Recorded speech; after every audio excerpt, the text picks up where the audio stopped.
Well, good day. I usually have a bit of a delay here. Let's go see if we've got ourselves on screen. Good morning. Thumbs up if you can see me. Good morning, Bill the Thrill. Good morning, Catfish. Catfish Tanker people. Good morning, Tyler and Tank. Good. Well, what's good, my people? Well, we got some stocks we're going to be watching today for sure. Called out by some cats yesterday, so we're going to be watching YYAI, ISPC, ATCH. Another possible runner, HCTI. We've got several that we're going to keep an eye on today. And we got to catch a runner, people. We got to make some money back that we've gone down here recently. It's time to turn things around. And it's time to start eating some porpoise eating shorts here, right here. We got some porpoises to form here. We got a purpose, and that's for a porpoise. A porpoise purpose. Good morning. Yeah, we're going to turn it around. This is not uncharted territory for Sofi, however. It's very familiar to see Sofi go down after earnings. And sometimes, well, I can give you one instance where Sofi was at 1177 and went all the way down for like 9 months. It was a long time, folks. It was 66 days to be exact. 66 days.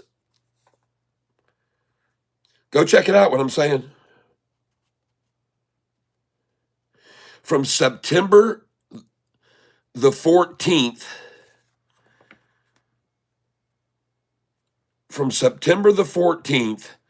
and a rise that had gone up in 27 days, only 16% rise.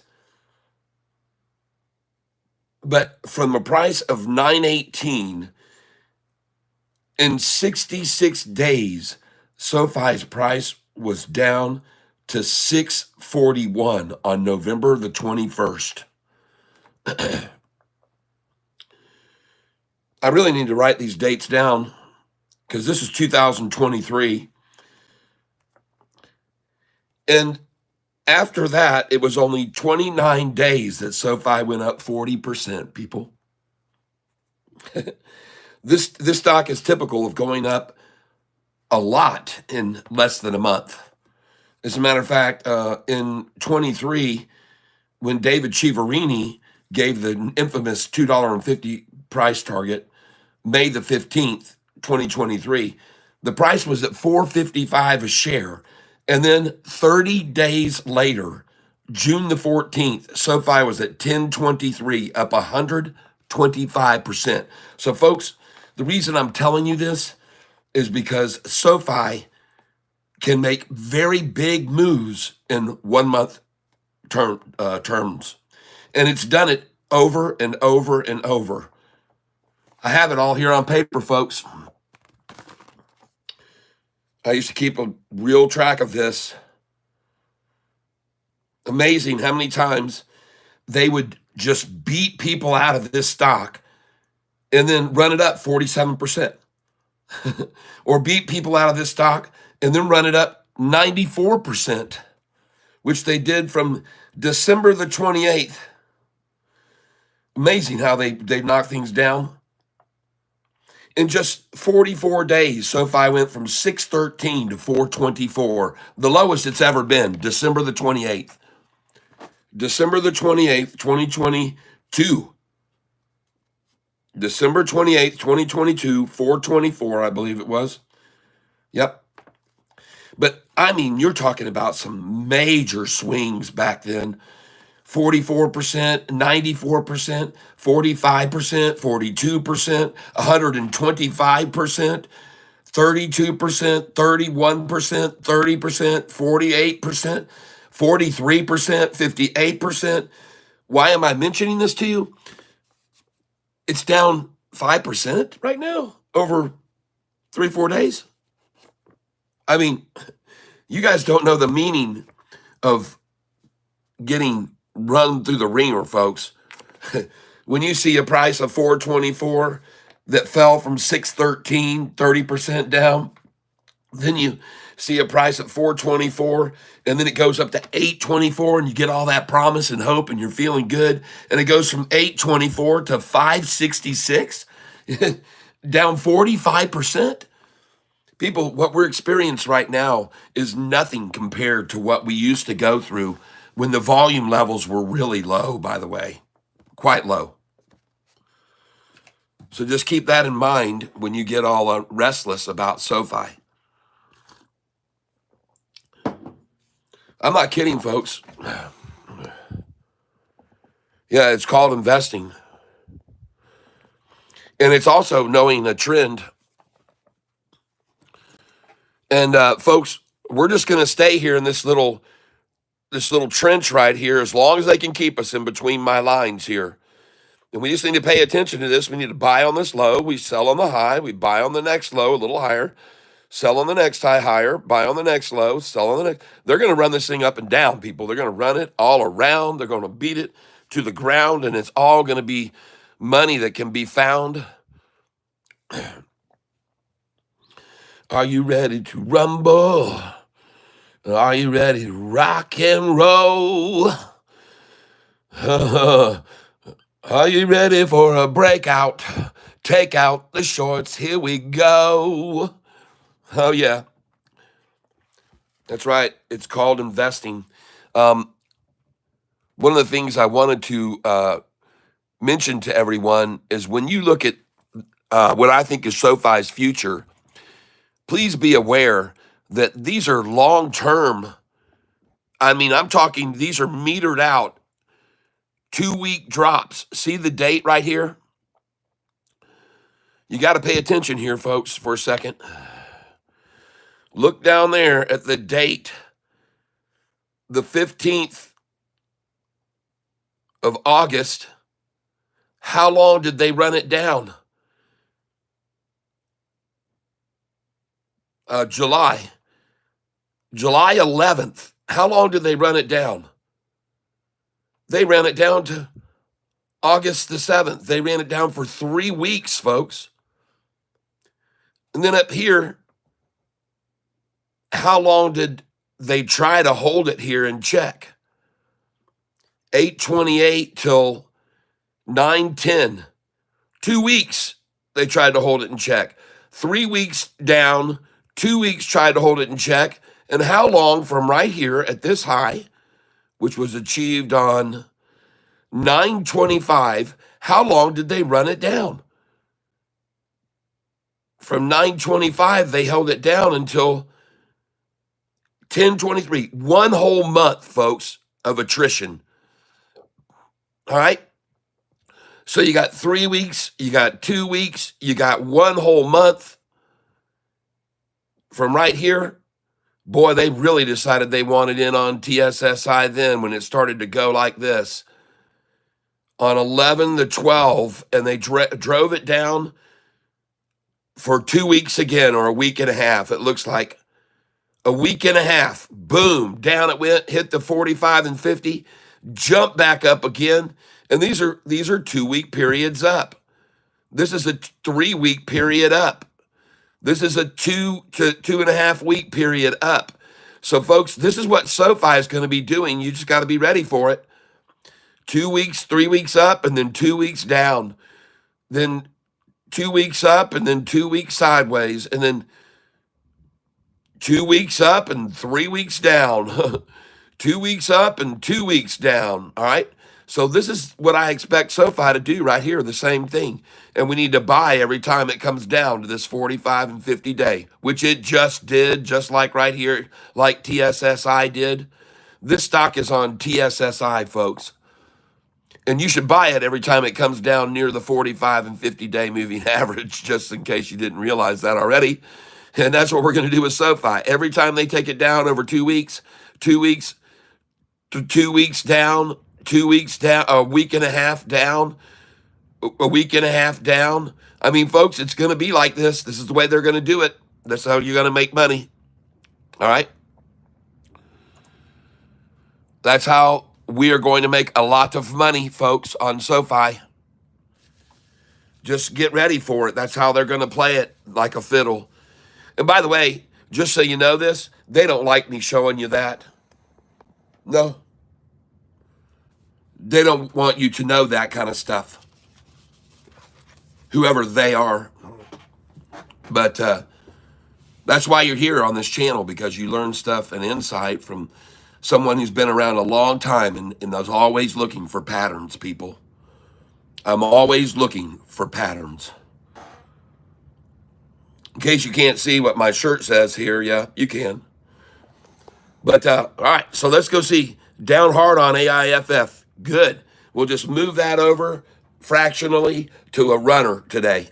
We'll start moving it over to a runner, and we'll be up good on it by the end of the day. We just got to pick the right one. We got a lot of stocks to keep our eye on this morning. That's for dang sure. We have had people calling out all kinds of stocks here, and we're going to definitely keep an eye on these stocks. Right now, I want to jump over and look at some that have already been mentioned. One that was up big time yesterday was GDC. And folks, I've been talking about this stock a long time, and people bought it.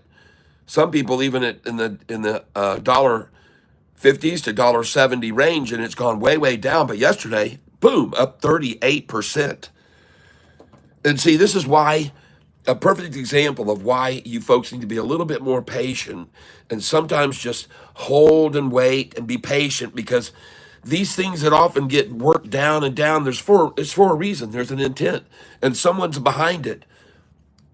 I just mentioned to you guys the other day with SoFi, even though during 2022, so many institutions were accumulating it, somehow the price kept falling and falling and falling.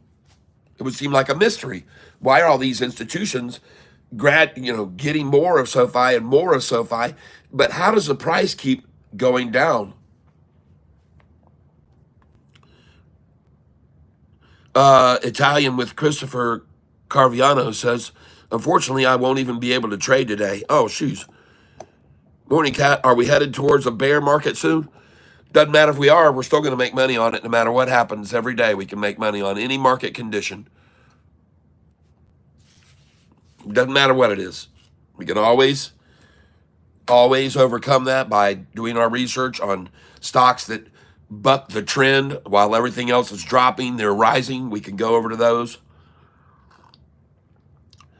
We'll still make money in any market. I made a lot of money after 2008 when the market crashed, because I knew that there would come a time when people would forget about that. The memory is short. It's 5 years, usually 5 to 8 years. All right, Kim Pina Macha says ACTU. All right. Now, let me call out a few stocks to you that I want you to look at this morning. Jimmy Lopex picked one out that was up 330% on Friday. ATCH. Let's go over and look at that. We're expecting to see a rundown on it. The volume on it was over 102 million. I don't know what it ended up, but about mid-afternoon, it was at 102 million, and it usually averages only 110,000 shares a day. So on such a huge run-up, I want to see a big drop on low volume. I want to see 10 million shares drive that thing down, all right? Or 5 million shares. I want to see them take out 40% of the profit on this. Get it when it's up only 75%. So we're going to watch this, ATCH. Another one mentioned by Bill the Thrill, YYAI. We got to watch that one. Another one mentioned by Jay Martinez. This one was up 195%, priced at 109 in after hours. SXTC.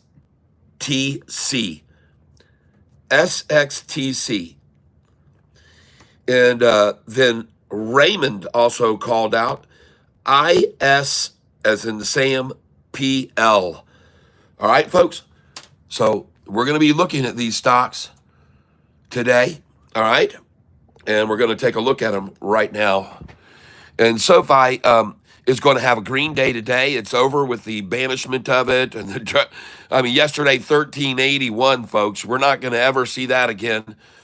I'll have that trade in my portfolio of my photos. We're never going to see that again, folks. 1381. I'm just going to call that, okay? I'm going to call it. All right, so we're going to go over here to take a look at some of these stocks that I just mentioned. And one of them is ATCH, Atlas Clear Holdings. On no news, this company, oh yeah, see, they're taking her down. Oh yeah, they're taking that one down. Just as expected, down 16% this morning. ATCH. Now also, let me plug in my monitor over here.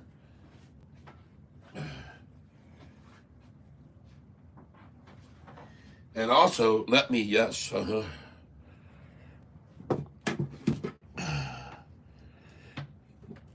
there we go.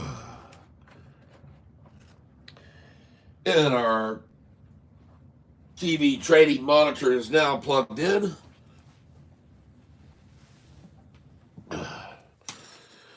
And we're going to turn that on. I'm ready to make some money today. Yep, we got the big screen going right now. Fire up the big screen. Brennett or die.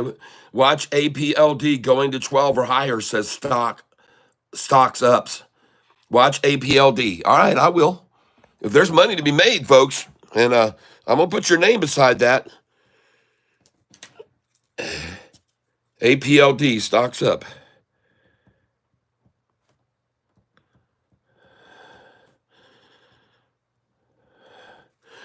Well, folks, my thumbnail says that trading stocks and making money, it's not lucky. And it isn't luck. It is definitely not luck. And one thing you have to do is realize when something's totally oversold that you can pick it up on a pullback. And this thing, by the way, it could go down to, well, I don't even know where it was before the breakout. Let's go look at the 5-day. So the price of this stock was trading and has been for a long time at $2, $2.04 to be exact, right here before the breakout. So up to 556, and I couldn't find any news as to why. Couldn't find any news as to what happened right here. Is this a pump and a dump? So we're going to watch it, though. ATCH. We're going to watch that one, all right, for a good buying opportunity. And they may do a double tie or a triple tie on that thing for sure. Now, another one I want to look at is SXTC. SXTC, folks. Take a look.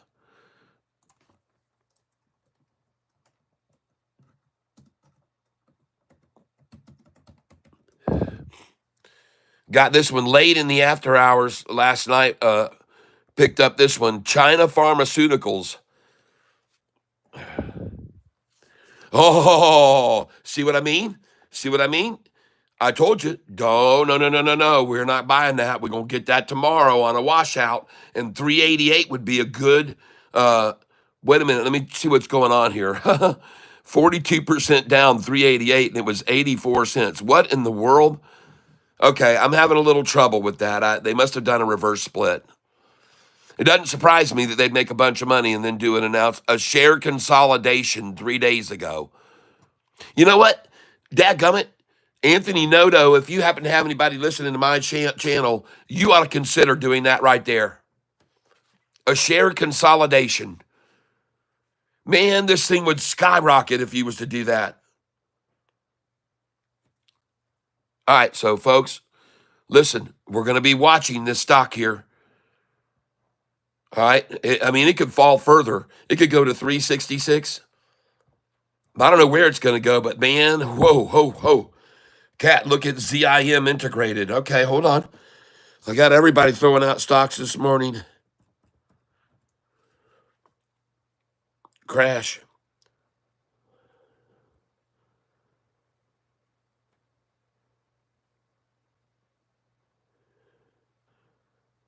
Also, 19% dividend. Oh, good. Well, if that's the case, then that's going to be added to my dividend sheet right now.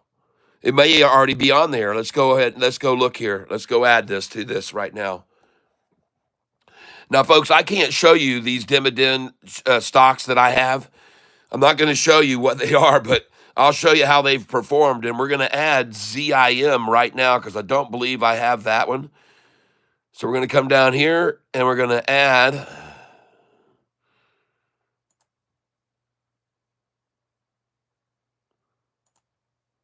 Hold on a second. Let me do something here.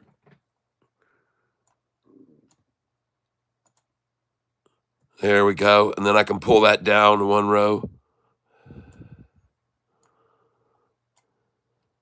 There we go. And then I'm going to go over here and I'm going to make this row bigger. And then I'm going to change this over here. And you're going to get to see some of my stocks there, but there's nothing I can do about that. ZIM is what I want to put in here. There we go. And actually, I want to do that all caps. So hold on a second. Uh-oh. Yeah, it doesn't recognize anything. All right, let's do that. Come on now, work with me here. Work with me, computer. And that should load up. There it is.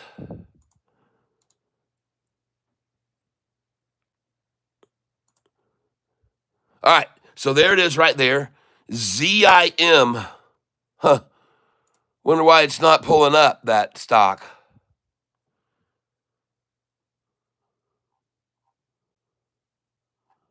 Hold on a second here. ZIM. It is not recognizing that for some reason. It did for a second. It did recognize it for a second at one point. Let me go back here. Hold on. Hold on. Hold on. Go back. Go back again. Go back again. Go back again. Go back again. This should work. ZIM. Enter. Huh. That's not pulling up anything, my friend. I don't know why, but I will take a look at it here instead.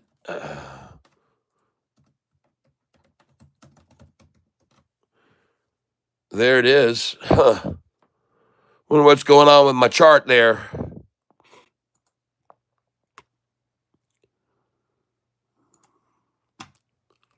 All right. Well, I see what it's doing, and I see it did make a nice 4% gain on a down day across the market, and that's very good. And now let me get my Thinkorswim loaded up here on my screen.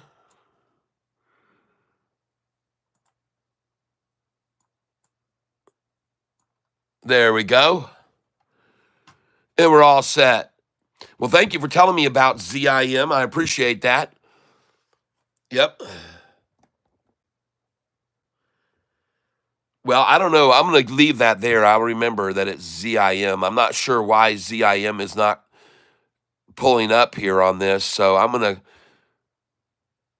try to go back to where I was before I input anything. And I don't understand. It's not even going back on me. Why isn't go back? Go back. Go back. Go back. Go back. Well, we're just going to clear this cell, and we're not going to delete anything because that's you never want to delete anything. You just want to clear the cell.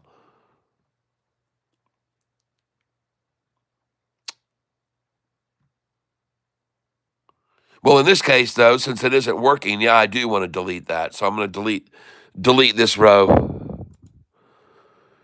Delete row. Oh, we'll clear the row, and then let's try and put in ZIM here. And again, I don't have my caps lock on. Enter. And let's see if that auto populates there. But as far as the gains that my dividend stocks have made, folks, if you become a member at a Goliath level, you can get these spreadsheets and look at the gains on these dividend paying stocks. And they all pay very good dividends, folks. 40% gain, 3.5, 17, 30%, 18, and they pay dividends too, folks. And even when they drop a little bit, they pay dividends. And you can just pick which ones you can see or lately. This is what they've done over the last 5 days, 10 days, 30 days, and over the last year. And these have paid some great dividends, folks, these stocks. They pay dividends. Look at that, 65% paying dividends, 28%, 24%, 42%, 87% gains. And guess what? I will be happy to give credit where credit is due. These stocks that I have here, I got from a guy called Roaring Kitty, Keith Gill. I got these stocks from him. And I'm telling you, that guy was a smart trader, and he had his eye on good, fair value stocks, good value, effing good value. And so you can see most of those came from him. Some of them have come from other tank members too. But at any rate, if you want access to these, you can become either a monster level where you can catfish, where if you're a monster level, then you'll be able to change the fields and put in your own stocks at a monster level. And if you're at only at Goliath level. If you're a monster level, you can see all the data and see all the stocks only. And at a Goliath level, you get to put in your own data. And for example, I'll show you right now. I'm going to sell one of these that's the lowest gainer for the year right now. So I'm going to sell one of these right now, Chris, going into my dividends stocks. And the one I'm going to pick out today that I want to sell is down 33.5% over the last year. And there's another one that's 33.5. And this is my latest one I added. So I want to sell BCE. I'm going to sell BCE today. And I want to buy ZIM, Z-I-M, Z-I-M, or at least I believe I do. I want to see how they're performing before I make a final decision. So we just put ZIM in there, and let's go see. It's loading right now. And this is a Google Sheets form, and so it's going to load that data right now, which is in these cells right here. And you can see that over the last 5 days, this stock is up 10%. Over the last 10 days, down 7%. Over the last 30 days, up 20%. And over the last year, up 87%. So yes, I do want to go into this Zim Integrated Shipping Services, please, Chris. And just take whatever money that we had in the other one and just move it all over into ZIM. All right? Okay, everybody. Well, let's see them come at it right out of the gate again. That's their tactic these days. Just drop it as much as they can. Borrow 5 million shares, sell them all morning, then see how good it recovers. It's just the pattern right now with Sofi, folks. We have to get used to it and make money on it. We can. All right, so I've got Zim on there. I want to look at some other stocks here this morning.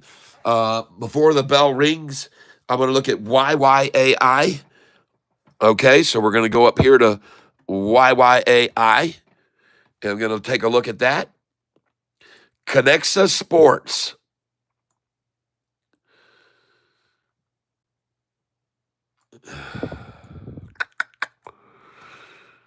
All right.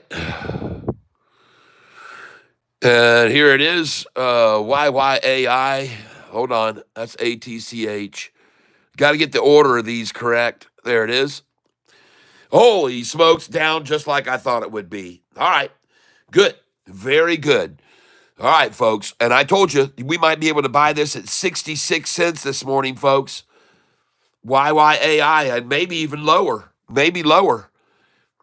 Be careful with it. Well, if you go in very lightly on this, okay? Very lightly.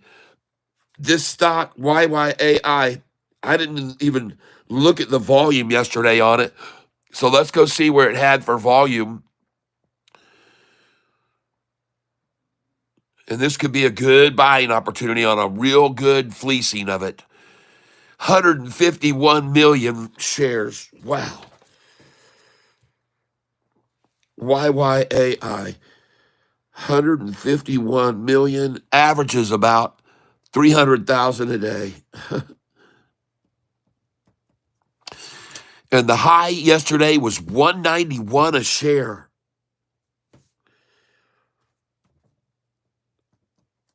$1.91 high. Holy smokes, there's some people losing some money on this thing, folks. Okay, well, I told you so. I told you they'd have come at it in the morning, and they have. All right, let's go see the next one I want to look at here. YYAI, by the way, was mentioned, by the way, by Bill the Thrill. So good call on that one, man. That might make a good moneymaker for us today. And just to see what the news was on the big 98% run up yesterday, and it was up even more than that. YYAI, it hit 191 yesterday. Man, it was up about 140%, and all it did was drop. Okay, well, average volume is 3,000,004, not 300,000. All right. Okay. 3 million. All right. What was the news? What made this thing spike?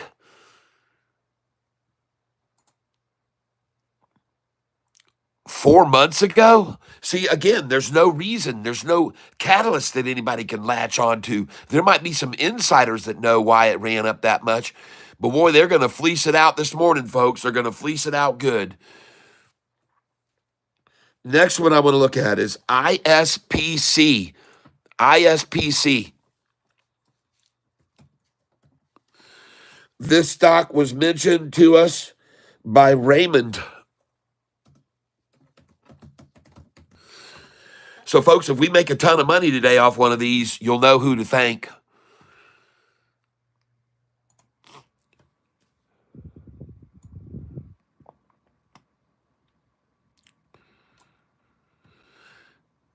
I don't know whether you're with me or not,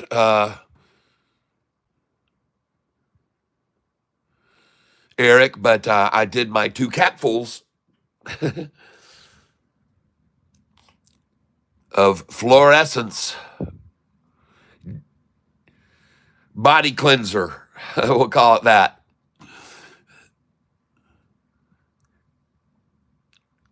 Inner cleanser. Inner cleanser. Well, ISPC is also down today, falling like that. Okay, good. That's not much of a drop. Well, it is actually. It's 30% drop.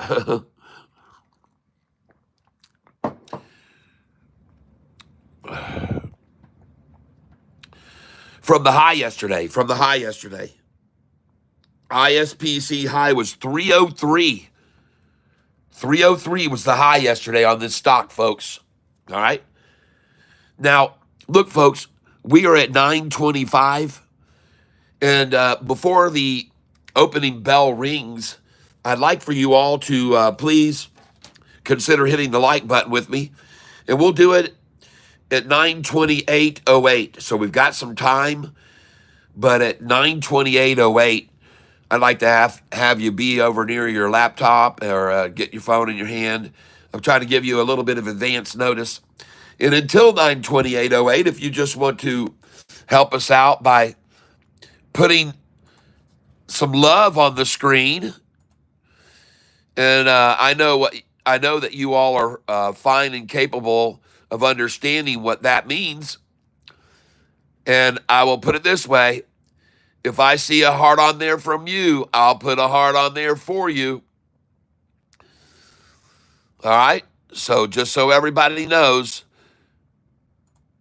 if I see a heart on there from you, I will put a heart on from me.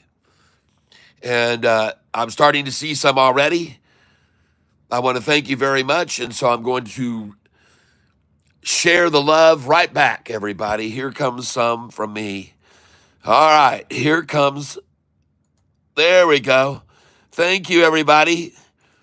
I see the love and I see the smileys faces. I'm going to give you some smileys. You can put a heart on there right along with my faces. Now, no, put it on my face. I don't want anybody covering up my faces, but you can certainly do that. Good morning, Jeff. Address: tomorrow, NVIDIA earnings will affect the whole market, then Friday, PCE. Thank you. Yes, very good update there, Andres. I appreciate that. Jeb Presley, good morning to you. World Free Speech. This is one Swedish stock that has made major deal with an American company. It will for surely go up in a very near future. Q Linea. Okay? Let me write that on the back here because I got so many stocks today. I can't even look them up. LVTX by Applesauce. Yep, I got you, Applesauce. LVTX, Applesauce. Wow. All right, everybody, here we go. We're going to come up to 928.08. We got 7 seconds. 6, 5, 4, 3, 2, 1, and press that button right there. Thank you very much for hitting that like button. Ah, that's beautiful. And thank you for all of the love and all. Look at that. There's a heart on for you and a heart on for me. There's a heart on the screen for everyone to see. There's a heart on for you and a heart on for me. There's a heart on the screen for everybody to see. Oh, it's a heart on there and a heart on everywhere. There's a heart that we all share together through the stormy weather. We can get together and share our heart on for you and a heart on for me. There's a heart on for everybody to see. There's a heart on for me, and there's a heart on for you. There's a heart on for everyone, me and you. Oh, there you go, everybody. It's the Heart On song. I hope that you enjoyed it and that you sang along. NH Funny Farm. No, heart. Heart. Scott Goff, MD. Heart on heart. Yes. Come on, folks. Have a heart. Please. I don't know what just happened. I got rid of the chat field. What did I do? Anyway, thank you for all that, everyone. I appreciate it. Tyler, what is your turn your phone on its side? No, it cancels the stream. Landscape form they don't allow. It's so stupid on YouTube. I don't know why this is, but no, unfortunately, you can't do that. They don't allow you to turn your screen sideways and film in horizontal. Isn't that just ridiculous? But it is what it is, folks. And by the way, I hope you like my thumbnail. It says right here, successful day trading doesn't involve luck. Okay, it's not a little leprechaun I got in me pocket, folks. So don't be thinking that we've got me little leprechaun in there, because we don't, see? It's not just luck. We're using all types of things to tell us when to get in and when to get out of her. So there you are. All right, we're going to give an answer to them just to make them feel good. LTRY. Easy Beasy sucks. I didn't know. I see. Easy Beasy. Ding, ding, dangle, ding dong. Gary Edwards. All right, the bell is ringing and wrong. Let's go see where SoFi is. All right, ladies and gentlemen, are we going to get a buying opportunity as low as yesterday's low on SoFi? I don't think so. I don't think we're going to see any 1381s hanging around. No, sir. Not going to happen. I can assure you of that. I feel very solid in being able to confirm for you that there will be no 1381 today on SoFi stock price.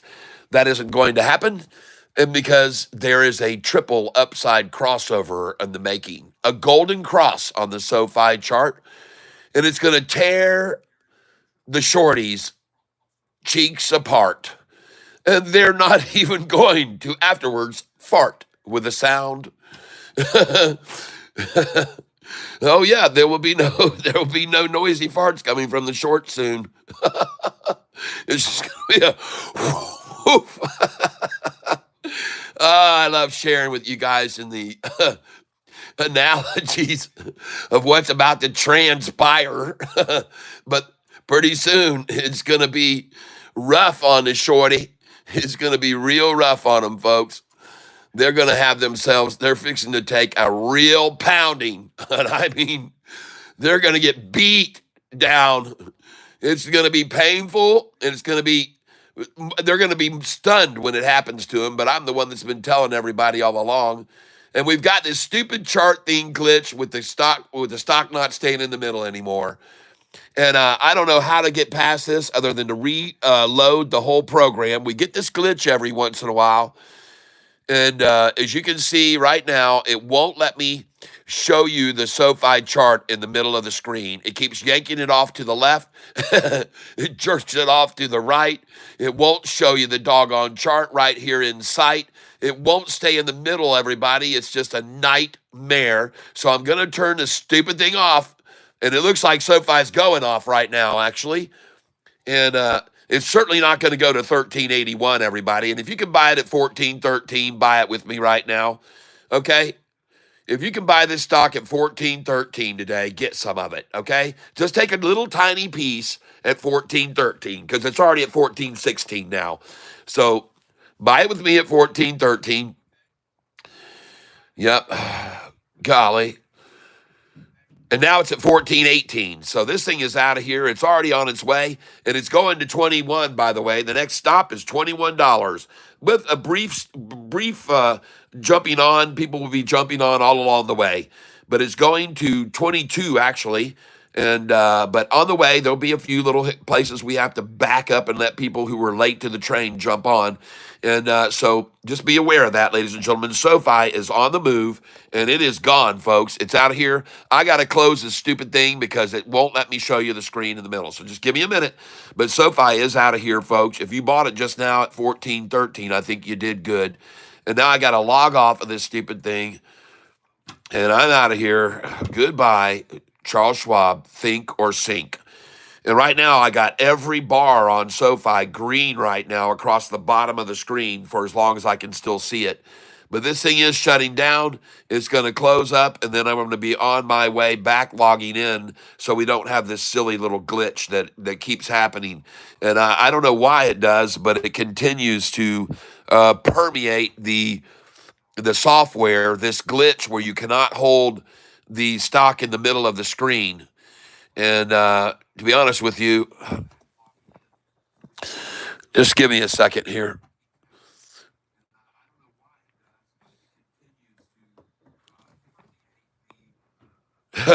The word isn't permeate that I'm looking for either, but I want to get rid of this thing right now.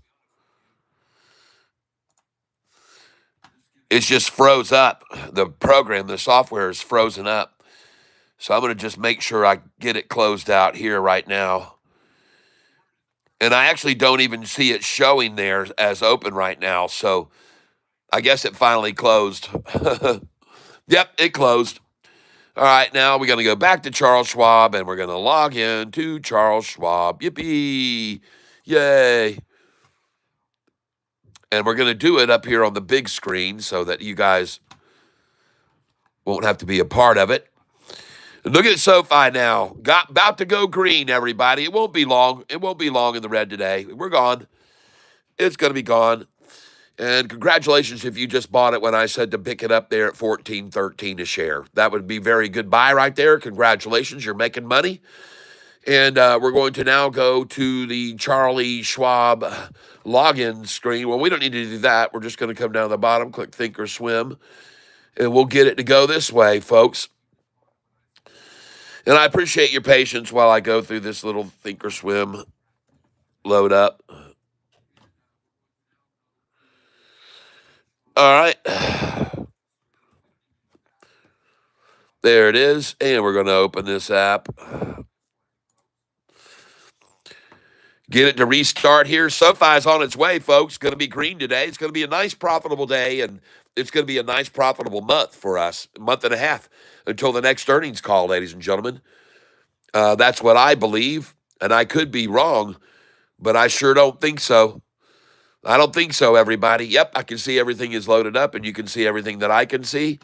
And SoFi's on its way, folks.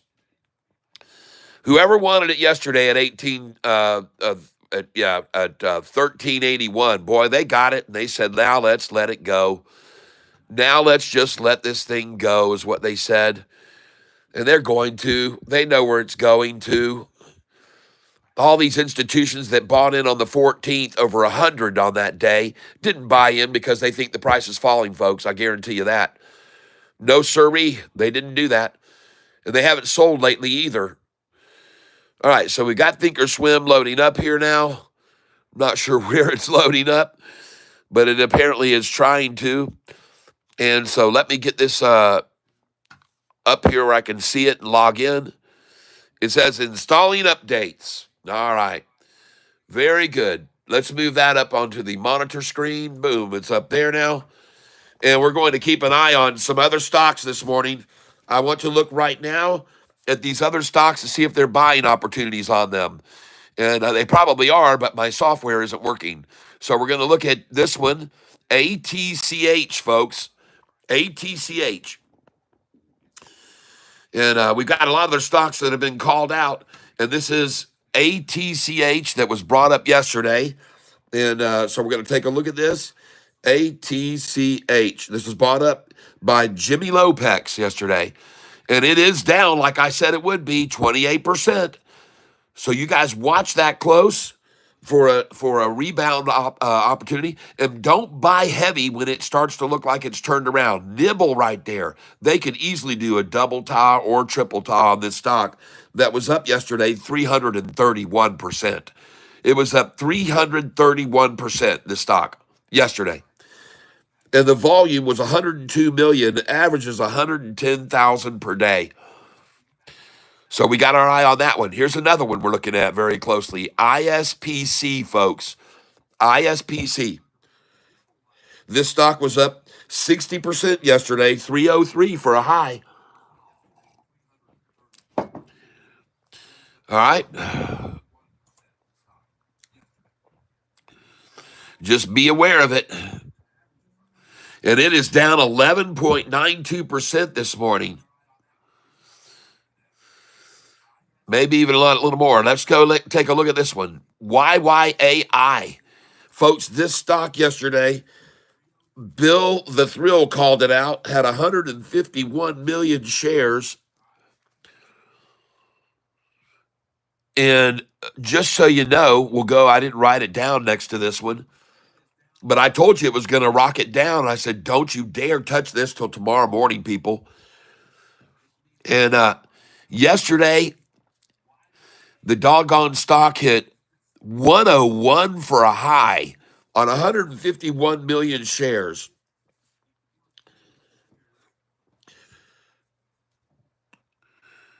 And that is not what I had written down for it yesterday.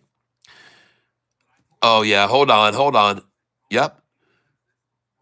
The high was 191. There you go. 101 was the low yesterday. And look at today's low, 75 cents. Okay, I'm just letting you know. Yesterday's volume was 151 million, and now just 2.5 million have driven it down this much. All right, now it only averages 300,000 per day. 3 million a day. 3 million a day. So it's almost reached its daily average volume already, and that's to run it down, folks. Just so you're aware of that, it's at a weak point here and a good spot to buy 77, I think, to pick up some right there, down 40% now. 7.7. I'm going to buy some of this right here. YYAI, folks. I'm coming in on. I got to get logged in first. So you guys just give me a second here. I'm going to move this off screen.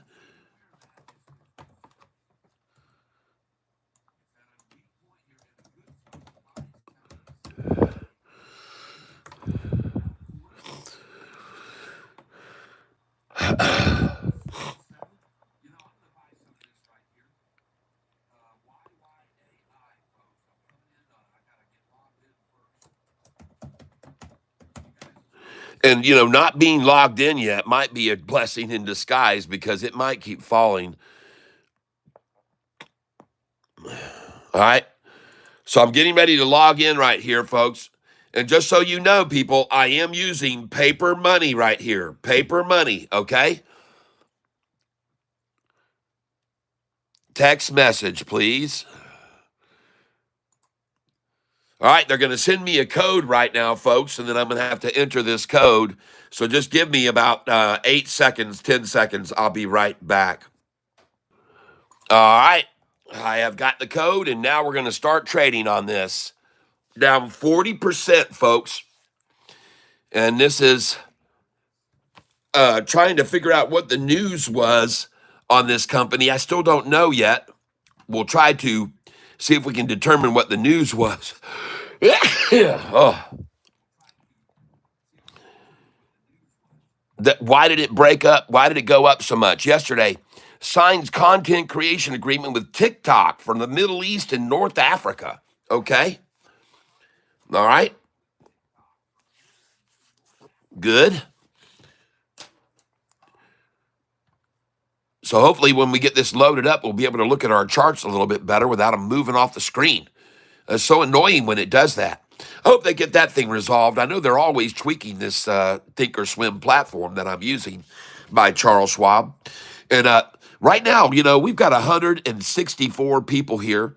164 people. Can you do me a favor, folks? At 9:44 and 48 seconds, I would like you to please hit the like button for me, folks. In 20 seconds, if you wouldn't mind all doing this at the same time together, everyone, I'd appreciate it very much. And then we're going to start making some money, folks. Here we go.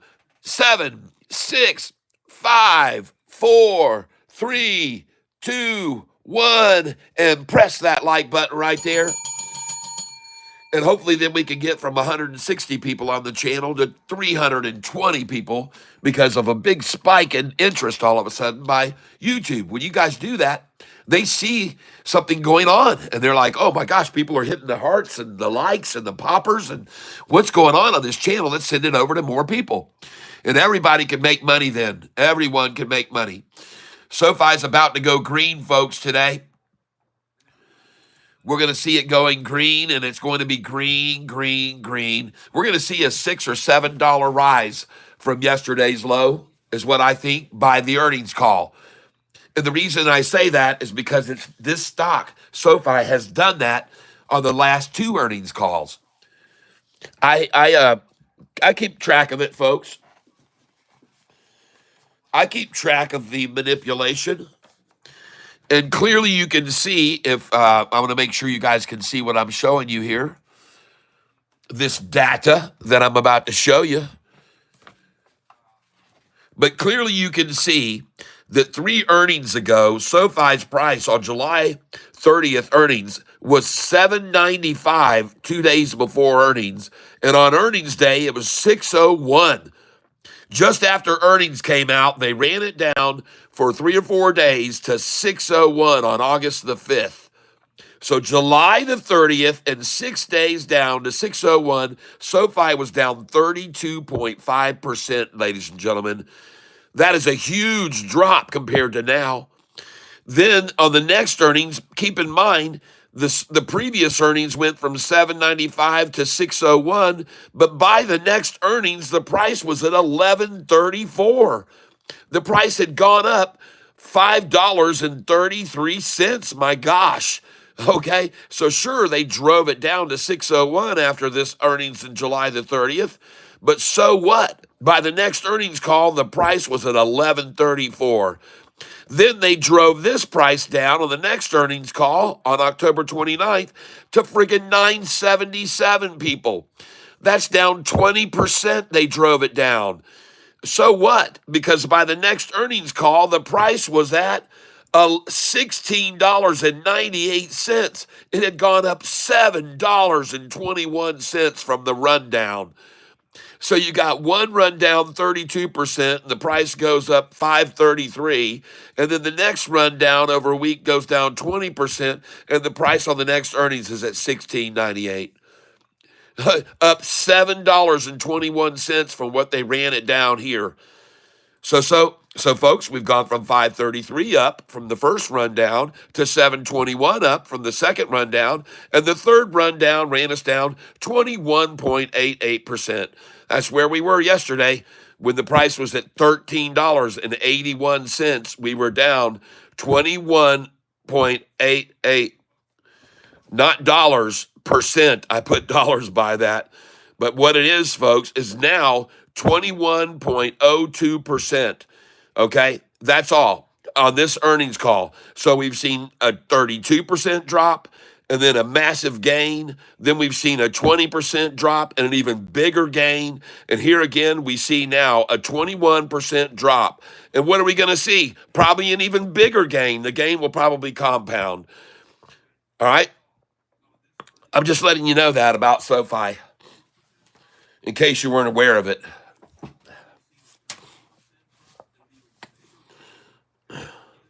It's important for you people to know that because you can get, very, very discouraged. You can get upset. JTAI. I hear you, Chiba. NWBO is up. Thank you. BITF at 117. Good Lord. I need to move all that money over. I need to sell it. Trade halted. I hear you. Trade halted on what? Tough on paper. Tough on paper. Trade halted on what? I don't see anything else from you above. Day one capful, 5 millimeter. Day two capfuls. Day three capfuls. Yep, I got it. Oh. And by the way, Oklo down to 33.65. Thanks for letting me know. Stelio Contos. I appreciate that. I'm down 28%, 2,000 on AIFF since we bought it last week. Right, I understand that. But remember that we made a lot of money on that stock going in and out and in and out. And it after a while, they'll get milked out of all the interest. And you got to finally just make a decision to start eking some of that away and find it on a runner to move it over to, because it can keep attritioning. And just keep that in mind. It's going to be a day for us to find one of these that's been run down big on low volume and get in on it with those shares and sell some of those and move them over onto one that's going to take off. Okay. And one of them here is this one, which is down 28%, ATCH. So I'm looking at that very close. Looks like they tried to just now drive it down to 390. And so we're watching that one close. And ISPC has already hit the bottom, folks. This is ISPC. It's $1.85. And they've already knocked everything out of this. It looks like they took a big hit on it. Came at it real hard to fleece them out. Now watch it, because it can sit here and go sideways for a while and then try the double ta-ta at lunchtime. Okay, so that's what I would be aware of on this. ISPC is not necessarily a buy-in right here at this price, but I got my eye on it because it was up big time yesterday, and I'm looking for it to get fleeced out this morning. Raymond called this out. It was 303 high yesterday. had 170 million shares when it averages only about 525,000 a day. So just keep that in mind. No news was on this stock. That's what I couldn't find any news on it, why it jumped up so much yesterday. But look for this as an opportunity right here on this one, ISPC. Maybe we move the AIFF money over and start introducing it in something like this once we see it's in true recovery, okay? But we got to watch them. And someone will notify us. We'll even look for other people's GDC. Are you kidding me? Folks, this is one right here. This is one you can move it over to right now. Let's just look at this very closely. And I told everybody about this stock about 3 months ago. And it was in a triple upside crossover, maybe even 4 months ago. And look at that sucker take off. Oh, finally. Yes, yes, yes, yes, yes. There she goes, GDC. Oh, my gosh. I knew it, folks. Man, they ran everybody out of this stock for 90 days, people. They've been running people out of this.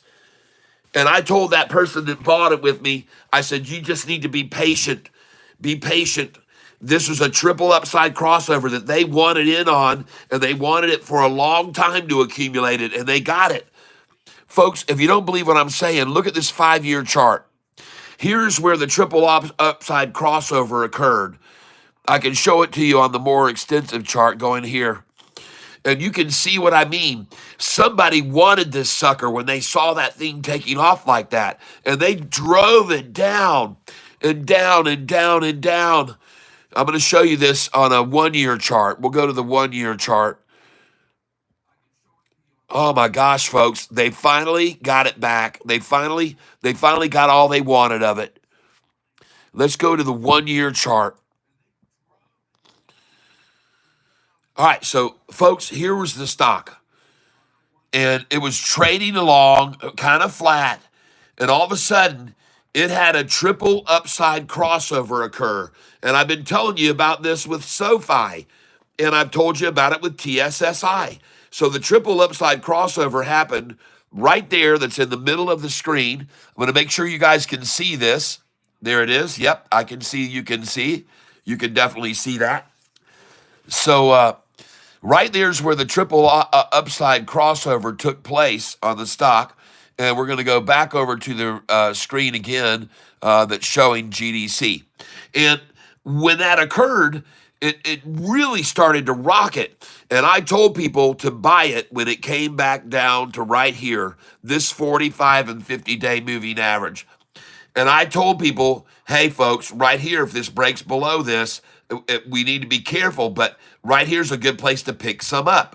And I said, get some at this 45 and 50-day moving average because chances are it's going to do the same thing that TSSI did and Rocket Lab had done. They both did this here. They had a triple crossover. They went up, came to the 45 and 50 and bounced off of it like SoFi is about to do now.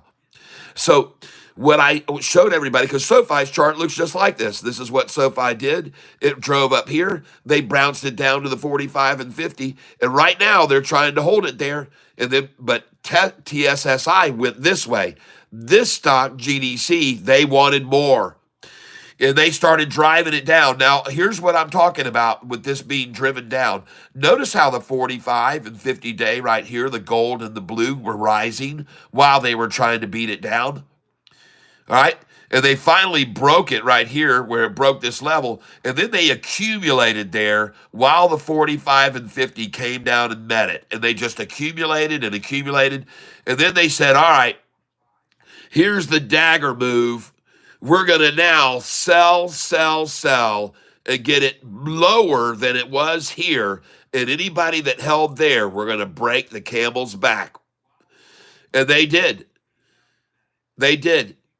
And they did it on the same amount of volume that they used back here. Look at the volume they used to make it fall. And now she's crossing back up over the 200-day right now. And we're going to go to the 3-month chart so you can see it. And there it is right there. There's the turnaround. There's the 10-day moving average on GDC, now making a 90-degree turn to the upside, GDC. And wow, look at the up here at the 45 and 50-day moving average. Or, I mean, I'm sorry, in this case, yes, it is.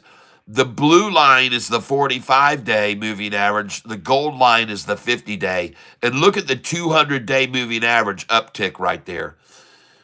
Oh, my goodness, folks. That's an exciting looking chart, GDC right there. And especially after how hard they came at it when it had that triple crossover, folks. Boy, they wanted that stock. And I told one of the persons that bought it here got so mad at me because it went way down. And I said, man, you got to be patient. They're going to accumulate this thing down here. They're going to get their fill. And then here they ran it down just one more time, just one more delicious taste of the nectar when it was fully ripened. And now off she goes. Now off she goes, everybody. She's on her way. They got their fill right there. It's a double nut crunch bar, okay? And now they're going to crunch the shorts. They're crushing them now. They're squeezing the shorts out. Yep. Well, what do you know, folks? That individual that came here was so mad at me. And I believe it was a lady. Her name was, no, well, there was one lady that was named Mary that really gave me hell about it, I think, or one stock. And then that thing turned around. I bought it. Look at that freaking GDC right now. Look at that sucker go, people. Oh, yeah, baby. Yeah. Wow. GDC. Dang. And ZIM was brought up this morning, a good dividend paying stock. You guys need to take a look at this one. TENX is halted. Why?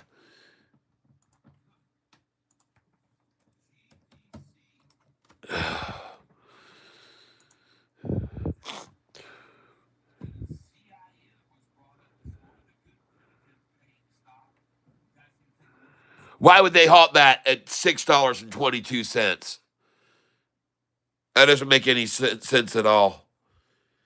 Gary, don't feel bad. I lost big yesterday on ACTH. Man, I told you when it was brought up, don't buy that stock right now. Don't you dare buy that stock. And if you were the one that bought it, was asking me about it, I was telling you it was going to fall. I was telling you, man, that thing is going to fall, man. That thing is going to drop, drop, drop. There's no news on it. It's a pump and dump. Be careful. Watch out. And I was warned against that early. When I was first told about it, I said, no, sir, no, sir, no, sir. Don't you people buy that, I said. Don't you dare do that. Way too much downside risk versus upside potential at that stage. And it was Jimmy Lopez that brought that one up. And I said, stay away, danger, danger, danger. And I was right. As it appears, I'm also going to be right about SoFi, as it appears. Today's range, 14.05 for the low. Oh, that's good. A 24-cent gain on the low today. I'll take it. It's the beginning of many other big gains on the lows that are coming our way soon on SoFi. Yesterday's low, $13.81. Today's low, $14.05. Kiss it, shorty. Kiss your asses goodbye. You're never going to see $13.81 again. I'm glad that you did it for me to have the chance to buy it there for the last time and take pictures. And I appreciate you giving me an opportunity to buy this at $13.88, because every time that I've bought SoFi at an 88, I've sold it at the next dollar higher in 20 cents every single time. Every single time. And today, guess what? I sold it that I bought yesterday at $13.88 at $14.24, just like I told you I would. And I told everybody that I would do that when I bought it at $13.88. I said, I promise you, I can sell this at $14.20 minimum. And I can sell some of those that I bought at $17. And I'm going to. And I'm going to sell some of them at $19 too. Oh, I am. I've already shown everybody after the last 2, 3 earnings calls how much they've driven SoFi down and then how much it raised afterwards. So I'm confident that they're going to do it again. And it's already started rising, even from yesterday, 24 cents up on the low. So there you go. I'll just start with that right there for SoFi. I'll start with that right there.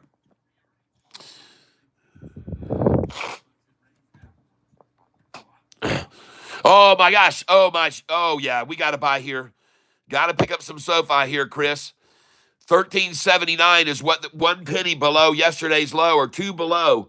We got to buy here on SoFi. 13.77, Chris. This is all they want. They just want to get a few pennies below. And must have been some news come out today. What was the news? Gary, I don't feel bad. Hold on a second here.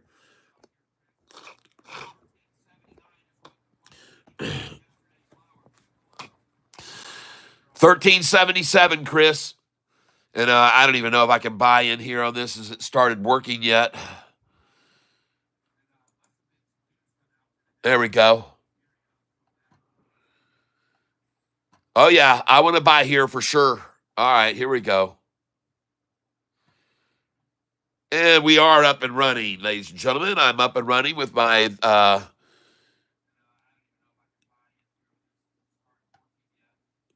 there we go.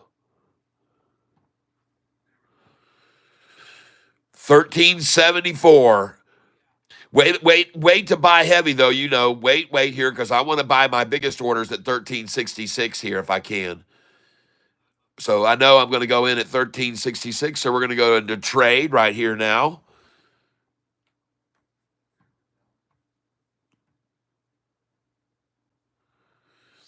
There we go.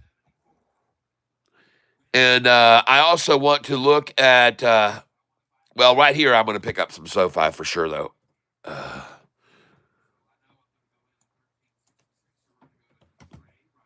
If I can get lucky and get it at the price I want.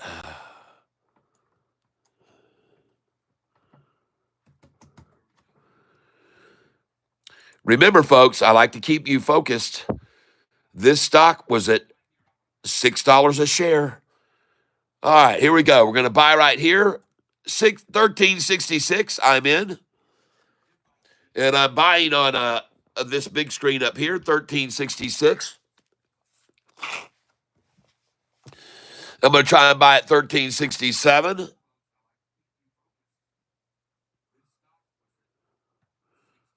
And it's already gone, folks. That was it. They got the 13.66. They had it planned, folks. And I guess now it's time to run this thing all the way up and let it go. Let it fly. Good job, Shorty. I'm proud of you. And thank you for letting me buy that stock just then. And just give me a second here, folks. I got to fix a glitch on this. All right. Perfect. And I am curious to see something here. Also, on the entire market, I want to look at the entire market here. Yeah, the S&P down red, the Dow green, the NASDAQ 238 in the red, and the Russell green. The small caps green 2%. Okay, well, good. Then I feel even better about what I'm seeing happen here right now with SoFi.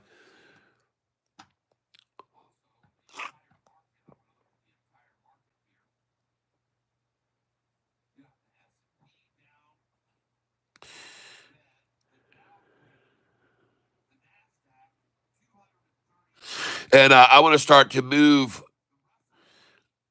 some money here from this. Hold on a second here. Don't have a lot in that one.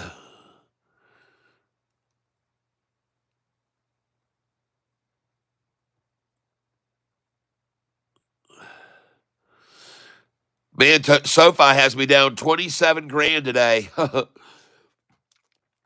Oh, I've been down way more than that on it before. Believe me, it used to be every damn Friday sometimes. Oh, God, it was horrible about a year and a half ago.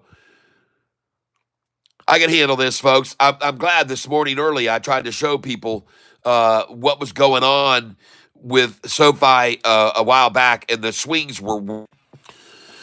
Alexa, call Double K. Calling Double K.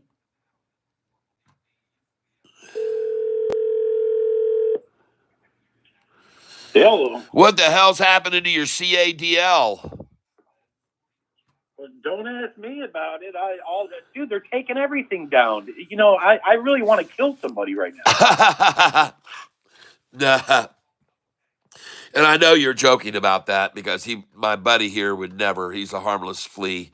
Well, I mean, if he got intimidated or someone backed away. I mean, seriously, I just want to. It's ridiculous. I've never seen anything like this.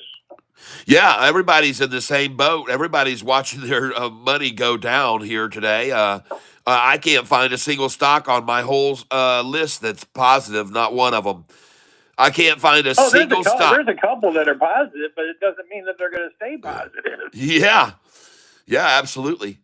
So, but I'm down on every single position except for, there's a few I'm up on. HWH. I sold some of that yesterday. I sold all of it yesterday. Let's just say this real quick. If it's up today, it was taken down in the last 2 or 3 days. So right. They've taken this market down for 4 days in a row hard. Yep. Yes, hard. They're coming at it with nobody can predict this unless they're in on the in and know when it's happening. Well, also, and what you have to know is you have to know what's their intent, what is their pre-designed number that they're trying to achieve already set. They've got it. They've got a number that they want to take it down to. We just have to find what that number is. And I think it just was at 1366. So I just bought SoFi at 1366 and at 1367. And now it's at 1369. So I'm going to buy some more here, put in another buy order for some shares of it. Well, I did the same thing with Candle, and then all of a sudden Candle went down. And it's like, I have never seen anything like this. Right, I understand. Yeah. And there's a lot of people that are beginning to wonder, oh, man, are we going to see a market crash? Is there going to be a market crash? Well, why would there be? And another thing, though, I think that is interesting is that all this talks about tariffs and what they're going to do. What they're going to do is level the playing field, folks. That's what tariffs are designed to do.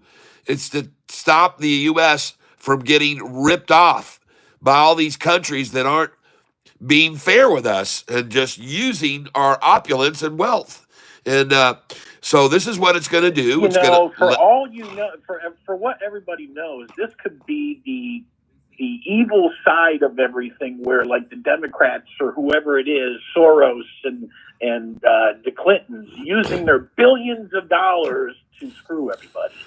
Who knows? But I can tell you one thing: there's a design by it. None of them. Yeah. They're trying to make everything seem like it's Trumpy's fault and all that stuff, but it's really not. It's them being greedy, and they're taking money out of taxpayers' money.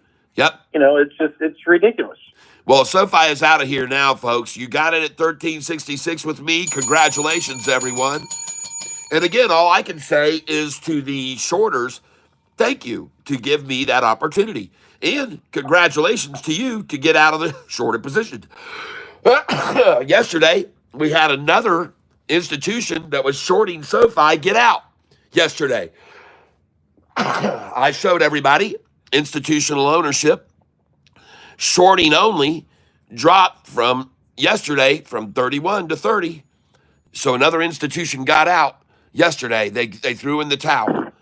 And there's a reason that they're doing that, people. There's a reason that all these institutions are accumulating, like how many came in on February the 14th, when we saw over 100 institutions accumulating SoFi in big quantities. They know where this is going, and they're not shy, and they're not going to get out when SoFi is down 4%. They didn't get out yesterday when it was down 4%. And it came right back up. It was only down 1% by the end of the day. So here's just the regular. Well, if everybody wants to feel good about themselves, or whichever way, I'm going to let everybody know that I've lost $20,000 in the last week. Yeah.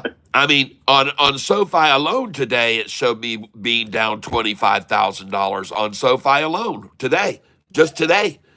It's been a rough week, folks. It's been a rough week. My account was over $600,000 total just a week and a half ago, and I'm at $358,000. Holy crap, man! I've lost about $250,000 in this paper money account, and it's been rough, man. I mean, they're beating the shit out of everybody. But one thing's for sure, I'll always buy SoFi at its low, no matter what, because I always know that it'll be manipulated down after an earnings call as long as they can do it. You And know, all they're doing is, first off, they're triggering all these fears of people to where they get out and everything else. The other thing is they're triggering all the stop losses. all the stop losses. Yep. Yep. But they're not That's all they're doing. They're doing that on everything. But they're not going to trigger any stop losses on SoFi. That's not going to happen. Not down 4%, people. That doesn't trigger a stop loss. People don't put in stop losses at 4%. They just don't. No, but the stop loss could have been set yesterday, or it could have been set and it didn't reach it yesterday, and all of a sudden that extra 4% just set that stop loss and brought it back. Well, that's probably true. They're messing with everybody. Yep. Well, one thing's for sure, it's been a rough week, but I am confident that it's all going to rebound because I've seen this movie before.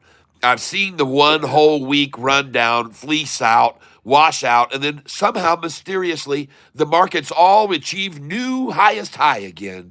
I don't know how it is. I don't know how or why, but that's all we've seen all year long. And every time this has happened over a week's rundown, I went back and showed people other times. I said, this has happened before, folks. A whole week or 2 weeks of running it down has happened to fleece them out, make up excuses as to why it's happening. But all it is a fleecing. It's all it is, bottom line.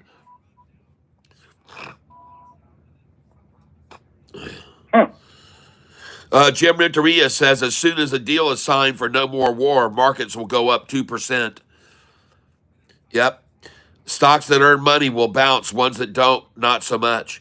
Yeah, and this stock here earns money. No, well, he is exactly right. No matter what, stocks, the companies, they need to be making money. If they're not making money, they're not gonna go back up.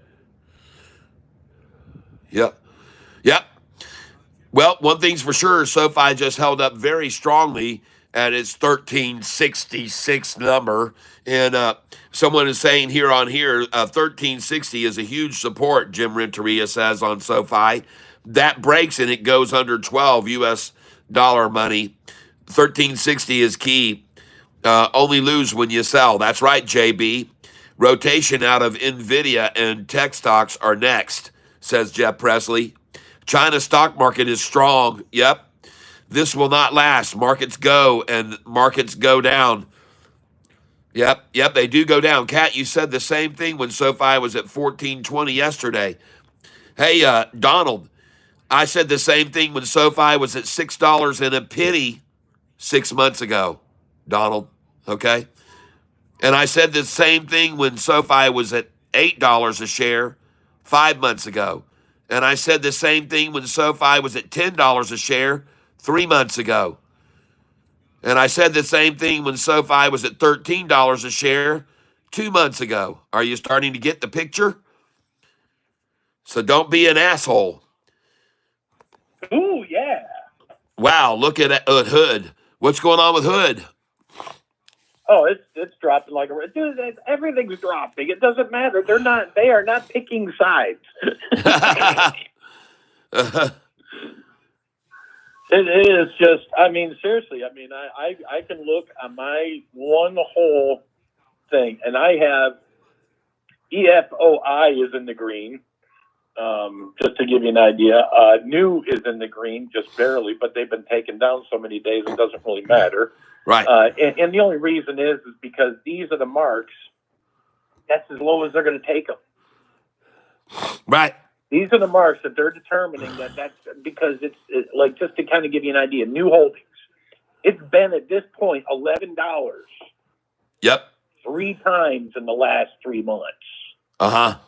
Yep. It doesn't go lower, but then it bounces back up. Mm-hmm. Well, Mark says, and I'm sure the same with SoFi.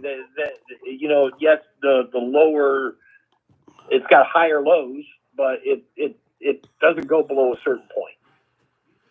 Yep. Victor Marmaleo. Yes. GDC up 27%. Yeah, I have that on my radar. I do have that on my radar. And like Jeff Presley said, it can't go up forever. It just doesn't keep going up forever. And it also doesn't keep falling forever because they don't That's exactly right. They don't make money by making it fall forever, folks. That's not how they get rich off of the retail market. They get rich off the retail by purposely making it fall and taking everyone's shares from them and then running it back up. That's how they get rich. That's it. All right? That's exactly it. Just make sure you understand.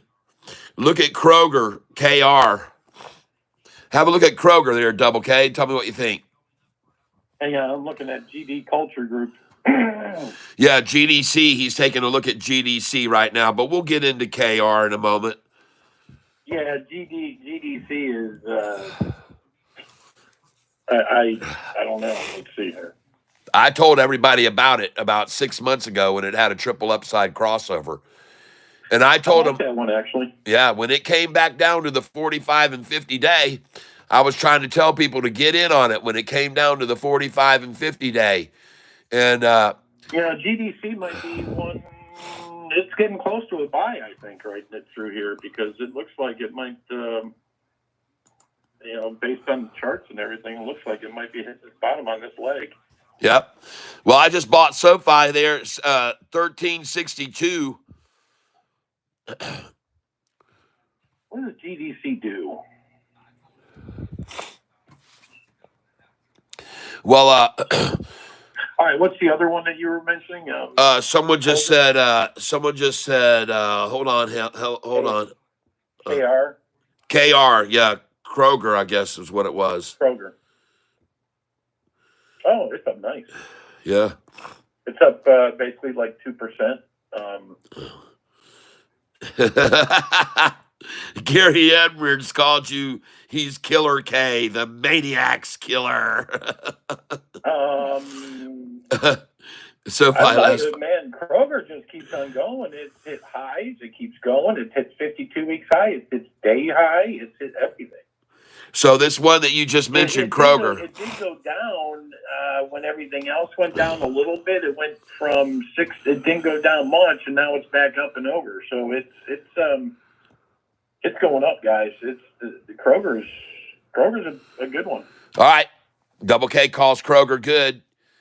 I like it too. Look at the year. The year on that one's good. Is it KG? KR. All right.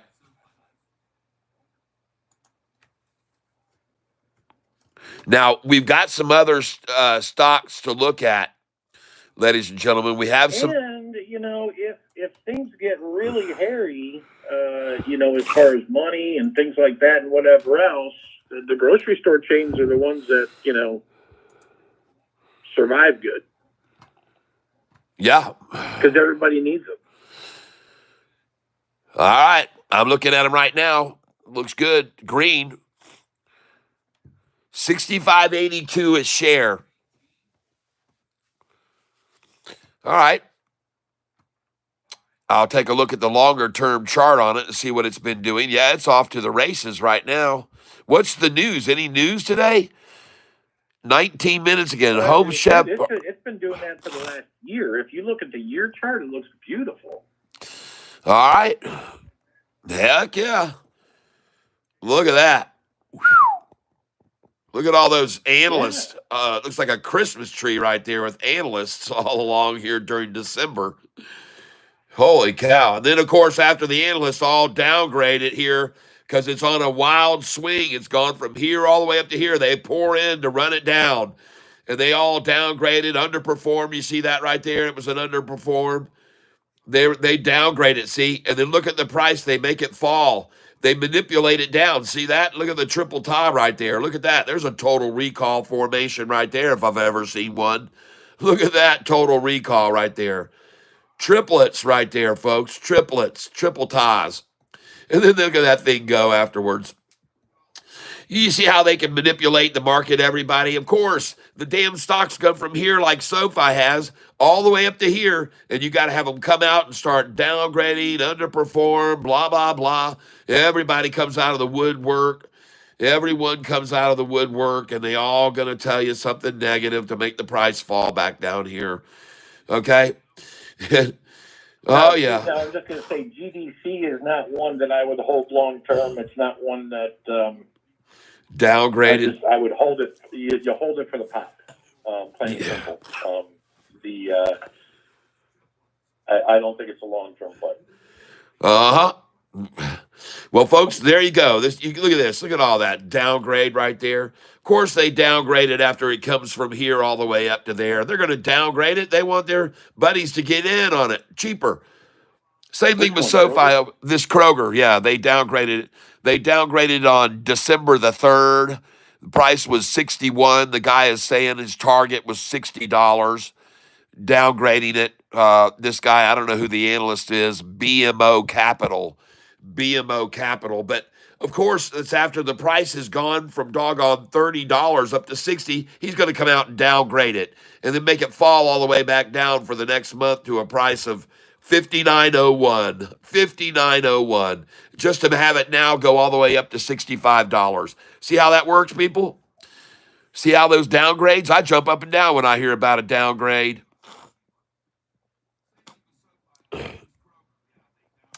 We were supposed to have some financial data that was coming out here this week, and we got PCE, I believe, and so let's go see what's going on here with Yahoo Finance, why they're saying everything is tanking off. NASDAQ sinks as Bitcoin plummets to 3-month low. Okay. Now they're going to use Bitcoin as the catalyst. Yep, they had that on the dartboard. They added Bitcoin. Now let me say this. They did mention, I did see that they mentioned like all the gains from this year are gone from this little takedown, as well as some of the gains from last year. So they have done this purposely to do exactly what they've done. Yep, and I want you to know that. Hold on a second, folks.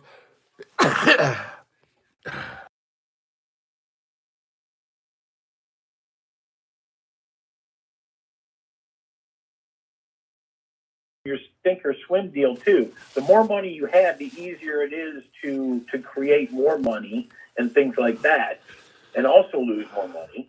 But I'm just saying that, and these inside people, that's what they're doing, dude. They're taking this stuff down. They're making buttloads today or the last week. That's all they've been doing. Also, in the news an hour ago, just broke out, U.S. home price gains quickened in December as buyers returned. And folks, that is up SoFi's alley, baby. And no wonder they've run us down 5% today. We got buyers returning. They do home mortgages in a big way, folks. SoFi is in that department. And so, of course, news that home buyers are returning to the market is going to make SoFi go up. But before it goes up, they got to shove it down, ladies and gentlemen. Shove it, shove it, shove it. Yep. And that's exactly what they're doing, folks, right here before this final run. And it's going to be a nice one, folks. You're going to see, if you just be diligent and you stick to your guns and you don't give up the faith, you're going to find out today's drop is partly because of that, which is very good news for SoFi. Seeing the housing market improve, no surprise at all to see him run down SoFi 6% on that news, because that is very good for SoFi, ladies and gentlemen. Very good for them. That is excellent news. And no wonder, and boy howdy, no wonder they're coming at SoFi so hard after that news about the housing market going up. Holy crap. All starts to come into view then, doesn't it? It sure does.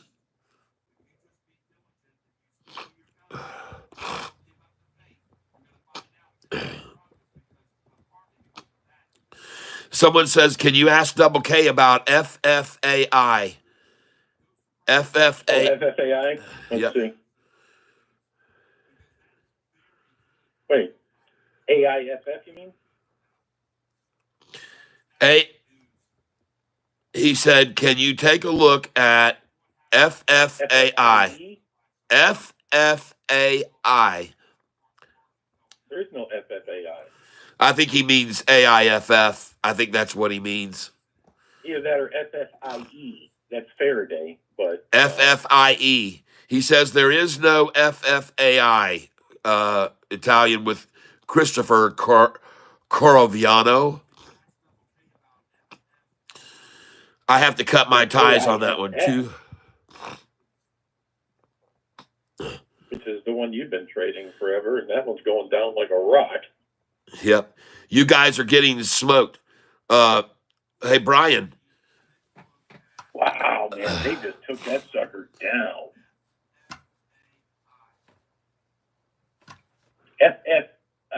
Or AIFF is down 20% today. Yep, I know. I'm down on it big time. Oh, are you? Oh yeah, I'm down. Well, no, over the term of that I bought it and sold it, I'm still up right now, but I'm only up about. I understand. I'm only up. I understand. Yeah, I'm only up about 30,000 now on it.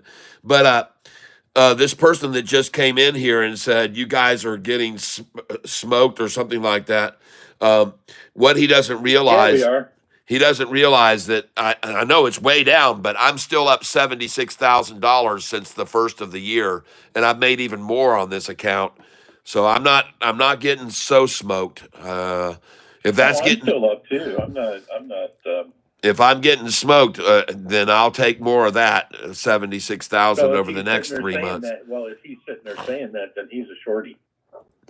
Yep. No, I'm just Going saying, he's one of these guys that gets against us right now, and he's going to lose. Yep. Oh, you don't want to bet. You don't want to bet against SoFi. And again, this news about housing startups that caught the shorts off guard, folks.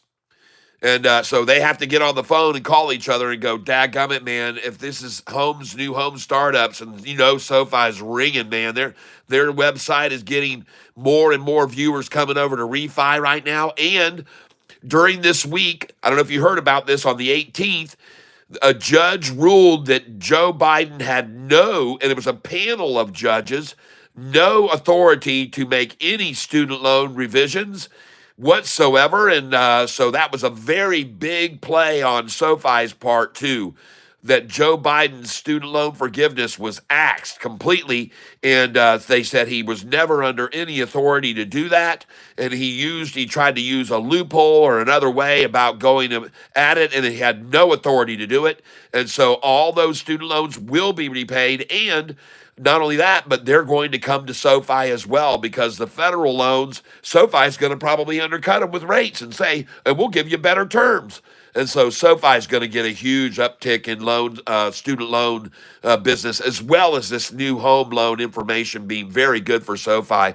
So I'm not worried about it at all. And as I already said to people and showed them before, that back on an earnings call for SoFi in July of last year, the price dropped after earnings 32.5%.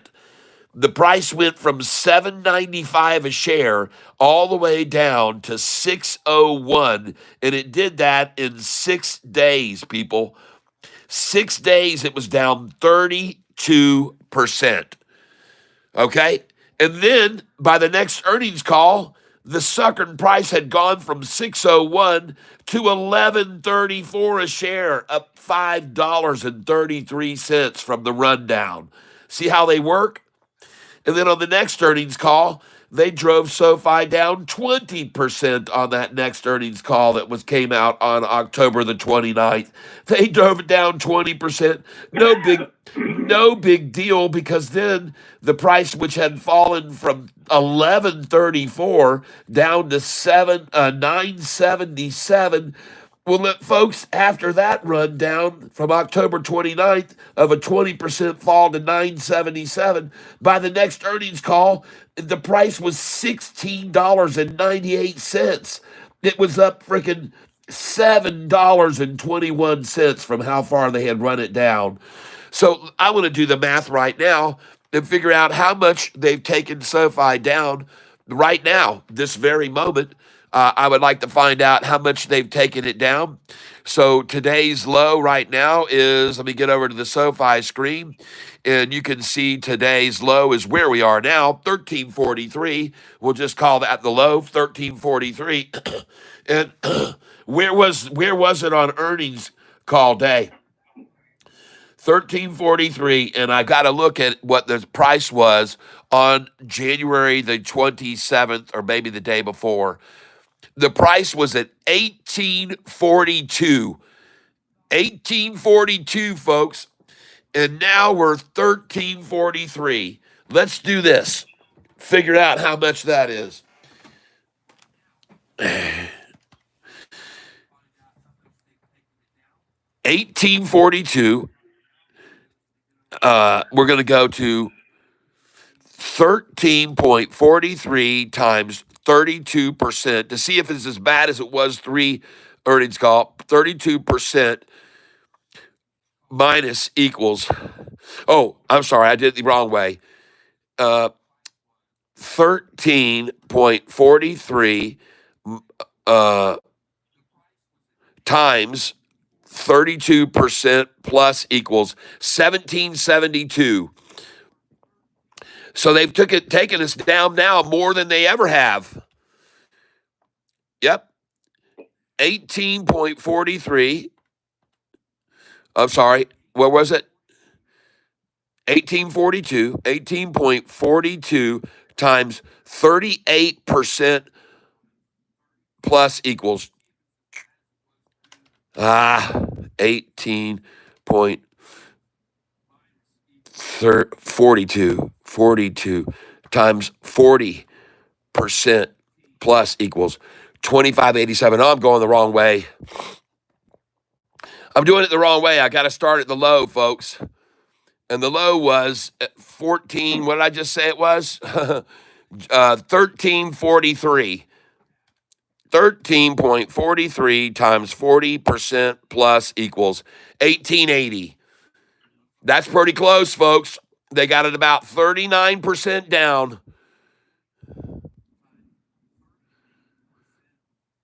I'm going to go to the low today, what it says it is. 13.43 times 38% plus equals 1853. And we were at 1842. 37%, folks.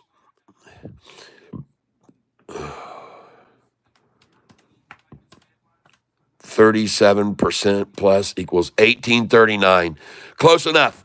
37% down this time. That's the most they've been able to do. They did a 32 and a half. They did a 20, and now down 37%.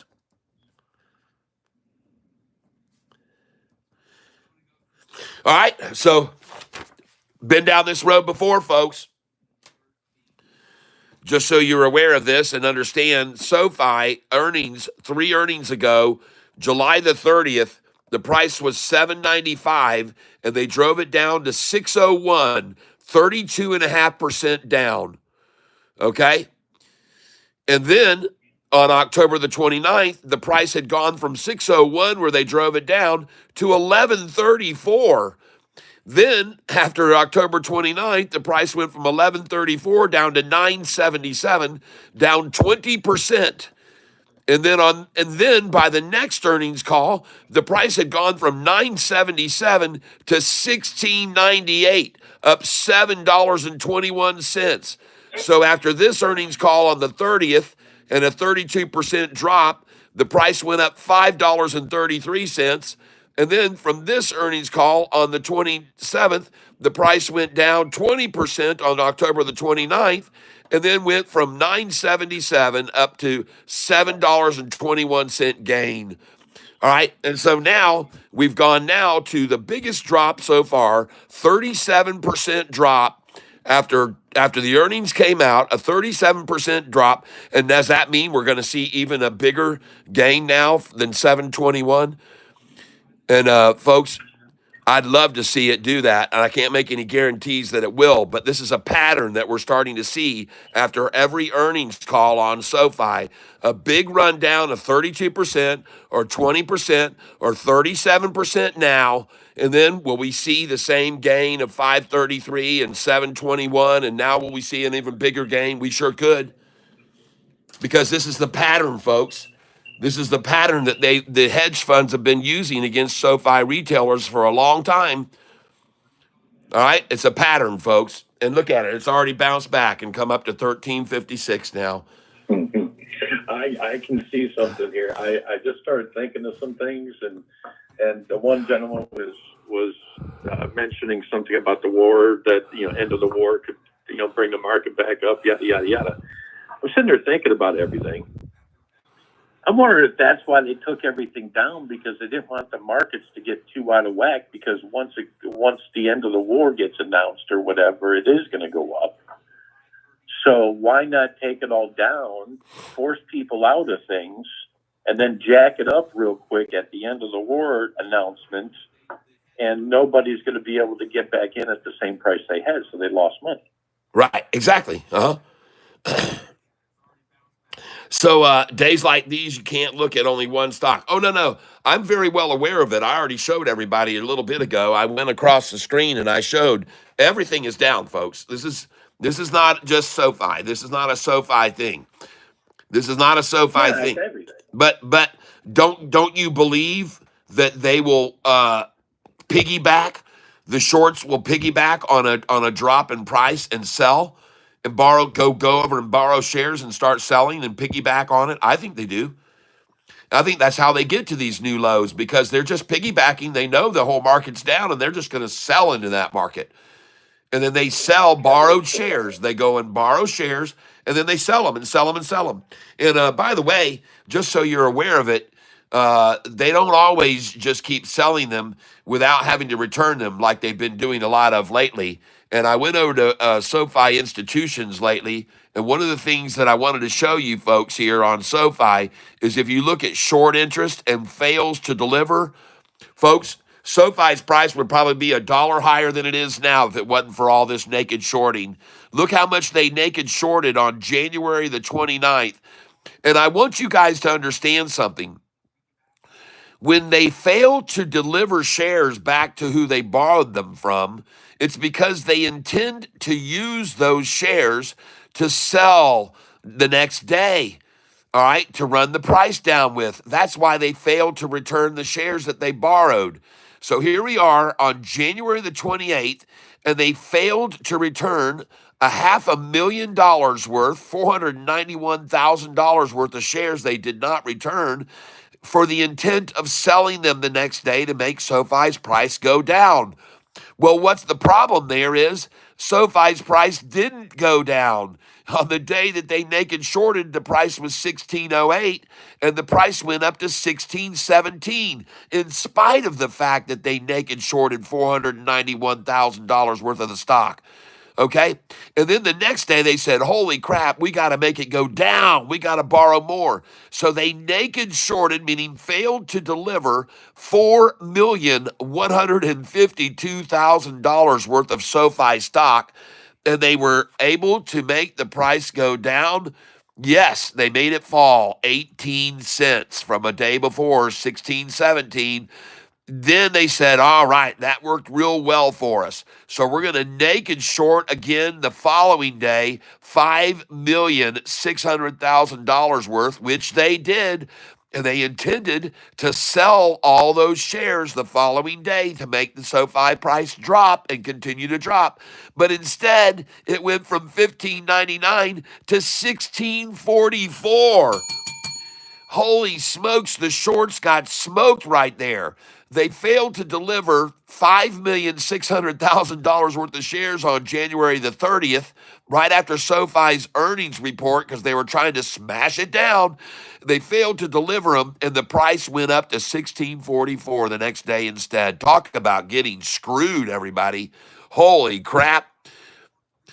Well, this can only go on for so long, people, until it starts to really. They're going to have to become. I understood there was supposed to be some more clarity going on with these traders, and when they're naked shorting, which is against the law, it's illegal, folks, what they're doing.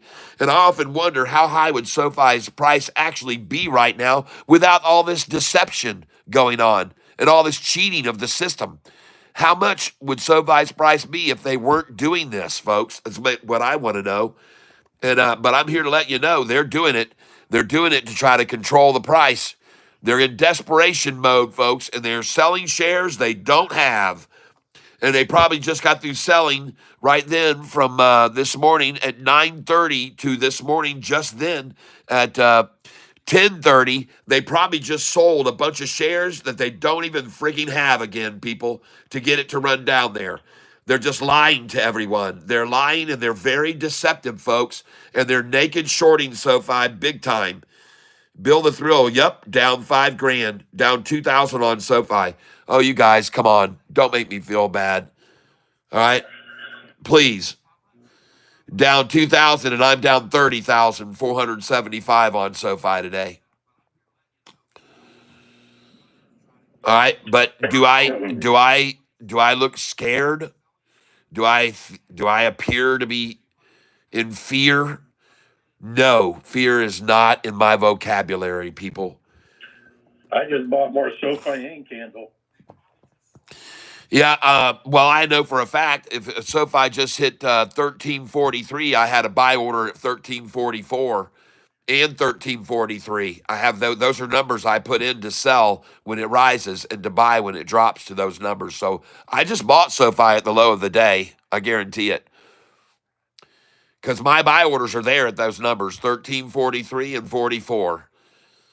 When the price is dropping, my sell numbers are there if it's rising to those numbers, by the way. 1343 and 44. You'll see them right on my sell sheet. They're right there. And today's low was 1342. So I missed today's low by 1 penny to buy in. I missed today's low by a penny, doggone it. But that is definitely a buy number, 43 and 44. And you people who are Goliath members and monster level members, you have those sell numbers and buy numbers, and you should have had some buy orders there at 1343 and 1344. I hope you did. I hope you're using those spreadsheets that I send to you. They are just ridiculous. They're setting like, I'm going to say this real quick. I sold off just minimal amounts of shares in this one company. And they had a mark price on it, which is what I just got rid of it. Because I wasn't losing money. I wasn't gaining money. Right. Anyway, the whole thing is they had set a price on it so low, it was ridiculous. 50 cents lower than what it was. Uh-huh. So they basically just screwed me too out of 50 cents a share. Nice. It was like 5 shares, so it's not like any major ordeal. But it's like, really, guys? Somebody says, Angie here says, HSBC looks decent. Applesauce says, there are no jobs. Now, ladies and there are no jobs. I don't know what that means. He just said that Trump fired half the federal workforce. No, he didn't. By the way, I'm a headhunter. I'm a headhunter, guys. I place people all over the country. Companies are begging for people. Don't give me anything about there's no jobs. All right, so we're going to remove that. Sorry, you just been proven wrong. Sorry, Applesauce, but that comment gets removed. There are jobs, by the way, and I know it too because I see signs all over the place with people hiring, looking to hire, and they're everywhere here in Michigan. There's a lot of people looking for someone good to come and work for them. I've got to get off here and go back to work here shortly, but Maurice Martin says, I'm up 1,600 on SoFi. Yep. Brian Livingston says, yep, I was fired. There's plenty of jobs around my area. People don't want to work. They're like me, day traders. Yep, Jimmy Lopez. Yep. Ask Double K about ONVO. R. Escobar. ONVO. Time for me to go a second job. Go get a second job. Rush peoples. I hear you, my man. Exactly, Double K. Yep. Jimmy Lopez agrees with you. Jim Renteria, little pain before market goes on a steroid fixed in 10-time watch. All right, I believe you. U.S. Army, lots and lots of jobs. That's right, U.S. Army. I believe you're a little off on your SoFi numbers, Brian Livingston. To Toyota Rio, great opportunity to buy TENX right now. Yep. Oh, yeah, baby. BREA, yes, says Raymond. BREA, yes. There's plenty of jobs, says From This Soil. The question is, do people want those jobs at the pay that they offer? Yep. Rhino, looks like the market is crashing. XOS. Trending Now says, take a look at XOS. All right. David Lyons is laughing out I'm not loud. looking at XOS. I'm looking at ONVO. Who recommended that one to you? That one's on fire. XOS. Let me see who just recommended. Which one was it? ONVO. ONVO. That's R. Escobar, and he's picked some good ones in the past. Well, this one skyrocketed. It's not where you want to get in at because it's 300%. But Eli Lilly just bought something from them. Just bought some type of program or something. They're acquiring something from them. So okay, well, we'll look at that tomorrow then. To buy on a pullback in the morning then. I mean, it's up 300% right now. Yeah, now, yeah. Keep going. I don't know. Yeah. It's only $1.54. So, if Eli Lilly is buying something from them, I'm almost thinking you take a stab at it. Yeah, if Eli Lilly's buying some of them, you might want to take a stab at it. Might want to take a stab at some SoFi today at 1362, by the way, because I think this thing is going to go right on up on this great news about new home startups. And people wanting to get new homes, to buy new homes. And that is very exciting for SoFi. And that is why, in my opinion, some institutions made a decision right then. They got on the phone and said, let's sell this thing down and get in on this SoFi now because, baby, she is going to go hot. I mean, when people find out, oh, by the way, look at every single thing. The NASDAQ, the Russell, everything has just taken a 90-degree turn. I think they reached the bottom, everybody. Go over here and look at all these. Look at every one of them. Every one of them, a 90-degree turn. Look at that. Why? Who? This is what happens, folks, when it's by design, when it's structured, folks. This is when it happens. They have a designed number where they're going to turn and go in on it after they've run it down. And look at all of those. Look at all of them with a 90-degree turn at the same moment in time. How come? Why? Why? I want to know. Why is that happening? Why did everything suddenly decide to start rocketing to the green side at a 90-degree angle at the same time? Crude oil down 2.28%. Gold is dropping down to $2,900 an ounce, but who cares? The price of it was $1,900 a year and a half ago. But ladies and gentlemen, look at that amazing turnaround. And look at SoFi turning right with it and everything else, I'm assuming, as well. And right here, we're going to look at a stock, ATCH. And there's the double tie on ATCH. This stock was up yesterday, folks, massively. This stock was up yesterday, big time. And GXO. I don't know who threw that one out there to you. Wow, XOS down 7% and accumulating at the bottom. It's starting to rise right now. XOS is starting to rise. XOS? Yep, it's just starting to rise right now. Two big double top bottoms, and now it's rising. And I think everything's going to rise. I think mysteriously everything's going to rise this afternoon. And I think it's just going to all be a big mystery as to why it ever even fell in the first place. And look at SoFi. Now, I bought this morning SoFi at 1366, and I bought SoFi at 1355, 1354, and I bought SoFi at 1344 and 1343 this morning. So I know that you guys have to be happy with this. What state are you in? I'm in Michigan. But Bill the Thrill says in Missouri. And Jim Renteria says Oregon. A good paying job here is 20, but we are years behind in Missouri. I have been trading for years, and every time I bail on good growth stock, it was a long-term mistake. Yep. Pop, pop, pop. Yep. It's not going down. It's just a pumping dump. Yep. Yep. Entertainment purposes only, ladies and gentlemen. That's right, Accord 11. Entertainment purposes. Need a new song drop before the pop. Oh, yeah. It's the drop before the pop. And then you watch it doesn't stop. Oh, everybody watch it blow its top. We gotta pop and drop. Drop and pop. Here we go, and we ain't gonna stop. Oh, yeah. 1373. It's the comeback stock. It's coming back. Oh, yeah, everybody. It didn't crack. It's all gonna come right back. You'll see it was attacked for a reason. Oh, yeah, it is the season. Oh, let's go look here across some other stocks. ISPC, which was up massively yesterday.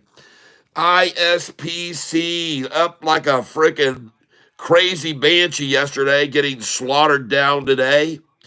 ISPC still not a buy. They're still beating that one up. Don't get that stock. It was up too much yesterday. I told you it was going to fall. I told you so.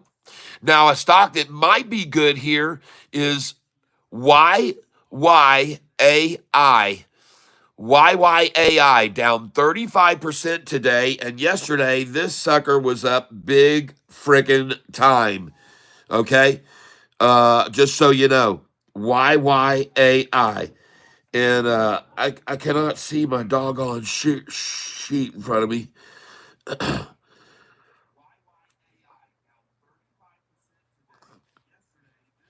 Golly, I got to turn my light on, folks. Sorry.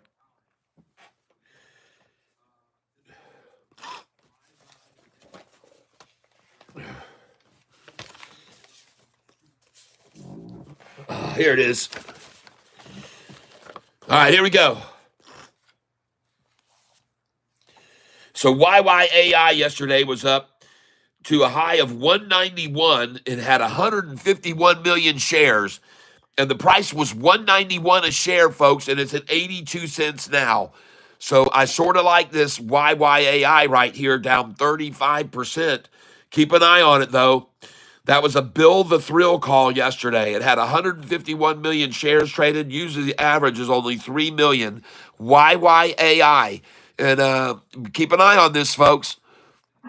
The volume on it right now is 4 million, and it usually has 3 million. So 4 million has driven it down 35%, folks, and it's starting to recover. YYAI, keep an eye on it. The next one I put an asterisk by was ISPC, but it is not doing anything. It's just dropping. That one was up 60% yesterday. Now, another one that I have my eye on is ATCH. ATCH, and there she hit the bottom. And she, man, I thought it just took off. ATCH, folks. And I thought this thing was just taking off. It looked like it was about to. And I'm not sure if it is or if it isn't. But right now, that might be just a glitch on it. But it's down 36%. And this ATCH stock was big time up yesterday. This thing was up 331% yesterday. It had massive volume of 102 million shares yesterday, and it averages only 110,000 shares. So this one here, ATCH, folks, You may want to keep an eye on it for a recovery after the big fleecing out today, this morning. And it's got a pair of double taws on that. ATCH, watch it, folks. It was up 300% yesterday, and now it's down. So it's still up 270%. It's got plenty of room to drop still, too. So be careful with it. Don't buy a lot. But SoFi's out of here for sure. 1375. We just got through buying it at 1343 this morning and 1344. And we're going to continue to buy SoFi on every drop.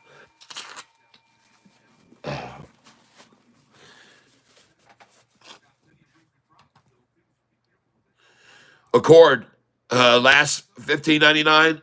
But I also took Accord. You're forgetting. I also took a picture of the last 4.99 too when I bought it there. I also have a picture on my wall of 5.99, and I've got a picture of SoFi where I bought it at 6.99 and 7.99 and 8.99. He puts up last trade at 15.99 and then 14.99 and now under 13.99. Ha ha ha ha ha ha. He says, but he doesn't know I have a picture of 4.99 where I bought it and 5.99 and 6.99, and I've got 34,000 shares of it. But he doesn't know that. But he thinks it's funny to make me look bad. Like, I guess he thinks it's funny. He's laughing at me. But that's okay. You can laugh. I'll be the one that laughs my ass off all the way to the bank, Accord. All the way. I'm just telling you why everything is falling. Yes, everything is falling. Why are you telling me everything is falling? I'm not giving you advice, Jeff. You don't have to read what I write. Hey, there you go, Jeff. Jeff Presley, LEO plus. I'm 51 years old and have seen some things. I don't need your advice on anything. I'm good, thanks. There you go. Hey, listen, by the way, folks, anybody that's on this channel, everybody that's here is for here. Most 90% of the people that are here for a reason, and that is to benefit from each other's input. And so if somebody comes onto the channel and they throw out something, and, we can benefit from anybody, even if they say bad things about a stock. Somebody asked me yesterday, do you think we're going to go down into 13 to 13, a gap down to 13? I said, no, I don't believe that, but I was wrong. And but so what? It went down to 1343 just then. I bought more of it. I'm not concerned about it doing that. I'm grateful to the good Lord above, because guess what? I'm going to sell those shares that I bought at 1343 this morning. I'm going to sell them at 1420 or higher. I guarantee you. I've always done it, folks. When they drop it down, I buy it. When it goes back up, I sell it. And you guys all know that. I do it all the time. And so here, I just bought this morning at 1343, and good for me, and 1344, and I'm going to buy it at 1355, which I did, and 56, and 66, which I did. And I did that because I know it's going to go up, or feel certain it's going to rise from those numbers. And I would even recommend buying here at 1376 or 77, because I think it's going to go to 1388, where they're going to try and stop it today and close it at 1388. And I don't really give a damn, because I know one thing: on every single earnings call, I've already proven it to you. They've run us down 32%. They've run us down 30%. They've run us down 29%. And now they've run us down 37%. And they've always run it back up afterwards. Always. Every earnings call drop has always been followed up by a pop. Every one of them. Go back and look. You can always see it. As a matter of fact, if you don't believe that, go look at an earnings call on May the 1st when SoFi was $6.52 a share, and 2 weeks later, the price had gone all the way down to only $4.45 a share. Folks, that is a huge, again, that is a 30% drop, again, that they did last year, a year and a half ago in May. And where's the price now, I ask you? Where is it now? All right, so who cares? Every single earnings call, it's a 2-week washout. It's almost always that way. And then SoFi's up $5, $6, $10. I mean, holy crap. Just a year and a half ago, this stock price was in the $4 range, everybody. $4.45. A year and 9 months ago, SoFi was at $44.45. And I started this channel on the day after that. I started talking about SoFi to let everyone know to get it. And I've been doing it ever since. I've been doing it ever since.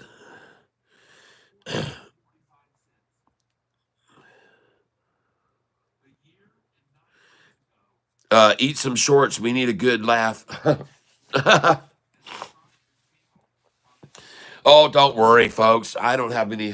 Fortunately, I don't have any chocolate syrup down here. But I don't need to eat my shorts. The shorts that are going to be eaten here is the ones that try to short this position. They're going to be eaten alive. And by the way, one of the things I mentioned to some of the people here on this channel yesterday is just because we have a lot of institutions that are accumulating SoFi lately does not necessarily mean that that will influence the price to the upside. And I can prove that, in fact, it does not, okay? It's not necessarily good, and I can prove it to you by showing you right here, right now, ladies and gentlemen. And if you'll be kind enough to take a look over here, you will see SoFi's chart in institutional ownership. And I want you to notice that look how many institutions owned SoFi right here when the price was up here. And look how many institutions came in as it rose to here. But once all these institutions saw that all these institutions had purchased a shitload of shares here, they came over on the phone and called these institutions and said, listen, we know you've accumulated and have massive amounts of shares of this stock.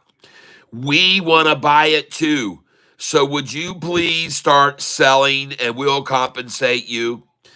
And they did. They sold the price down and it went down. And then these institutions here had other ones behind them that saw they were accumulating at this price. And then they called these and said, hey, would you sell some shares for us? And down it went more. Then these institutions came in. They wanted to get SoFi at a cheap price. So they called all the previous owners, sell please, we'll compensate you. The price falls even more. The price, see, these institutions wanting shares of SoFi is not necessarily a great thing always, okay? And here is where things changed. And suddenly you saw SoFi's price while all these institutions started to accumulate more and more and more, the price dropped and dropped and dropped and dropped and it dropped and it dropped. And institutions kept wanting more and more of it. And it kept dropping all the way down to here as institutions wanted more because they have ways of calling other institutions back here that have bought and say, please sell, sell, sell, sell, Mortimer. We want in. And so the price on the stock then suddenly got to this point, and it was at the point where they couldn't make any calls anymore to drop it. And you can see they're buying now way up here now. They're buying way up here. And you can see it's even going higher now. But while they accumulate, they make calls to run the price down. Today, there's even more institutions that are probably buying SoFi that want it on the cheap, and they may have called a few people themselves. Yep, retail is always the first to sell and lose everything. That's the plan. Then hedge funds laugh when they gobble up the shares. So, right here, now we're going to go over and look at institutional ownership. How many institutions today are taking advantage of the drop in price? ADNIX, American Beacon, ARC Transformational Innovation Fund. It's an ARC fund, folks, increasing their percentage value by 32.72%. And folks, here's the thing I want you to know. when SoFi often drops in price, we don't see any institutions file until the last of the day, and they start filing. So don't be surprised to see there be more institutions by the end of this day holding more positions long.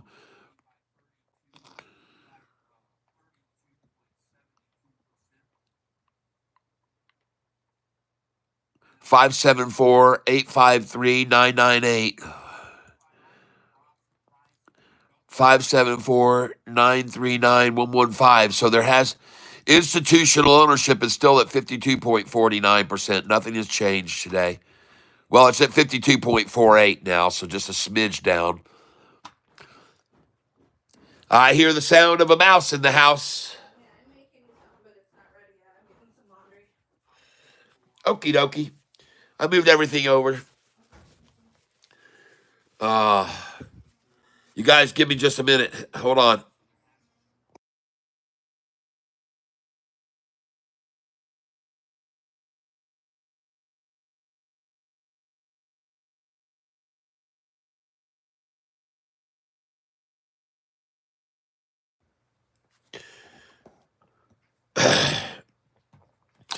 The percentage of institutional ownership of SoFi is now over 52%. So that would mean that retail ownership of SoFi is right now at about 48% of the stock is held by retail. By the way, this is one of the most heavily owned by retail of any of the stocks. The fintechs, it's one of the most heavily owned by retail. And I think a lot of retail come in because of me. And I tell them when the price was $4, it was going to go up. And I told them when it was 5, it was going to go. And I showed everybody here a little bit ago. I showed everybody about 4 months ago this chart right here. And I said to everyone, because everyone was all up in arms, because SoFi had done something called convertible note offer. And just so you can see this, let me make sure you can see all this with the screen. So make sure the screen is up and you can see good. Hold on just a minute here.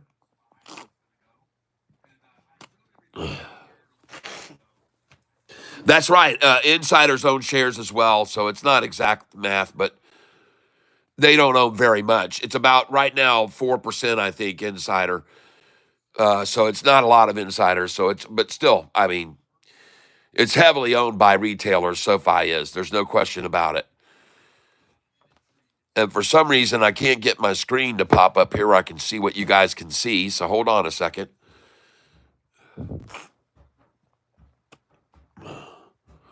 There we go. And there's the stream right there. Get this to pop up so I can see what you guys can see.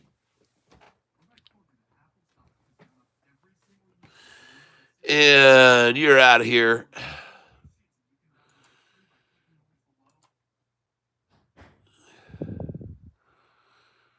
And let's see what this pops up as so we can see what you guys are getting to look at. All right, yep, I see you can see virtually all the screen. So I'm going to show you this right now.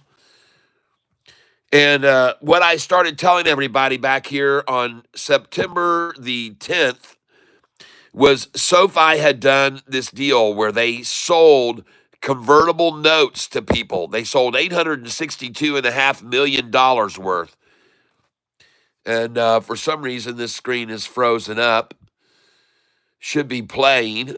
Come on, play.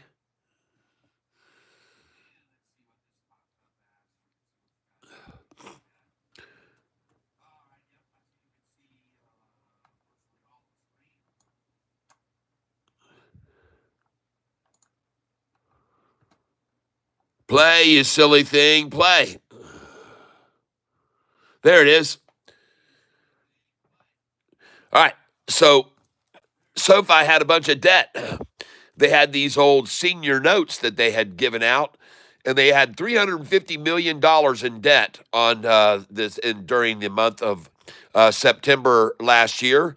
And they decided they were going to pay off that debt, but not use their own money to do it.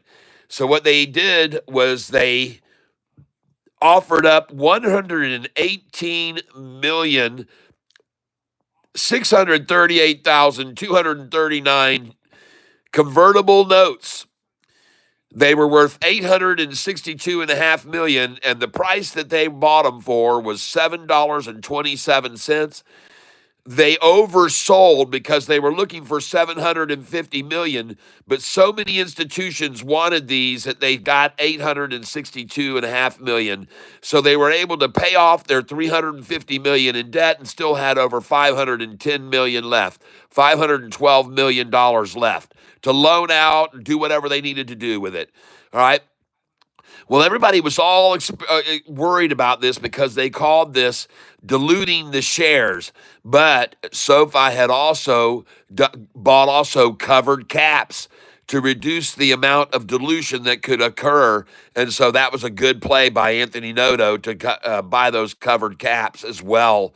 So I told everybody on the day that this occurred, I said, folks, don't worry, because this 727 buy-in price, they're going to now push SoFi up to 1229. And I started keeping track of it as it went higher and higher and higher and higher and higher and higher and higher. And I kept showing people. And I said, folks, they're going to be able to convert those notes when SoFi goes up to 1229. So that was their first goal. And they got there, 1229. They celebrated because then they could convert the notes to shares. And by the way, this is at SoFi's discretion. They don't have to do anything until 2029 if they don't want to with these. But here's the deal. There's a limit to how much these convertible notes can be exchanged for. And even though they got them converted when it hit 1229, the price that they got was $9.45 per share. Then from there, they had made up to 1229. They made already 33%. Then they ran the price. I told you it was going here, 1454. And lo and behold, where is it now? Where is it now? Where is SoFi now? Oh man, it already went to $18, way beyond where I said it would. And it's already now pulled back $5. And that's a typical $5 pullback to wash out retail. It's a good number. Good number there. And the one thing I feel good about is every single share of SoFi that I've now bought today, I'm up on. Every one of them. Or even. They have it. I started buying today at $13.66. And so I bought some at $13.55, $13.54, and I bought some at $13.48, $47. 49, and I bought at 13.43 and 44. And the low today was 13.42, so I missed the low by 1 penny. But I feel good. I feel good about SoFi. I'm not worried. Don't worry, y'all. Just go all in. We go to 15. Get calls to 14.50. Yep. Davian Adams, exactly. How is the big screen? It's great. It works real well. My profits to date are not that good now. I'm only up $92,000 over the last since January 1st. So I'm only up 92,000 since January 1st. That's a big pullback, folks. But I'm not worried. I'm still up 92,000 since January the 1st. And that is something I can be grateful to God about. And I'm going to make it all back. Now I'm up 93,000, so it's already increasing very nicely. And SoFi is going to run here. SoFi is going to run.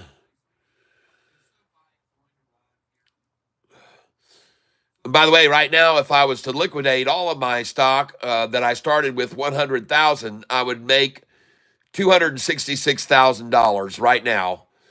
Because I'm up from the 100,000 that I started with on this paper trading account, and my account value liquidation is right there at 364,000 if I liquidated right now.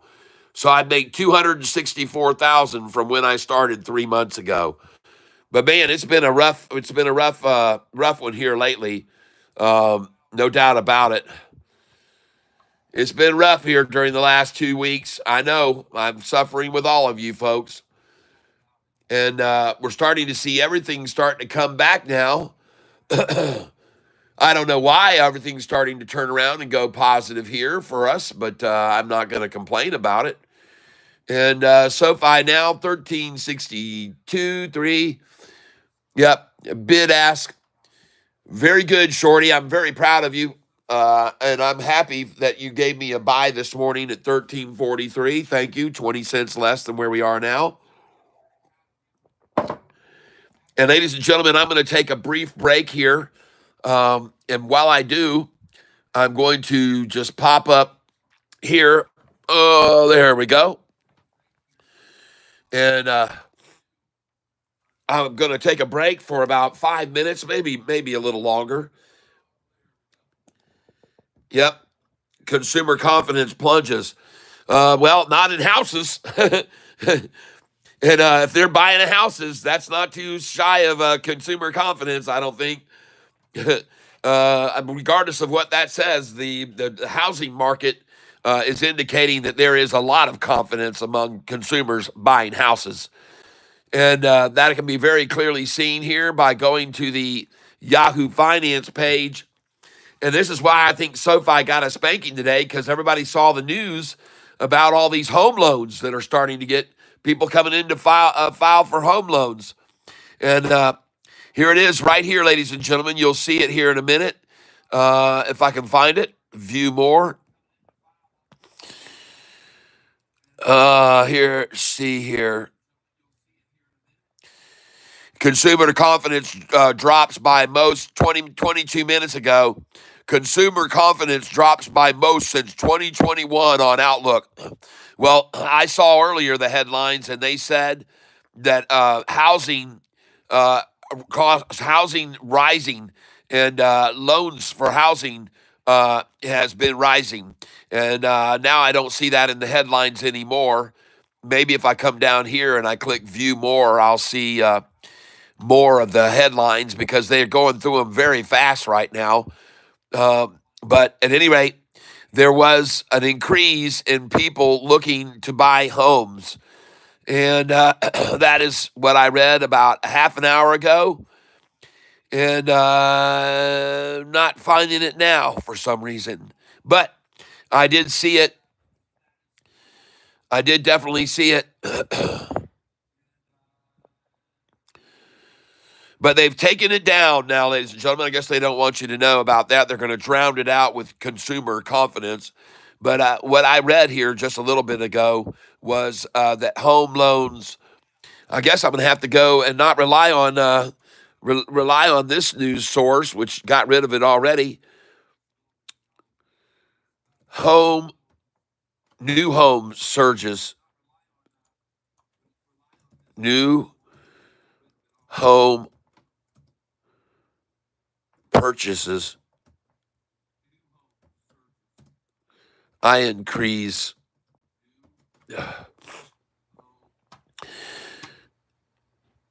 Up 2.5%.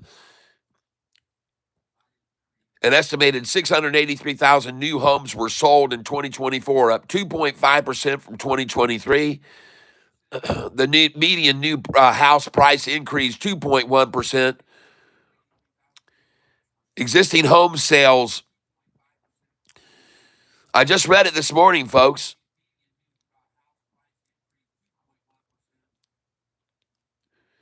It says new home sales jumped by 8.8% 10 months ago in March.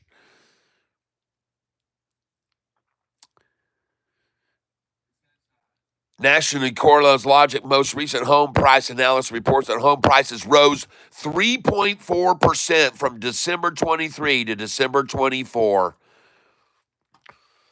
And the start of 2025 saw a dip in existing home sales and a continued increase in prices. The National Association 4 days ago. So home prices are rising. And what the headlines were today on Yahoo was that home demand was rising, and buyers were looking to get into homes. And I don't see it now, unfortunately. But that's what was on there on Yahoo this morning, conflicting with the story, the headline saying that everybody was in fear. They like to tell everybody that there's fear going on all over, and they like to make up different reasons why. Consumer confidence plunges most in nearly 4 years as inflation fears escalate on Trump tariff threats. Well, I got news for you. They're not threats. They're going to happen. They're not threats, and they're going to stabilize everything, and they're going to make an even playing field. We're not going to take it up the A anymore.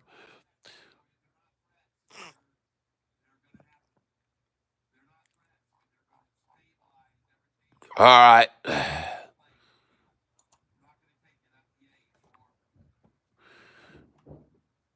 Yep. All these other countries are going to have to get in line, and they will.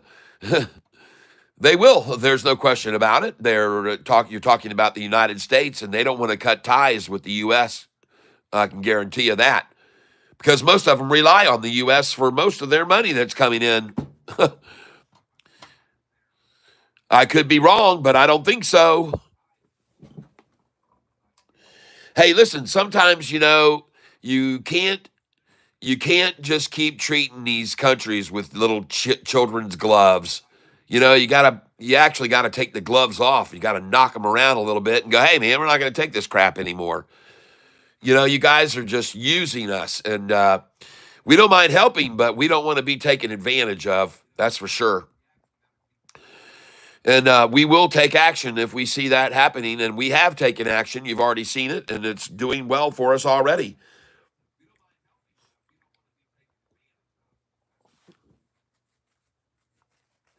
Do you work, or did you, for a big investment bank? No, never. I work for myself. Uh, I am a accomplished musician who has many, many, many songs that are on the internet, and they play every day. They're playing now all over the world.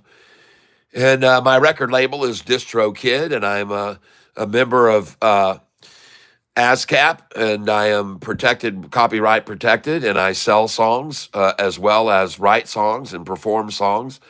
And I've been playing since 1977. I started up on the saxophone, well, about really 75. And migrated to the guitar when I turned 21 years old. I joined a band out of Texas, toured with a group called Frankie Cashmere and the Sweaters, and toured all over Texas and all over the U.S. In fact, we were on the road 360 days out of the year, and we toured all over the country of the United States, playing in everywhere, even out of the U.S. Played down in Aruba and some really, really beautiful places, and toured all over for a few years. And then I decided to start my own band. I left that band because they didn't want to do originals. And so right now I have over 125 original songs that are on YouTube. If you go over to my channel by clicking on my icon and click playlist, you can hear me play a bunch of the songs live, which is one of my mainstream videos that is like a featured video where I play about 30 or 40 songs live. And then I also have all the songs that are recorded that are on YouTube. You can just go to my playlist and listen to over 125 of my original songs. And so I make a lot of money off of that, and I make money also off of my book sales. I'm a published author, and I have a book called The Cube, and I actually have I have a patent on the premise of the book. It's called A Hidden Element Puzzle, and I hold a patent on that, and I license that out to different companies that want to do stuff with my patent. And so I have my fingers in a lot of different pieces of pie here, folks. I can guarantee you that. And just to kind of give you an example here, maybe I can find something here to show you.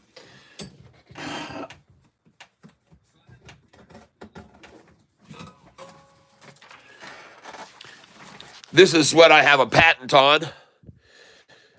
This is just one example of what I have a patent on, and it's called a hidden element puzzle.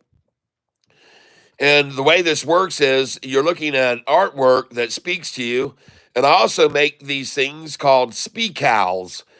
and they're speaking decals that you peel off and put on a skateboard or whatever.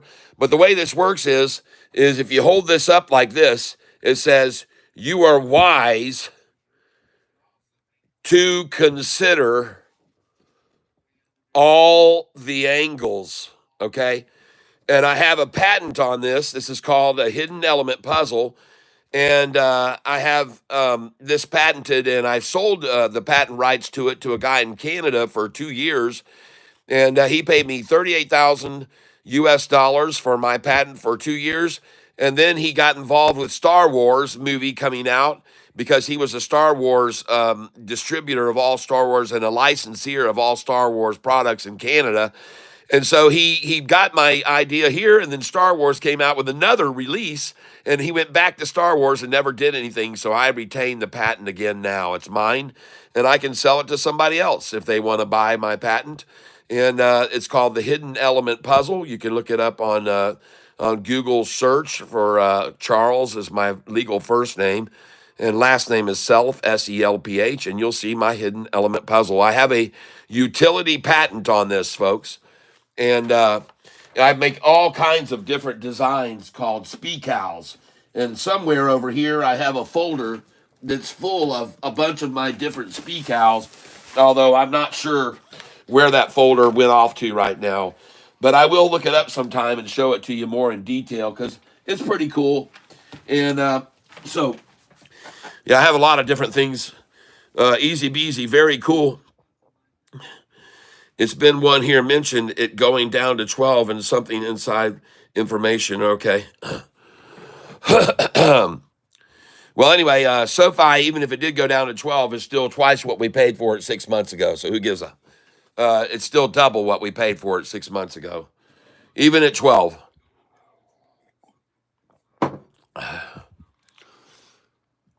And as I move over here, I'm going to look at some other stocks right now.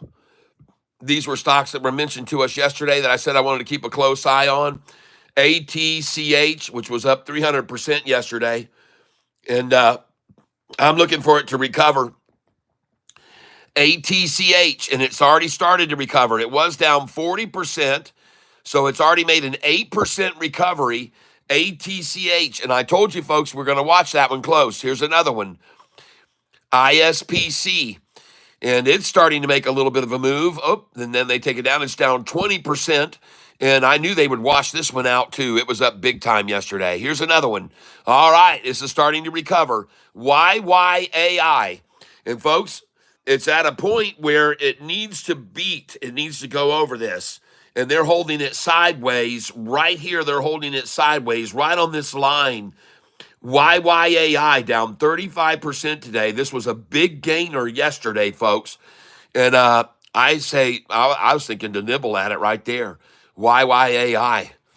Nibble at it. Now we're going to look at GDC. Dang, everybody, up 21% more today. This thing was up 38% yesterday. Oh, my gosh. And I still own it, folks. I still own this stock. I weathered the storm. Oh, man. Up 50% now in 2 days. Up 58% in 2 days. Hallelujah. Thank you, Lord. Well, I was patient with it, and I told everyone to be patient with it. GDC. Very nice. Now we're looking at Zim. This was a stock that was mentioned this morning, and boy, did they knock that thing down as soon as it was mentioned by one of our people here. And of course, I bought it. I bought it already. ZIM. I bought it. I moved over my money from another stock that wasn't doing well, but I think it'll continue, and it pays dividends. So I'm liking that. Now we're going to take a look here at TENX. TENX was halted today for some reason, they said. I don't know why in the world they would halt it, and I don't believe that it necessarily was. And it's not in any peril right there being down 5% because we bought this stock at $2.77 and $2.69 and all in the man, oh man, we bought so much of this in the 270s. Sofi. Come on, baby. Get all you can. 13.55. Come on, shorty. Fill your wagon here. And then off we go. 10X was halted. No, somebody said that. I never noticed that. Kimberly, GDC, yes. Why? That's a good spot to nibble. Yep. ZIM, integrated shipping. That is correct, Easy Beasy. That is right. ZIM pays dividends. And by the way, that stock ZIM is up very nicely over the last years on dividends. Very nicely. And I'm going to close this now.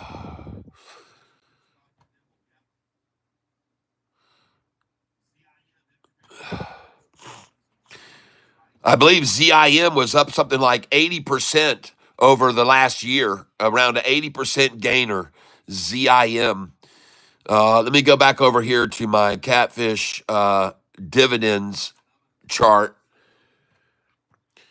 And I sold one of my other stocks and I got ZIM today. And I will take a look at here where ZIM is right now. Just give me a second here.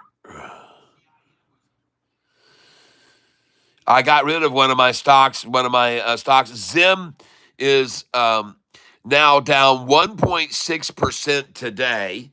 And this screen is going to refresh right now because this is a Google screen. And wow, so Zim is down 1.6% today, but over the last 5 days, it's up 8%. Over the last 10 days, down 10%. Over the last 30 days, up 18%. And over the last year, up 84%. It's $2.634 billion market cap and trading at 2 times.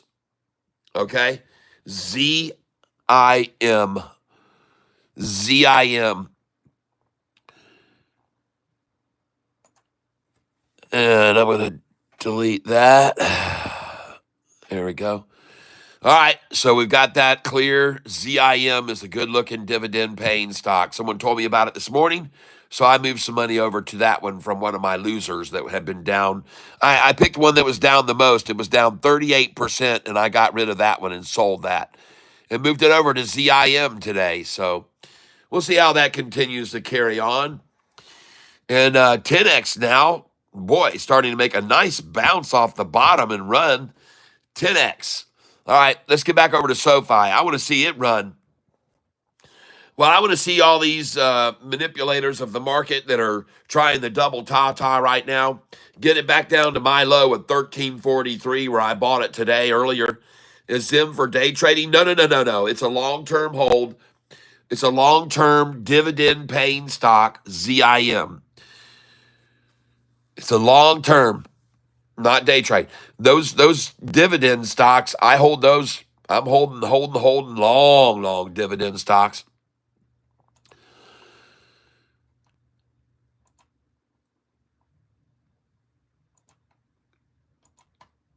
Just give me a second here, folks.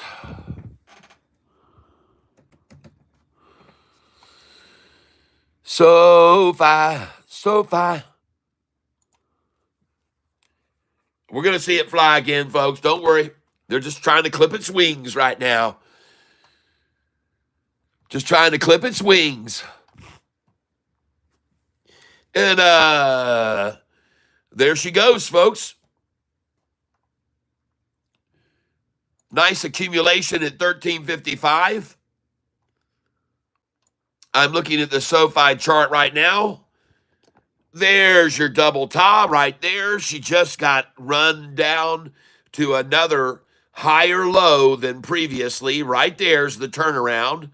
And here come the buyers, ladies and gentlemen. Here come the buyers. Put the screen down here so you guys can see this clearly. And we're going to highlight this area so you can see what's going on with Sofi right now because it looks to me like it's about to make a run. And we're going to highlight this area right here. And we're going to come over here and watch this very closely. What we want to see right here is this turquoise line cross the orange line and move upwards over the 45 and 50-day moving average right now. And look at the green candlestick come in there. Look at that volume and the size of that buy. Holy crap, that's someone coming in right there. Coming in on SoFi, folks. They thought 1355 was a good place to buy it. Right there, folks. That's a big, big, big, big candlestick buying right there. Right on the heels of a huge candlestick dump. Somebody doesn't want the shares, somebody that does want the shares.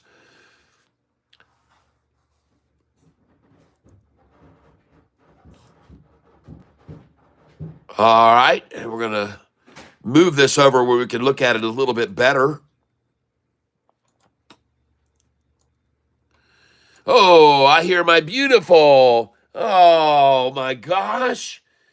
Whoa, everybody. I just got a beautiful breakfast sandwich by my gorgeous wife. She takes such great care of me. Don Schwartzritter, I'm broke. Hi, broke. Welcome to the place where your brokenness will end, hopefully. We're glad you're here and can be with us in the tank. And we're looking at the SoFi stock right now, and we're watching this chart very closely to see it get ready to springboard. And I use all types of data to determine when to buy in on a stock. And I can see right now there's certainly some very strong persuasion trying to get people to part with their shares right here now.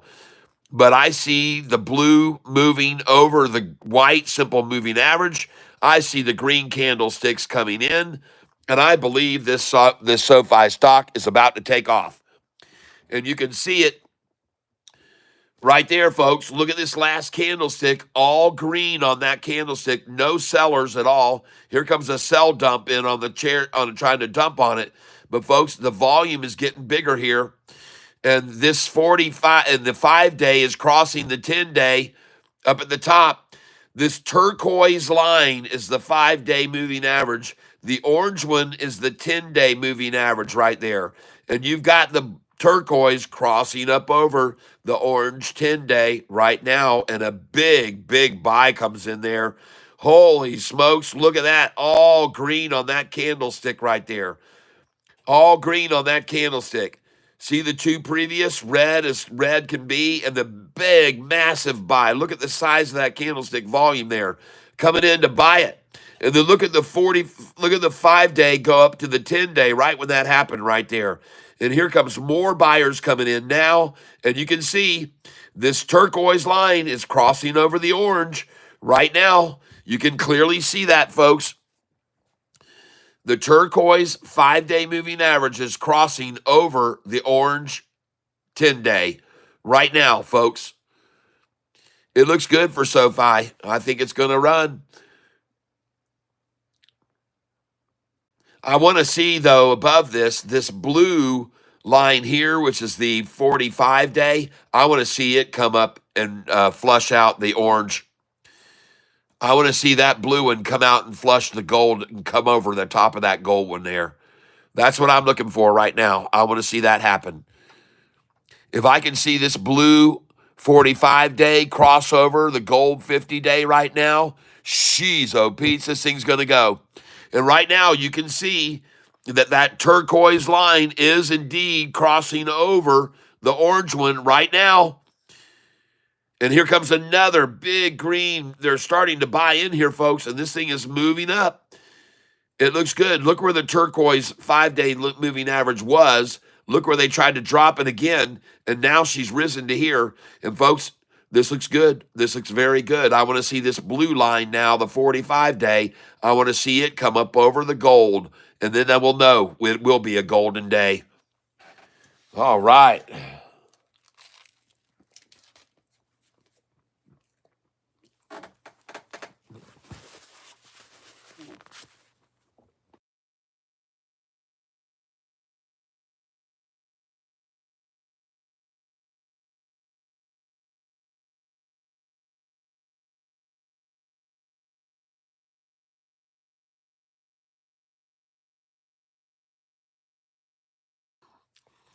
I am using Thinkorswim's platform to look at the stock SoFi very closely right here. We're examining the charts. And I'm using Thinkorswim. I have in some very different, there's a 200-day moving average in the green up here. I've got a gold 50-day and a blue 45-day. I've got a turquoise down here, turquoise 5-day and a gold orange 10-day. And I can see now the turquoise 5-day is crossing over the gold, the orange 10-day.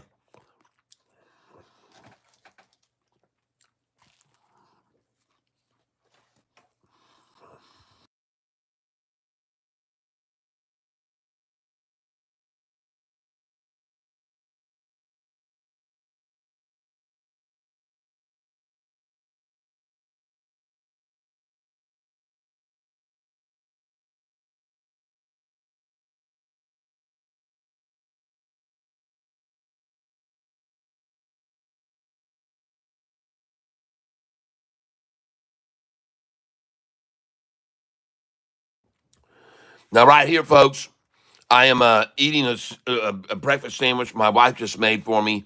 So I'm going to put the microphone on mute for a minute here so you don't have to listen to me chomping away. But it'll only be a couple of minutes. I'll be right back here. Hold on.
All right, folks. So what I want you to see is going on here is have a look at the size of these candlesticks of volume coming in here. And look at that candlestick, how it's mostly buyers. And look at this one, mostly buyers, almost all buyers on this candlestick. But man, they're coming at it, man. They're dumping, dumping, dumping. But look at this candlestick right here. It's all buyers. Every bit of that candlestick in the last minute is buyers, folks. And look now at the blue and orange rising, and they're going to come up over this 45 and 50 day right now, folks. I like Sofi right here. I'm just saying,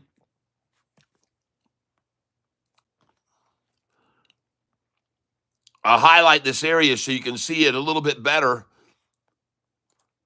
I really like the look of it right here.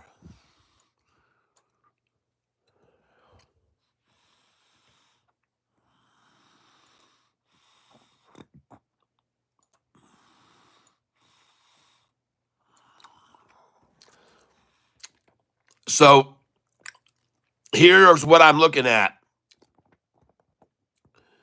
I am looking at the blue 45 moving day average about to cross over the gold 50-day moving average.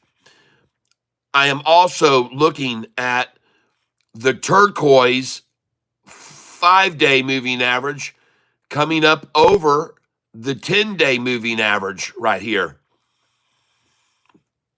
And it looks like there's just an absolute deliberate effort to try to hold SoFi here at 1353 and accumulate it as long as they can. And interestingly enough, no real desire to push it any lower, just to buy there, just to keep accumulating there. No effort to try to drive it down any further, and it's rising now. Here we go, folks. Here we go. Watch this turquoise line come up over the orange one here. Watch the blue 45 cross over the gold. Watch the trajectory, folks. You'll see it. You'll see it.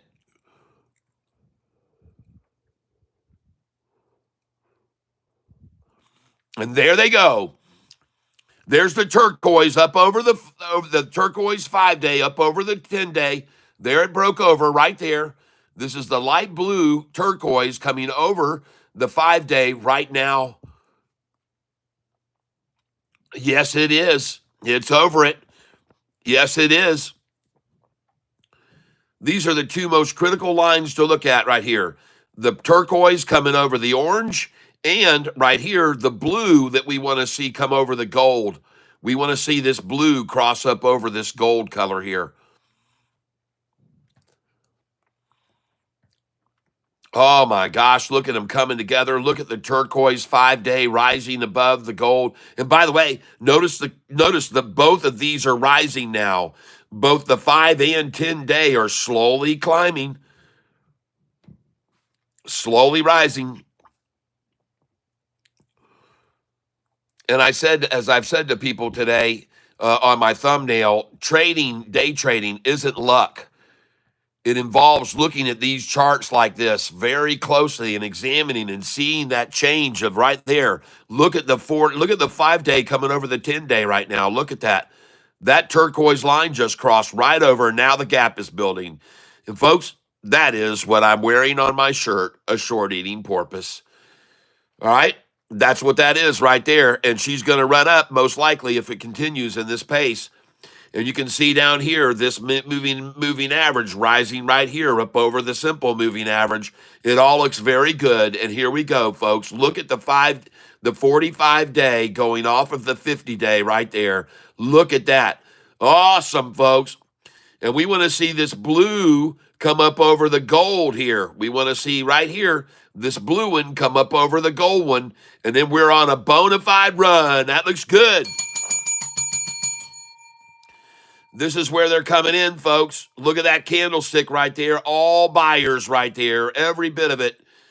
Oh, my gosh. Watch this whole thing go green across here. This bar right here. Watch it all go green. Look at that thing. Look at the 5-day coming off right now off of the 10-day. Looks beautiful, folks. That's what we want to see with SoFi right now. We want to see a recovery. Here we go. Oh, yes, up 5-6 cents now from where it just was 5 minutes ago. And there's the crossover. Oh, yeah, baby. Go, baby, go. We got the 5-day and the 10-day crossing the 45 and 50-day moving averages right now. We got green coming in here on this candlestick in a big way.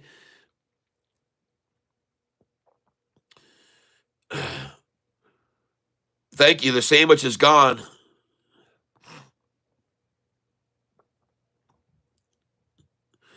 Hootie Tots. And is that MetaTrader? No, I'm using I'm using a Think or Swim platform, but I've added my own candlesticks. These candlesticks that you see down here are my own. And the code for this I send to people who become monster or Goliath level members. Goliath level members.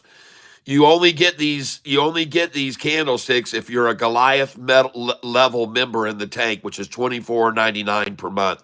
But believe me, these candlesticks are worth it.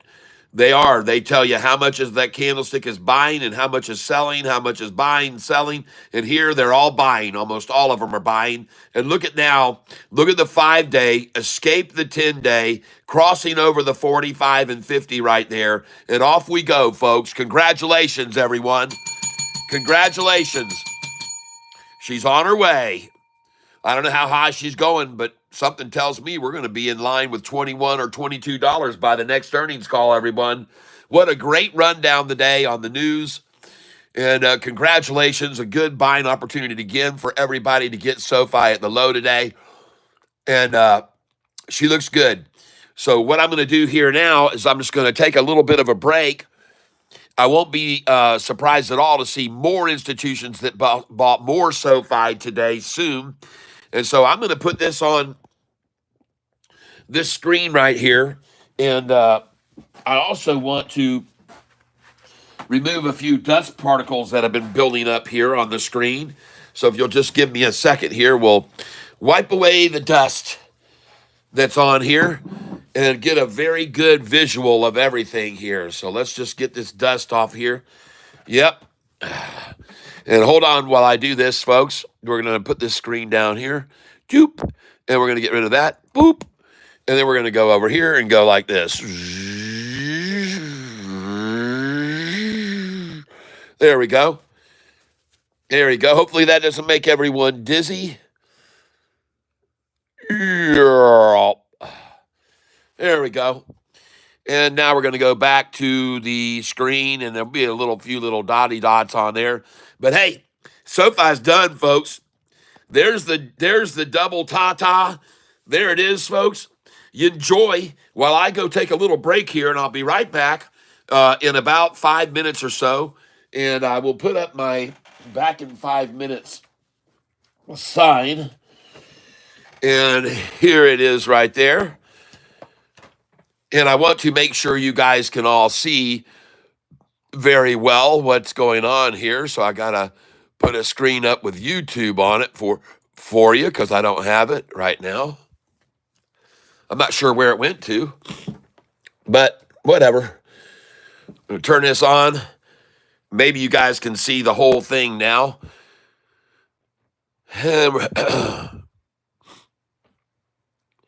In day trading, folks, it is not luck. It involves using these types of charts that I'm using here, and they can tell you what's happening and unfolding. And I just want to make sure everybody can see everything here. So just give me a second before I get out of here for 5 minutes. And I see that you can see that. So that is very good. So now we're going to come back over here, boom, like that. And we're going to show you Sofi rising while I'm going to take a break. I get back, we're going to see 1369. 1369 or higher is what I'm calling for. And I will be back in 5 minutes or less.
Got one pair. Yeah, the other ones are probably downstairs, like I said, in one of those bags down in my dresser.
Baconator. Bacon, bacon, bacon, bacon, bacon, bacon.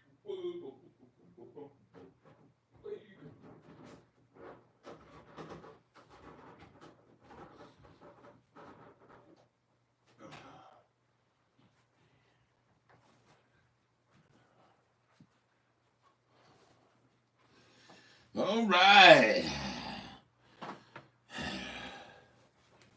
It's time to turn this thing around. Start to make it sound. Where are we now?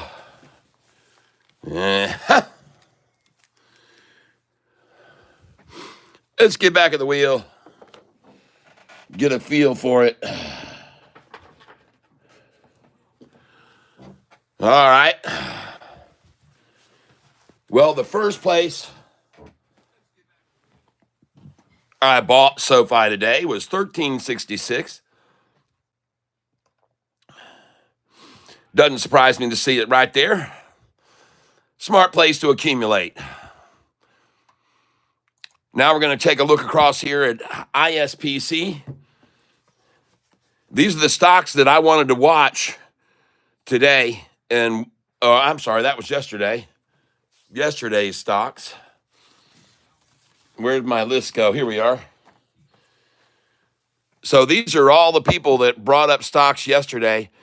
And one of them was Jimmy Lopek's BBAI. So we're going to go over and look at that right now. BBAI. Big Bear. Big Bad Bear. Big Bad Bear. Zim is up. All right. Crash. Thank you. For letting me know. I told people about that this morning. It looked good to me. So good job. All right. Well, I told Chris to pick some up for me. I should have bought some in my account. Well, whatever. I bought Sofi at the low today, $13.43, $13.44. I'm happy. I won't see those shares again at that price. There's most likely never ever be seen again. And looking over here at ATCH, this stock was a massive gainer yesterday. ATCH, this was mentioned to us to take a look at yesterday. I got to put my screen back on here for a minute. This was Jimmy Lopez who called this stock out. It was up 331% yesterday. ATCH. And so we look at it right now, and wow. Let me see the screen here, what you guys are looking at. Yeah, you can see.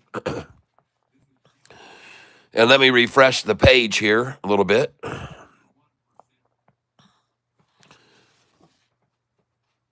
Refreshing the page. Thank you for letting me know Zim is up. That feels good. And I want to make sure and write that down that you gave me that call, because I wrote down Zim, but I didn't write down your name by that. So I want to make sure and give credit where credit is due. Crash. Snod.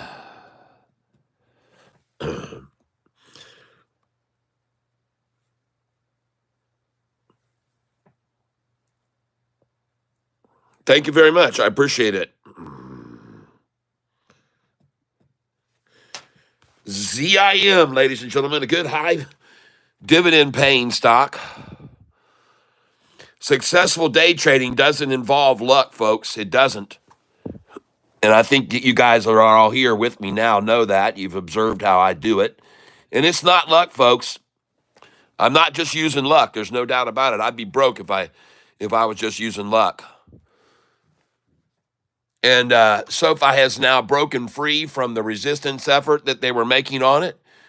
And it has now traveled into a new domain. And that is good to see it break away and go higher. I want you all to know that I expect to see Sofi climb from here very, very nicely. And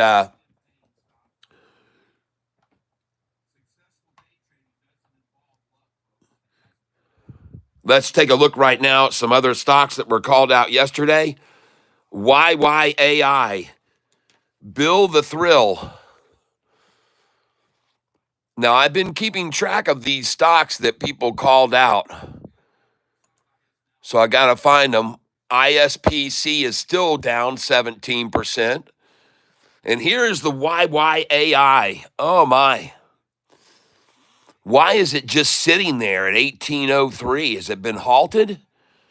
This thing says 10:53 a.m. This thing has to have changed by now. Okay. Now, this stock was up yesterday. Bill the Thrill mentioned it to us. It was up to a high of $1.91. This stock was at $1.91 yesterday, had 151 million shares traded. How many has run it down? 4.4 million now has run it down 40%. All right. So that's nothing compared to yesterday's volume to get it down 40%. And the question is, will it hold it down there? But we're going to be watching this one, folks, for a possible takeoff. YYAI. I hope you guys keep it on your radar. Matter of fact, I think what I should probably do is come over here and add it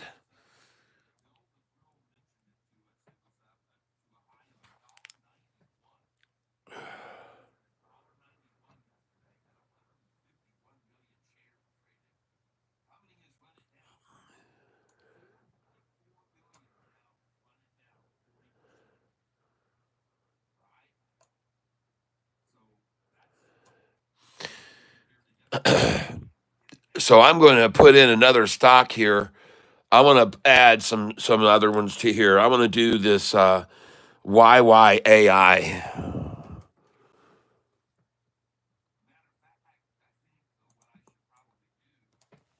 YYAI. And hit enter.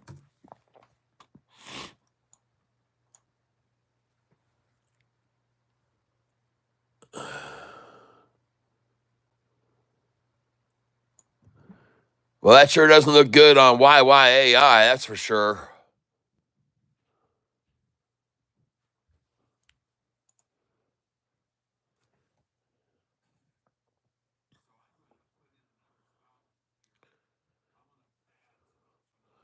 We're having trouble with finding that site. Well, this one is looking good. That's our channel here that you're looking at the screen.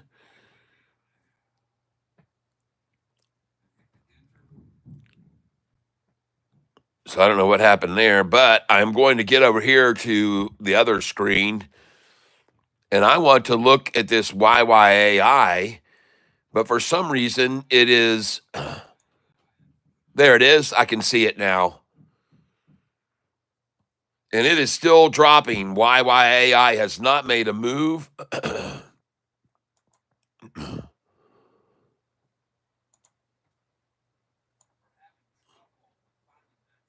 But it is looks like it's starting to hit the bottom right here, folks.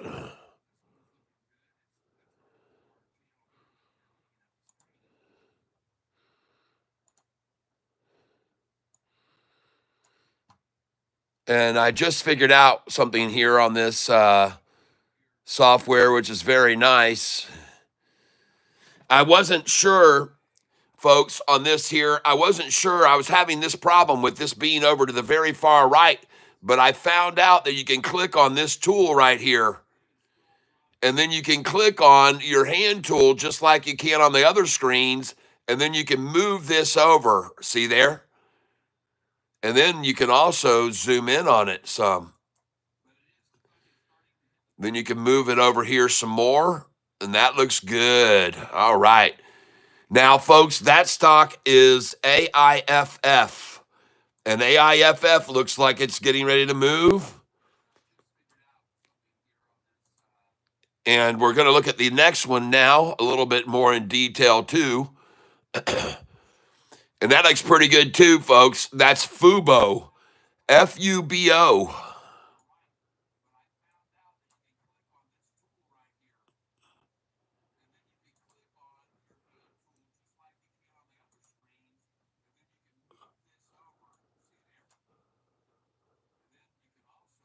All right. Man, that's the bottom on that thing, man. Oh, my gosh. YYAI. That last one I'm showing you is YYAI, folks. And by the way, Sofi looks good here, folks, on this chart as well. Let me move this screen out of the way so you can see it better. And Sofi looks good right there, folks. Looking up there at the top, you got the 5-day moving average crossing up over the orange 10-day right now. And that's good. That's what we want to see happen. We want to see this turquoise line rise above the orange 10-day right here. All right.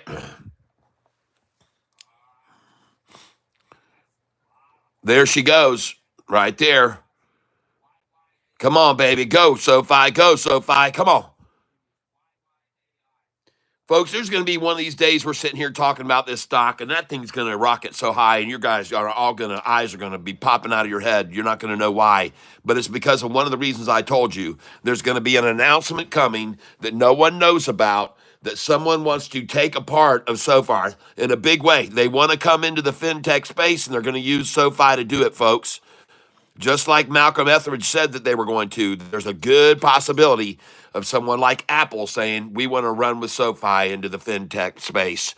We're not going to do all the paperwork and get all the permitting and everything. We'll just go right through SoFi to come into fintech. Apple, and by the way, there's some connection now. Look at that. Look at that beautiful, beautiful turquoise 5-day moving off of the 10-day moving average now.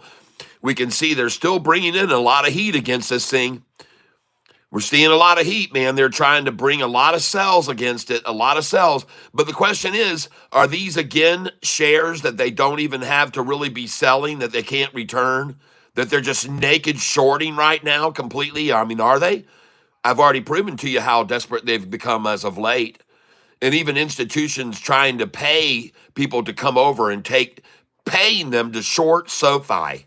It's insane, folks. It should be illegal, but they're paying people and giving them incentives and interest to short SoFi right now. But look at this blue 5-day cross jump off of the 10-day, and there she goes right there. Looks good. SoFi looks strong. Both the 45 and 50 days are rising here. You can clearly see they're rising. This is all rising. Everything is rising. There is no disguising. Every freaking thing is rising. If you don't want to accept that, then you're not smart enough to take a look at SoFi's longer term chart. And I'm going to pull it up for you right now so you guys can all see it. And folks, that is what the definition of rising is. Every single moving average, but the main one is the green one, folks. And look at that green moving average. Oh my gosh.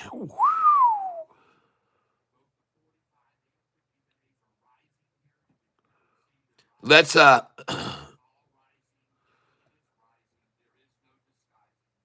let's look at that 200-day right there. See it lit up? Let's examine this area a little bit more.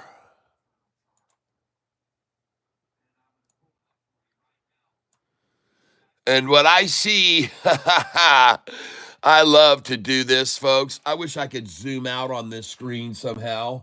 I don't see a way to get further back on it.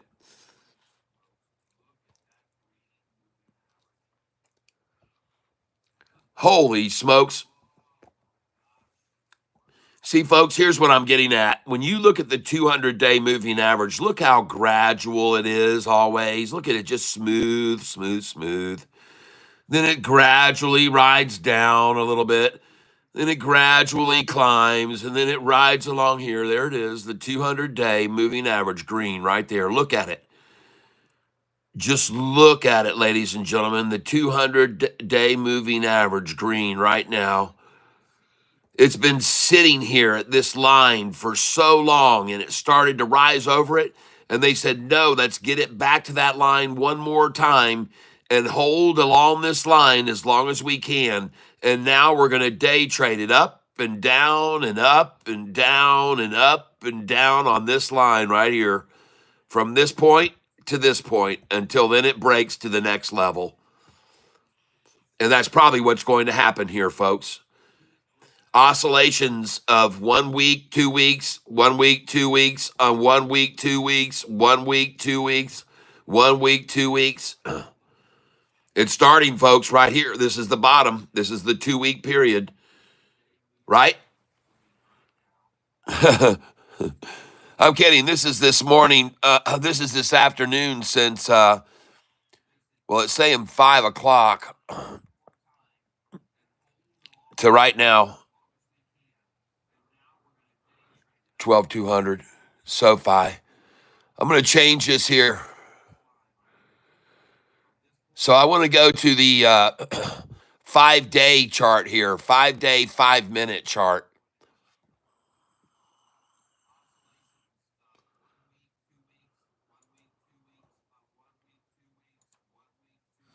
And in case you didn't know it, folks, this is the thing I talk about. This stock right here is just my main thing that I've been telling everybody about since the price was in the $4 range. This is what I've been telling everyone over and over and over. And is to keep buying this stock on each one of its good lows. And this is a good one here, right here. I think it's a great place to buy it. This is almost as good as the low of 601 that had been achieved after SoFi was at $11.77. 11.70 SoFi hit back on a July, I think it was, earnings call a year and a half ago, and they were at 11.70. And 66 days later, exactly 66 trading days later, SoFi's stock price was at $6.41. November the 21st. So from July through August, September, October until November 21st, for 4 months.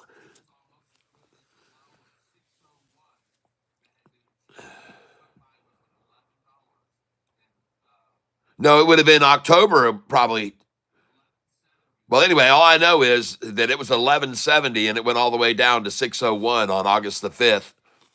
And it was one of the days I tracked. It was a 66-day rundown before it bottomed out. Exactly 66 days.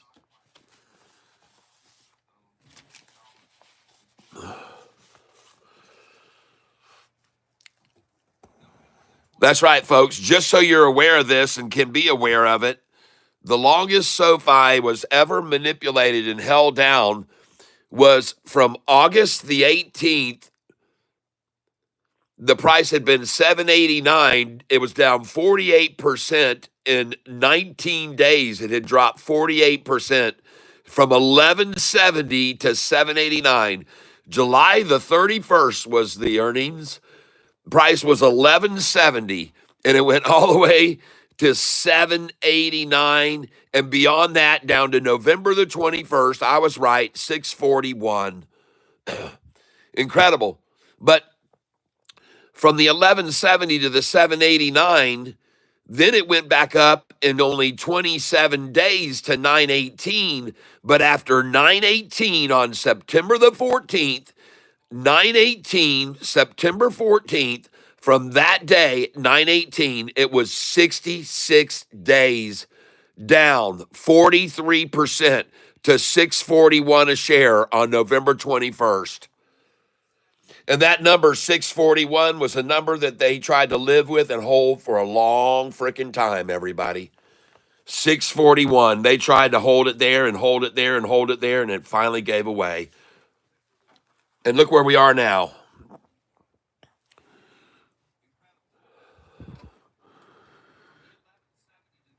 SoFi looks good to me right there, folks. Pick some up.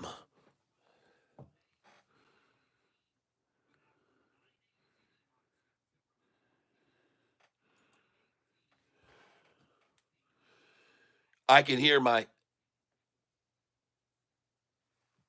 There we go. Got a brief delay, and I can see that you guys can see what I'm seeing here, hopefully, and understand what I'm saying.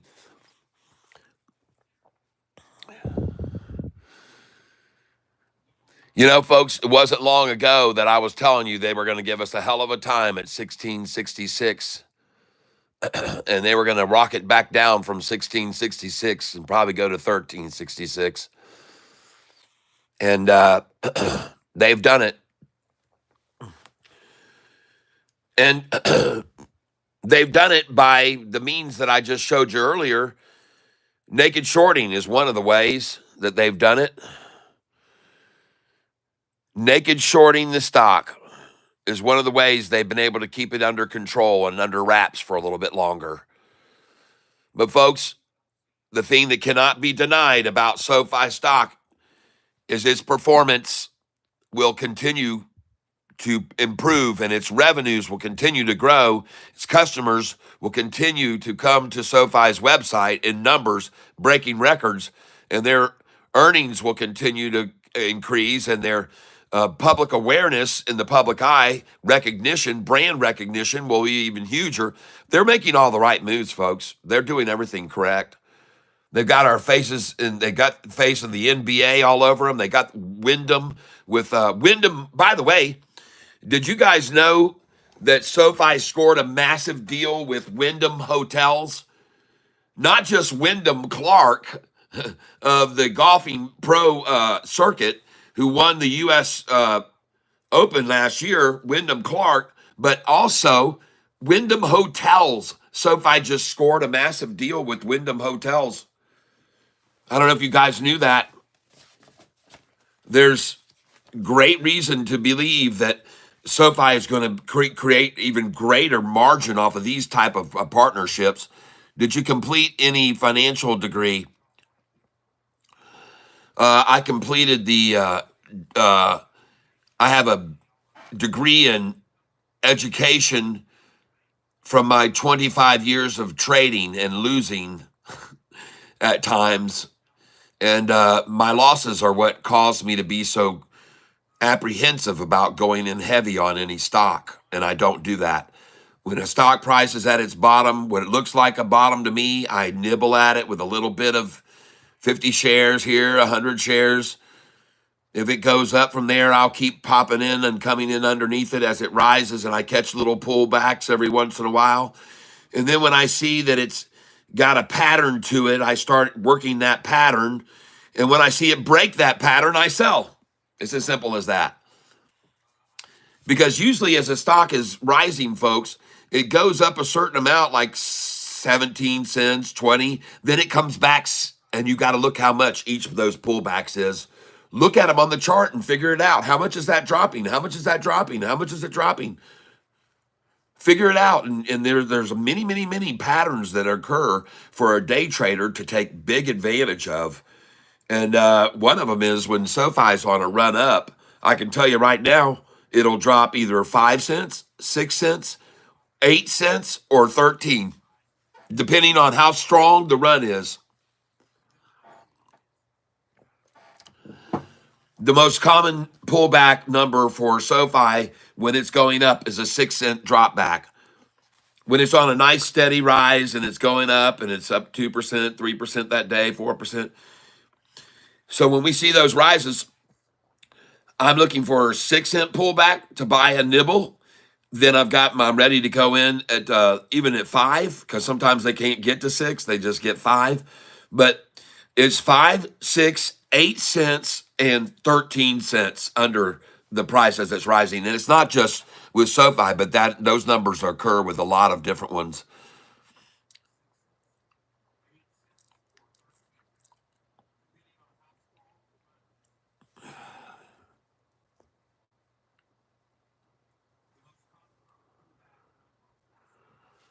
Um, PLTR, I've been talking about for a long time, and I'm a long time owner of PLTR. And I got in on it when a guy by the name of Danny Dimes 10 notified me about it. And it had a great earnings, but dropped 10% in after hours. And I said, "Oh, geez, man!" I said they must have heard good news that they want to get in on it. So I just started buying it right there, and sure enough, the next day it was gone. It was on up, and it continued to rise. Great buy. I know it's been choppy lately, but still, man, a great buy back then. I can't even remember what the price was I got in on it. It was before they did their split, Wesley. So thank you for asking. Don't be surprised when you receive class action lawsuit paperwork down the road for all the manipulation. I complete my QS. Don't be surprised when you receive a class action lawsuit work down the road for manipulation on a channel that says the sole purpose of this channel is to provide entertainment. It's all just for entertainment purposes. And it also has a clause which says I only make one guarantee, and that is that I make. There are no guarantees. And I also have a shirt that I'm wearing. Well, I'm not wearing it right now, but I wear it all the time. And I say the slogan repeatedly throughout the day, and that is, I could be wrong. So I don't know how in the world I could be held in any liability situation. And everyone knows, because again, every day I tell people, beginning of day, I am not a financial advisor.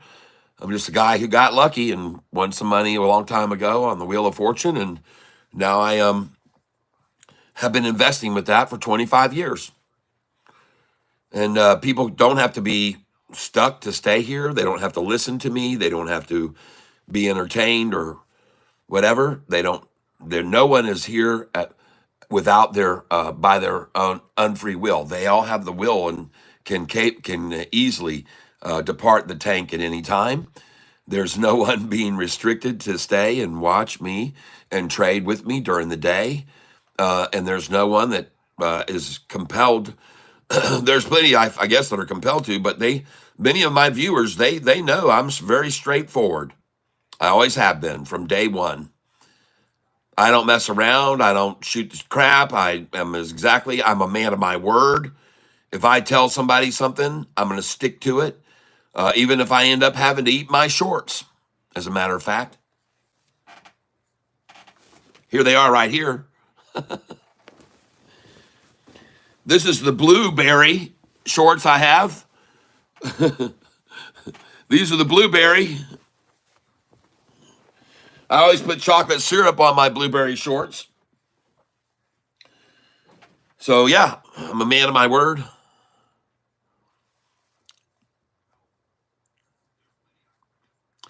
Checkpoint pack dum dum. Check top of dum dum. Cheek top of dum. Cheek tap. Trying to read this. Best entertainment channel. That's right, Raymond. Cat, he was not talking about you. Oh, don't worry about the trolls, Catfish. Oh, I don't. Heart and soul. Hey, thank you, though. Leo Plus, thank you very much.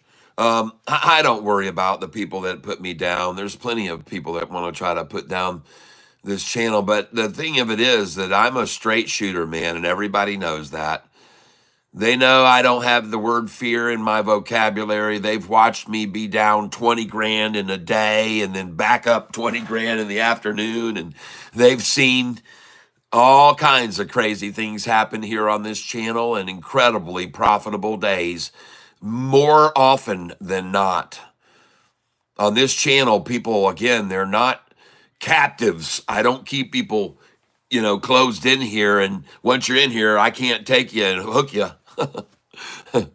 I'm not a hooker, everybody. But I am a master baiter. I can tell you that. When I'm out there in the ocean, man, I know how to hook my bait. I'm a master at it. And again, it's all for entertainment. If that doesn't get a smile, I don't know what will. Come on, hey, by the way, speaking of that, the time now is midday. It's 12:34. Why don't we all do something together and hit the like button at the same time? We got 12:34. We'll come up to 12:34 and 48 seconds, and then we'll hit the like button together. If you guys are being entertained, they are most. Yep, he was talking about quantum space stock. Okay, QS stock. Okay. All right, so we're going to do the timing right here, folks. Here we go. And we're going to count down right now, starting. Here we go. 10, 9, 8, 7, 6, 5, 4, 3, 2, 1. Hit the like button. Please, ladies and gentlemen, hit the like button. I would appreciate it. And we could get over 100 likes. Uh-oh. Giving me a heart.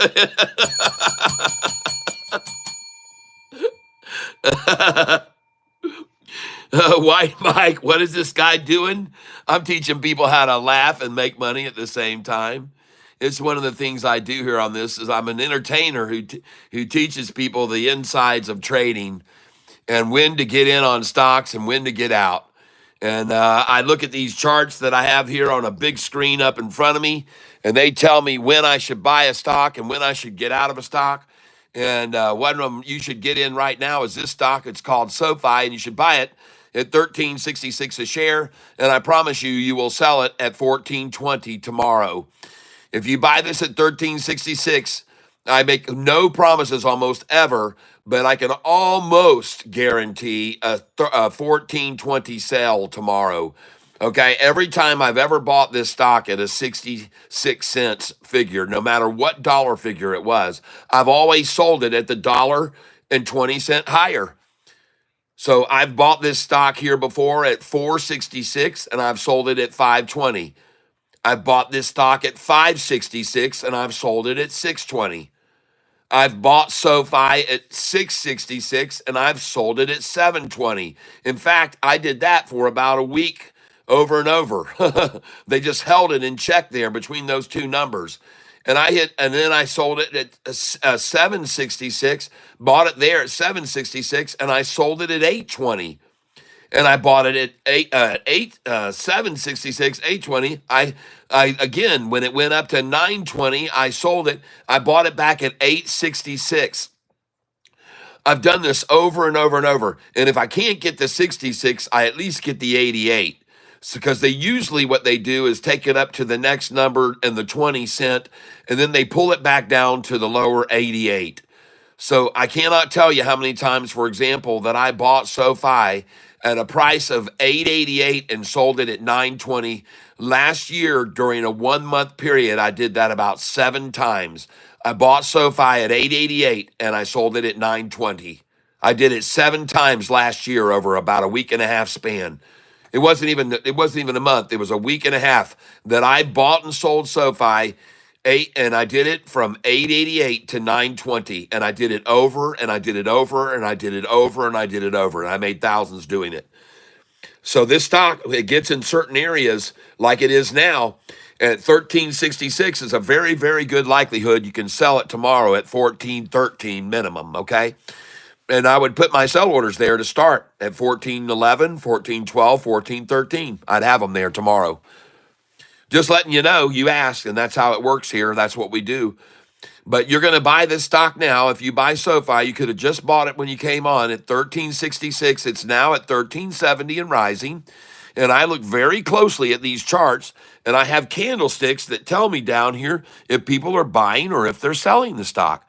So I can get in and get a better examination. I click the tool over here on the right, and I go all the way up to the top up there, and I'm going to click on this arrow. Boom. Then I'm come over. I'm using TD Ameritrade, used to be. Now it's Charles Schwab, Think or Swim. But it was developed by TD Ameritrade. So as you can see here, I have candlesticks that tell me that this is the majority of them are buying, majority selling, majority buying, way majority buying, total majority buying, half and half, buying and selling, mostly selling, half and half. And here we go, mostly buying, almost all, half and half there. And there's a totally almost all buying. And then so you come up here and look at these moving average lines. And if you look at the turquoise line is the 5-day moving, and the orange is the 10-day. And right now, ladies and gentlemen, the turquoise line up there is jumping away from the 5-day. Now, I will be able to zoom in on this, and you can see it even better.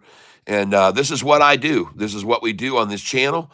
We look at technicals, and I did not say testicles. Let's just make sure right here and now that I didn't say something that some of you might have heard. Okay, so I did not say, but we are very much into the technicals, and we don't want to confuse the two, so don't misunderstand me at all. I'm not talking about balls here, folks. Not talking about hairy balls. I'm not talking about Elon Musk, Mr. Harry Balls.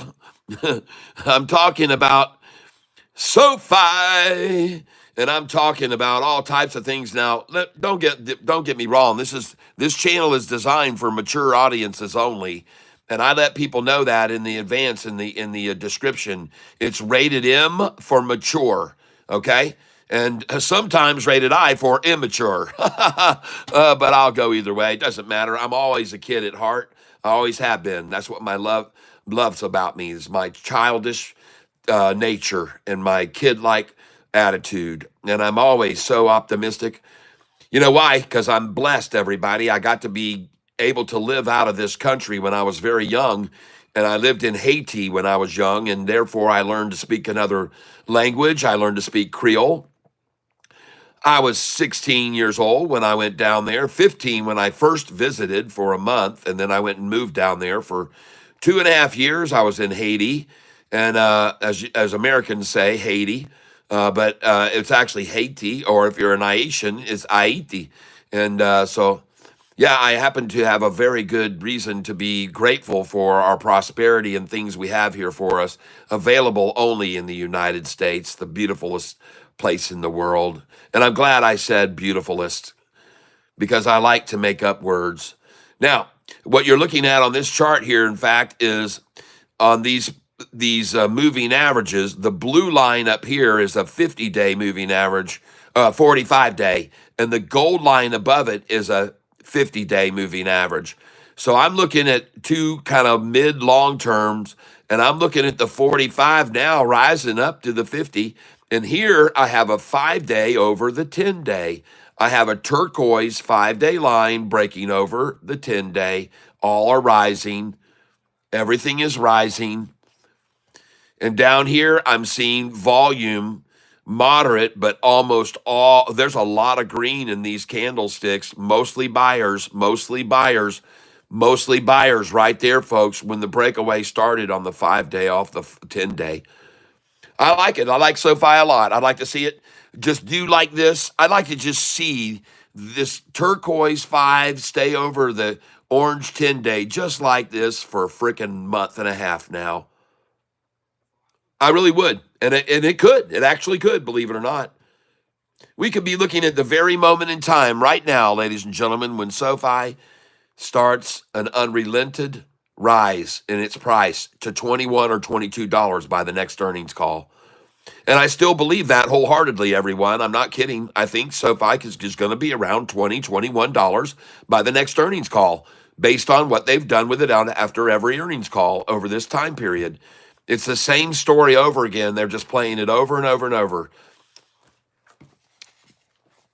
Some of you, some of you guys have been here all day with me and already heard me this explained, but some of you haven't heard it explained to you. So I will explain it to you one time again so you can understand it in its entirety.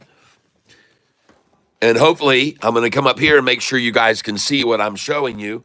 SoFi looks good, folks. It's rising, folks, and good for you if you bought with me at the 66, the 55, the 43, and 44 this morning. All right. And now we're going to make sure you guys can, in fact, see what I'm showing you, because I like to make sure you can see it. Yep, I think that looks good. I'll back the screen out a little bit more and make sure you can see all of this, because I'm going to show you some numbers here. I want you to see them right now.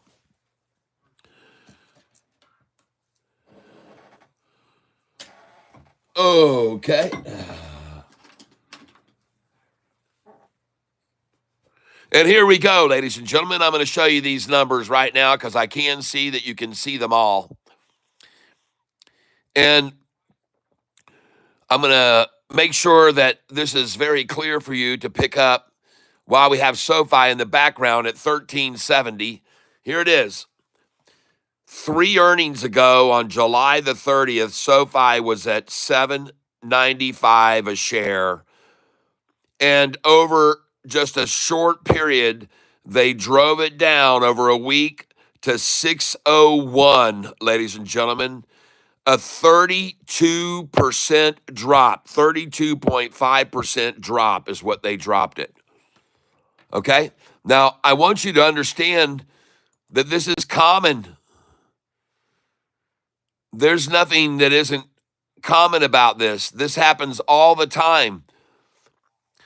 But note where the price fell 32% to 601, where the price was by the next earnings call on October the 29th.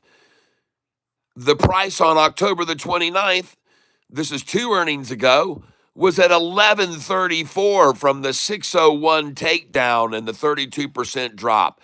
It was at 1134, folks. It went up $5.33. Then take a look, because sure enough, the October 29th, 1134 price 2 days before was driven down to 977. 20% drop. But where was it after it left the 977? By the next earnings call, the friggin' price was over 16. It hit 16.98, up $7.21. And so here now on this earnings call, they've got us down today. They were able to take SoFi down today, and they had it a total down of 21%, I believe. We did the math. I thought I wrote it on here. Yeah. Today's low was 1343.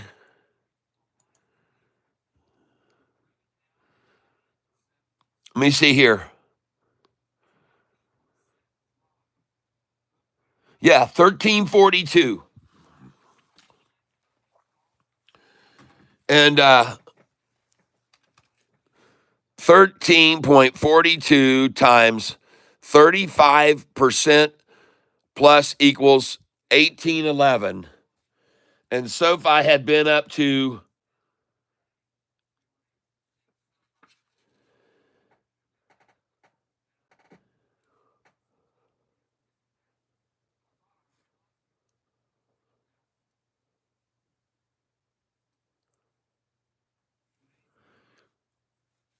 1698.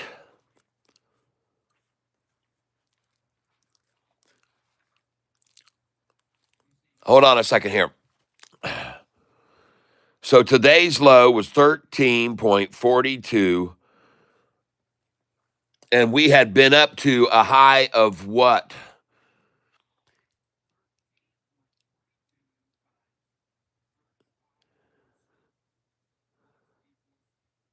January 31st. Here we go. 1842. Yeah, 1842.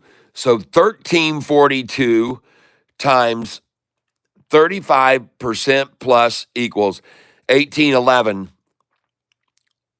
So it's about 37%, folks. 18.42 times 37% plus equals, that's too much. 13.42 times 37% plus 1838. That's it. 37% they dropped us this time. And now down 37%.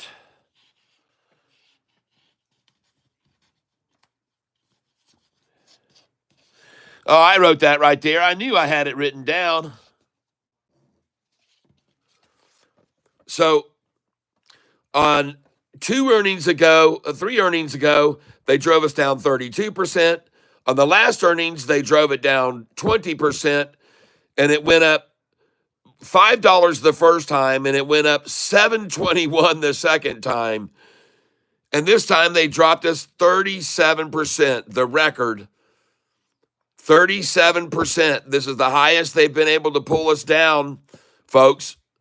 But where do you think it will go now after each one of these rundowns, 32 and 20, and now 37? How high will it go now is the question. And the turnaround has begun today. And the chart looks fabulous. You can see up here, folks, where this thing is going right now. Look at that beautiful chart. And just like I said, look at the 10-day moving average, the orange 10-day being left behind by the blue 5-day. And this blue is actually turquoise. Now, I also can see that the gold 50-day up here had a gap down to the blue 45-day, but they're also coming together. And ladies and gentlemen, this is called a convergence. And this is called capitulation. And this is called a consolidation. It's consolidated here, folks. And those three C words, favor longs. Every one of those key three words there, capitulation, consolidation, and convergence, favors longs. And look at the 5-day turquoise line leaving the 10-day gold line there. The orange 10-day. The turquoise is leaving the orange. This is very strong, and we're about to see the turquoise break up over both the 50-day moving average and the 45-day. That's the 50-day there, and that's the 45-day there. And they're all going to break over this, and this thing's going to take off, and other institutions can see this. And this is probably the very reason why they all ran SoFi down the day, because they saw this coming in the future of it. Ah, yes, ladies and gentlemen, this is what they all ran it down for, this very moment right here, to see everything break over and then head to the glory land. And right now it's happening, folks. SoFi, we're going to see a 5% possibility to gain 5% up and down every day on this stock for a while. 10-day, 10% on the total daily gain every day for a while, folks, coming our way here if we play our cards right. Because you can see the method. The method is borrow a shitload of shares, start selling them right out of the gate, get SoFi as low as you can, and then watch it rise and see where it ends up at the end of the day. That's the method that we're going to be seeing in front of us. So we just have to do it every day, everybody. Matter of fact, with the high hits this afternoon, I'm going to sell it. You're damn right. I'm going to sell it at the high this afternoon. And I've got 4,000 shares, so I can sell a lot of this right here and still have 30,000 shares, okay? But I'm going to have that 4,000 shares money to buy with tomorrow morning when they try this again, okay? Because it doesn't take long for me to catch on to what's going on. And what I'm seeing right now is a bunch of borrowed shares being sold every morning just to push it as low as they can freaking take it, and then all day it rises. And I'm going to take advantage of that. I'm not going to just sit by idly. I can tell you that. I don't do that. I'm starting to get pissed about it. What platform do you guys recommend? I'm using Charles Schwab's Thinkorswim platform for trading here, and I also use Fidelity for my other account where I have all my money, my real money. This is a paper trading account here. My real money is in Fidelity, and I have a person who duplicates all of my trades. He just sits and listens to my program each day, and he sips coffee and makes money with me buying the same stocks I'm buying at the same prices I'm telling to control my account, which he does very well and has been doing for a good while now. Over a year, he's done it for me now almost. And so I appreciate it, Chris. Thank you. Because I know you're listening, and I want to thank you for your assistance with me on my real account. It's too much to try to trade and do this at the same time. It just really is. Now, I can do it on paper money, and maybe one day I will start moving. Maybe I'll move some money over here, and, maybe I ought to do that. Maybe I ought to start with a $10,000 account just so you guys can see how much, how I can do it with just how I can start off with just 10,000 and turn that into 100,000. I might even start a little stream in it every day. It says, I'm turning 10,000 into 100,000 day trading. And watch me turn 10,000 into 100,000. And then I'm going to do that. So look at here, folks. We've got the turquoise now bouncing off of the gold, off the orange 10-day. The turquoise 5-day takes a nice leap off of it right there on a big buy-in that came in that was all buyers coming in here to buy SoFi. And I love the way this looks right here and now, ladies and gentlemen, because I think that the war of attrition ended today, and I could be completely wrong, but I don't think we're ever going to see a low of that price ever again where I bought it today at 1343. I didn't even get a 1342 order to fill. But I got 1343 to fill, dadgummit. And I'm going to be as glad about that as I was when I bought Sofi at 666. That's right. I bought Sofi 2 blocks at 666 and 667. And you know who bought right along with me? Anthony Noto. At the same day, he bought the same price I did, 266 and 267. Except I think he got 2675. That's right.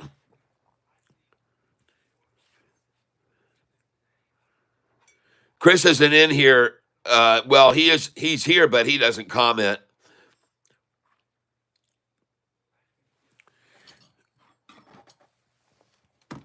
He did before, but now he's just likes to sit back and watch it go. He's helped me a lot with this channel. He was an inspiration for me to get it going. And he was the one that told me, he says, I think you could really do well. I think I think you could get a lot of subscribers. And I guess he was right, because now I almost have 20,000. And I started a year and 8 months ago. I had 360 subscribers. So people are listening, and they enjoy my commentation. And I think they can learn something from using these moving average indicators that I use and these charts that I use to get an indication of, it's not just blindly buying a stock and not knowing anything about where it could, or you can be right on it and watch it. And like a hawk, and then you go, holy shit, this thing's taken off. The next thing you know, and you guys have all seen them, we've had stocks that have just gone bonkers, high.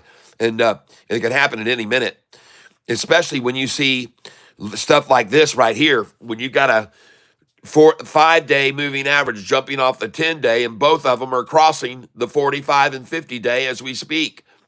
And you're about to see this blue 45-day cross over the gold 50-day, and they're all three going to cross over. And then this thing's going to go, people, because everybody knows what that leads to. Man, oh man, this thing is looking sweet. I know you don't see what I see, but I have eyes for it, folks. And believe me, listen, I've seen this stock go from $10 to $6. So to see it go from 16 to this price doesn't surprise me either, or 18. It doesn't surprise me. This is one of the most manipulated stocks on the face of the planet.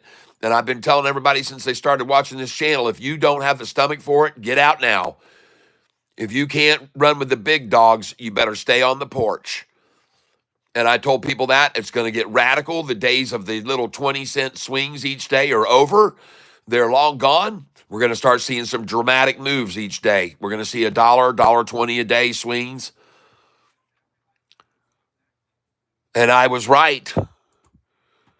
I was completely right. 14.27 to 13.42 drop, 80 cents today. And the volume only 33 million. We should only have a 30-cent drop. A difference between the high and low should only be 30 cents right now, based on a 33 million volume day. That's where we should be, is about a 30-cent swing. Not 80 cents, folks, but it's getting more radical. See, some of you may not know it, but I keep track of the volume and how it affects institutions. And so one of the things I have here is the difference between the high and the low. And I have a way of showing you that back in the day, back here in early August and September, Sofi was at a price of $6.73, believe it or not, just 7 months ago. But look at the volume each day. On each day, 22 million, 24 million. And look at the difference between the high and the low right here. 19 cents, 16 cents, 20 cents, 27 million, 17 cents. See the volume here relative to this price swing from the high to the low? And then it started to move into more of later August and September. And SoFi started to see volume in the 30 millions, and 30 millions would see a 20 cent, 28 cent, 33 cent, 29 cent. Well, this is where we are now. 37 million shares today. We should only have a 40-cent swing, but we've got double that. Understand? Because it's getting more volatile and it's going to become more of a day trade stock than ever before. Then you see up here the volume jumped up when we got into late August, August 20th to September, and the volume started to increase to 40 million a day, 46 million. But look at the price change. Still only 23 cents, 23 cents, 40 cents, 39 cents, 41 cents on this 50 million volume. But then you start to see right now, you're starting to see really, really big swings. Look at this. We had $1.20 on 57 million shares recently. We saw 95 cent, 93 cent on 43 million. We saw $1.43 on 107 million. We're seeing big swings, $1.03 right there. I mean, we're on 51 million, $1.03. We used to never see anything like the swings. It's because it's getting more volatile, folks. It's going to become, like I said, a day trader's dream stock, this stock, SoFi. We just need to take advantage of it every single daggum day. And that's why I'm telling you, ladies and gentlemen, look at this daggum stock. It's at 1381 now. Jeez, oh, Pete's, man. Holy smokes, it's off, folks. Look at the chart. Take a look at it right there. Look at the turquoise 5-day moving average jump off of that. And the reason the screen is blurry is because this is focusing on that. And look at the green candlestick, the last one, almost all buyers. Now you understand what I say by my thumbnail. Day trading isn't luck, folks. It's being able to look at these charts and see what's happening. Watch them start coming in now once this all crosses over. Man, I mean, they're going to pour in here, folks, if we can get all this to cross over. The 5-day, the 10-day, the blue going over the gold. Man, we're going to see this thing explode, folks. Go, SoFi.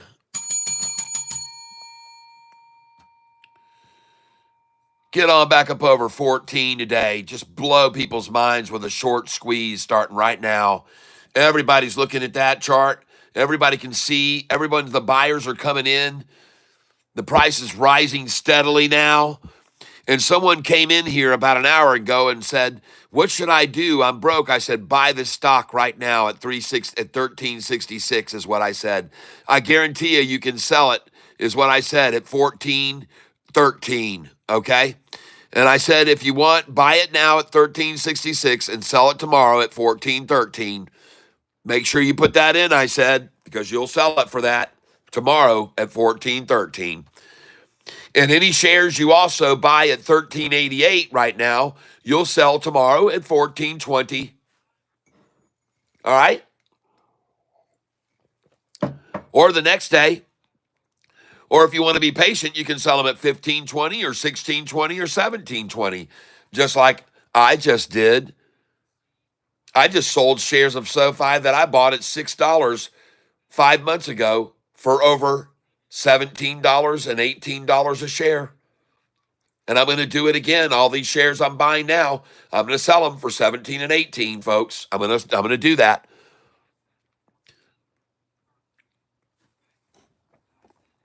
Easy to see where SoFi is going right now.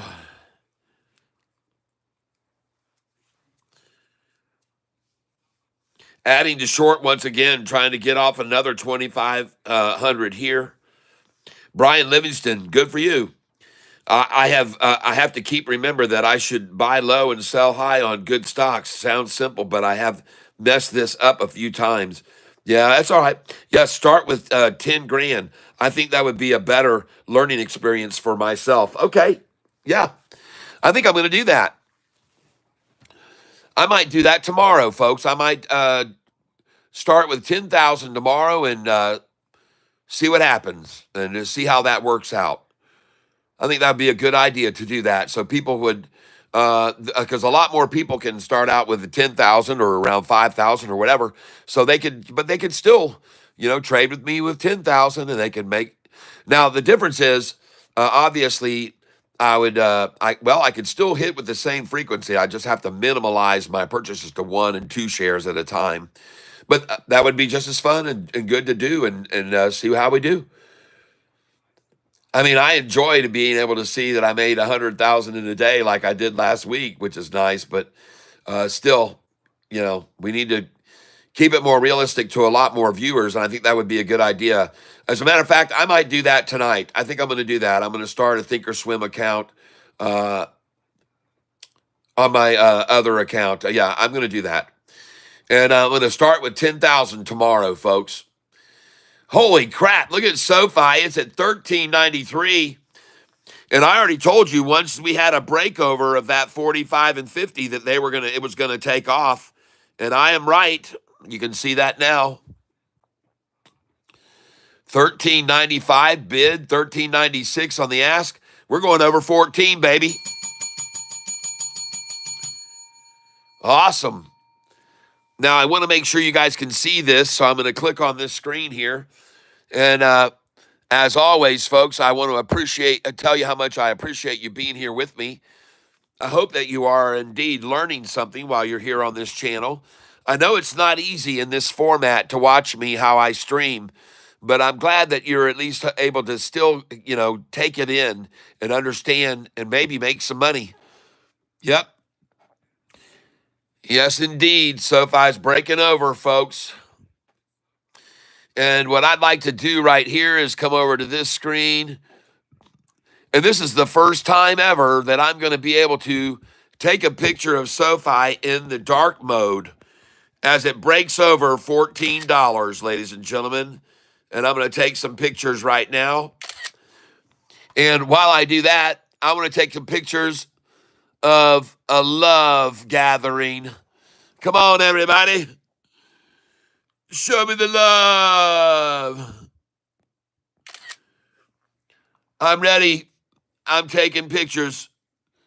There we go. There's a heart on for you and a heart on for me. A heart on the screen for everybody to see. There's a heart on for me and a heart on for you. That's what we're gonna do. Oh, yes. There's a heart on for you. Yep. Boom, boom, boom, boom, boom, boom, boom, boom, boom, boom, boom, boom, boom. All right, everybody. Yes. SoFi is looking very good right here.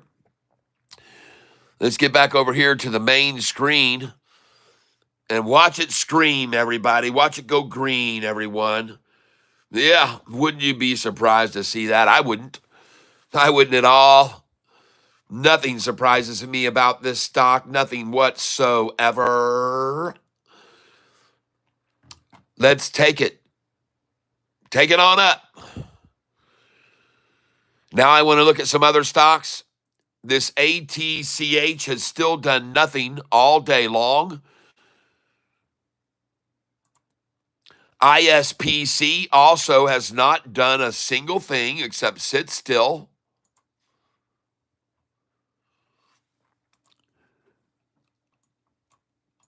Why AI was one I wanted to watch today. Why AI down 38%. This thing was up 300% yesterday. Why AI, I think. It was at $1.91 a share. I don't know how much. I don't know what percentage it was up, but this thing was up big time at $1.91 a share. It traded 151 million shares yesterday. It was talked to about by Bill the Thrill. He brought it my attention. It is not recovering. Next, GDC. Wow, GDC up another 16% today. I told you about this yesterday. Nice. ZIM, green. I bought it and it went down. They watched me and they said, let's just get it lower than cat.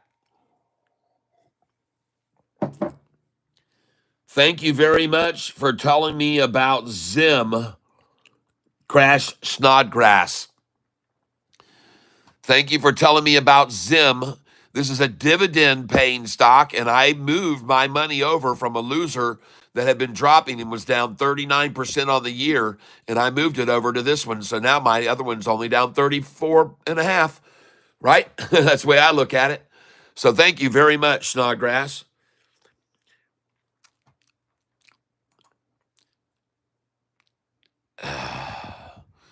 Kroger was brought to our attention today.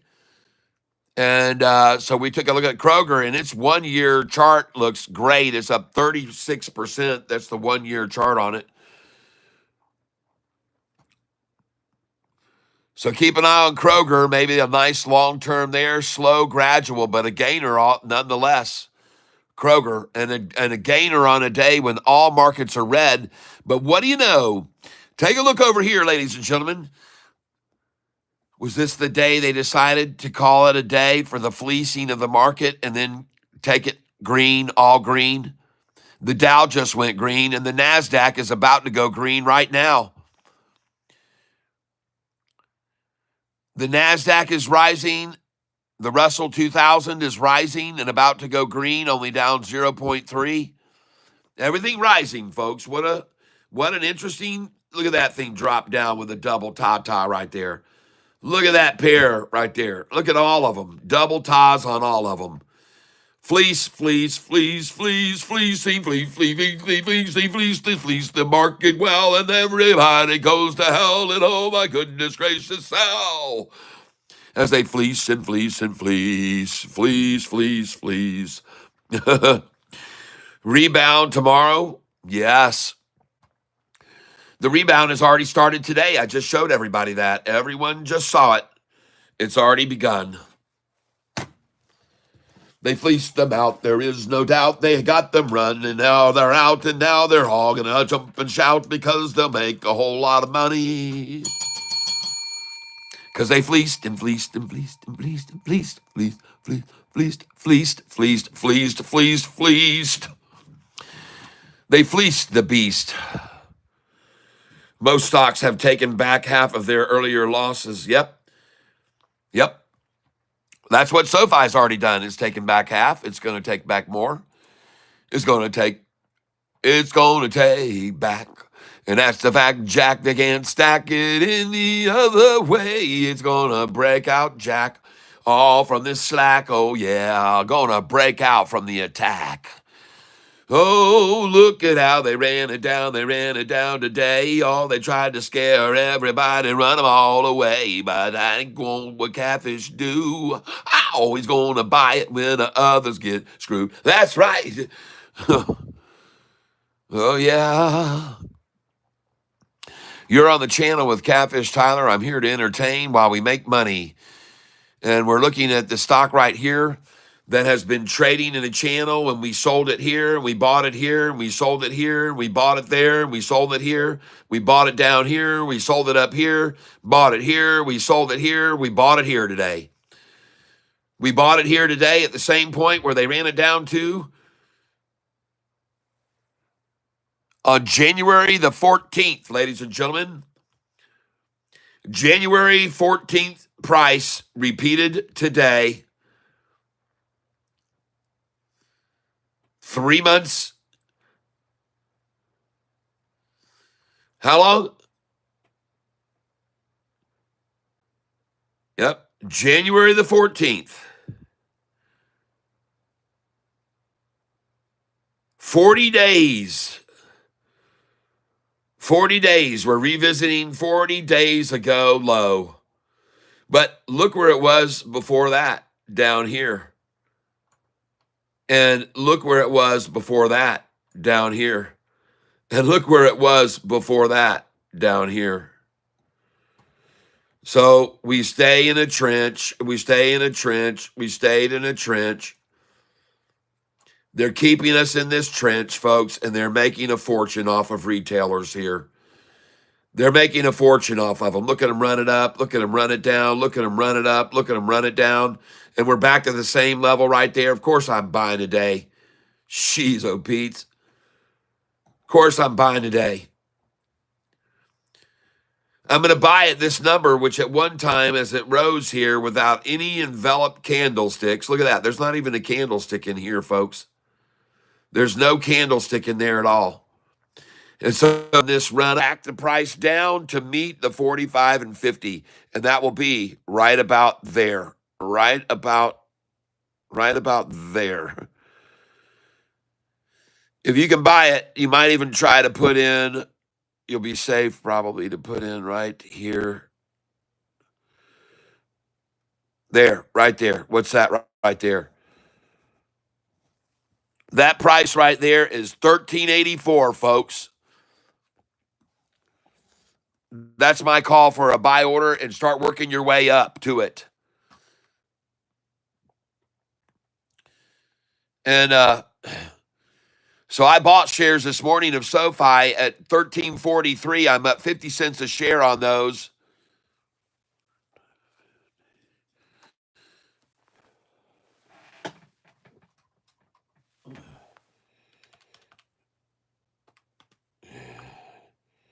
.50 times 2,000 equals. So I'm up $1,000 on that right now. So I'm 1,000 up on what I bought this morning on SoFi. And so I'm going to sell some right here, folks, because I'm starting to get the picture here, ladies and gentlemen, what's going on. So I'm going to hit trade. And it's an every morning attempt to wash people out. And so I'm going to take advantage of that. I'm going to start taking advantage of this, folks.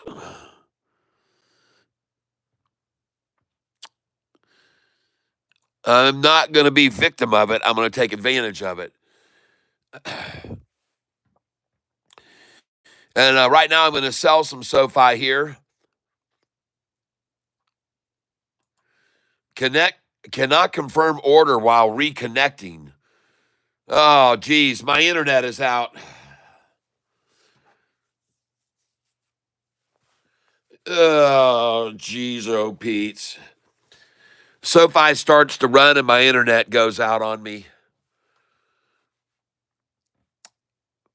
And I know I probably won't be able to refresh the screen here. Let's try it.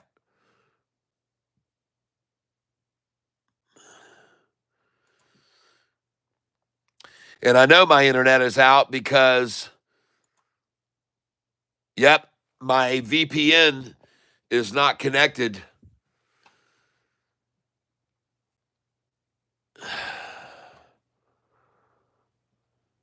Dadgummit.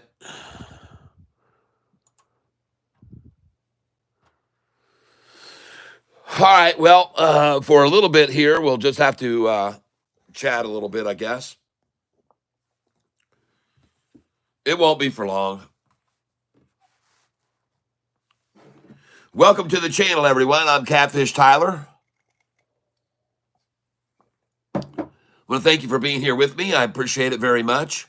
Cam, SoFi, yeah. James Cochran, SoFi, $13.94. Thank you. I would suspect it will probably be back over 14 soon. Then it'll go on up to 15 and 16. You know, like I said, all these institutions that just came in here a few days back, over 100 institutions, they know where SoFi is going, folks. And all those other people that were institutions that probably watched my show and went, why didn't we get any? They got some today. They wanted today. They made some calls. The whole market was falling. They made a few phone calls. Can we get it in the 13s on SoFi today? Sure, we'll make it happen for you. We'll sell some.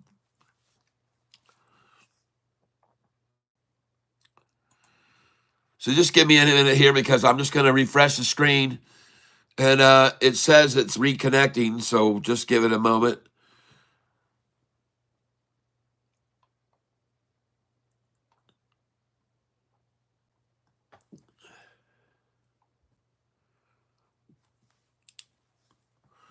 SoFi has some good buys today using some dry pow to buy. Yep.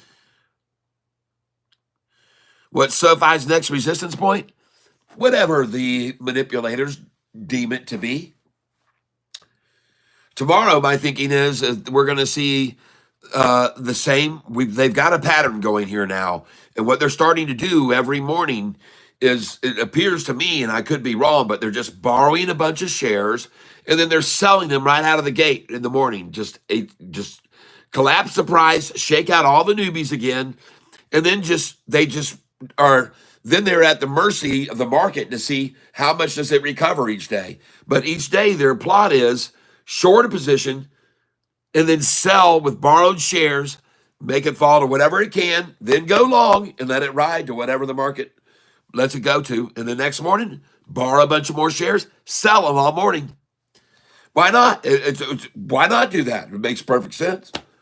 It's working for them, right? I mean, of course it is. Yesterday we saw the same thing in the morning. They borrowed a bunch of shares, sold them all morning long, and then boom, it just went right up all day long, and it was almost up. It almost went damn green. And same thing today, right out of the gate, boom, right out of the gate, selling, selling, selling, selling. Borrowed shares that they borrowed, then they got to return those shares, so they start buying them back. The price just goes up all day. It's a genius plan for them. Why wouldn't we take advantage of that too? So what I'm going to do here is, as soon as I get reconnected, I'm going to sell right now. They probably heard me and said, well, sure, you're going to sell. Not if you're not connected to the internet. You ain't going to sell a dang thing. But the cool thing is that my partner knows that I want to sell here what I bought this morning, so he'll sell them through my other account. Because I want to sell now. I want to sell here. I want to sell at $13.93, and I want to sell at $13.97, $13.98, $99, and $14. I want to sell at $14.06, $7, and $8, $14.11, $12, and $13. Those orders are in. Those orders are in. They're ready to be filled for tomorrow morning. And I'll sell at $14.17, $18, $19, and $20 as well tomorrow. $14.24, $14.30, $14.31, $14.33. All I'll sell there. All the shares I bought today, I'm going to sell there tomorrow in those numbers, folks. You'll see. I could be wrong, but I don't think so because I've done it so many damn times. You see, the one thing that person just asked me about, where do I see SoFi, what's its next resistance point, is all those numbers will be resistance points over and over. They always are. When they get to those numbers with SoFi, they pull it back. Then they go to the next one, and then they pull it back. Then they go up to the next one, and then they pull it back.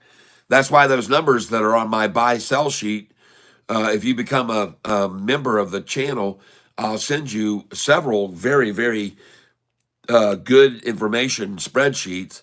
One of them shows you all of the stocks that I hold long. One of them shows you all the stocks that I day trade, almost all. And then the other one shows all the stocks that I have and hold that pay dividends. And that one is the cream of the crop.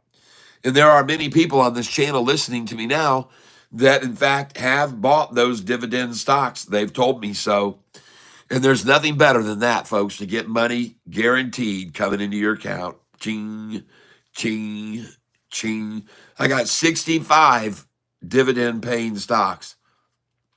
And they are very good. Many of them have gone up over 48%, 65%.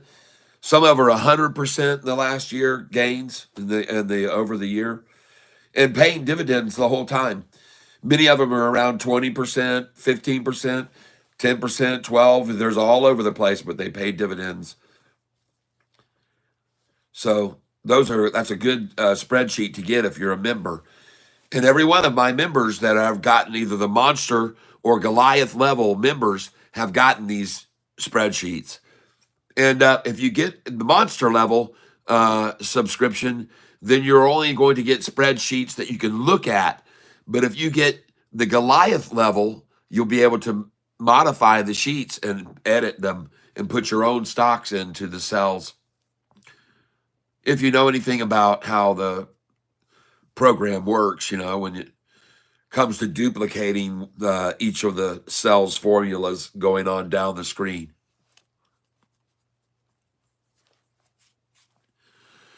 Oh,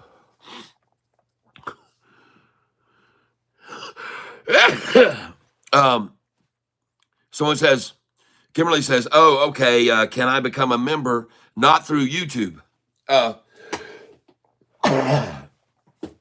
some people have become members and they prefer to pay by the year. So I just round it off. It's $24.99 per month.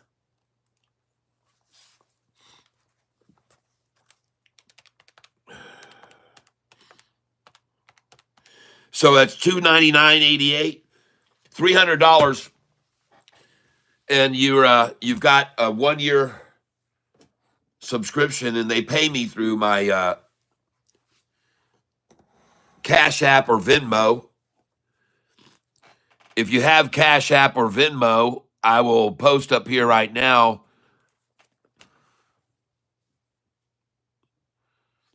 Hold on a second here, and I'm going to put up members, and we'll pull up the members list.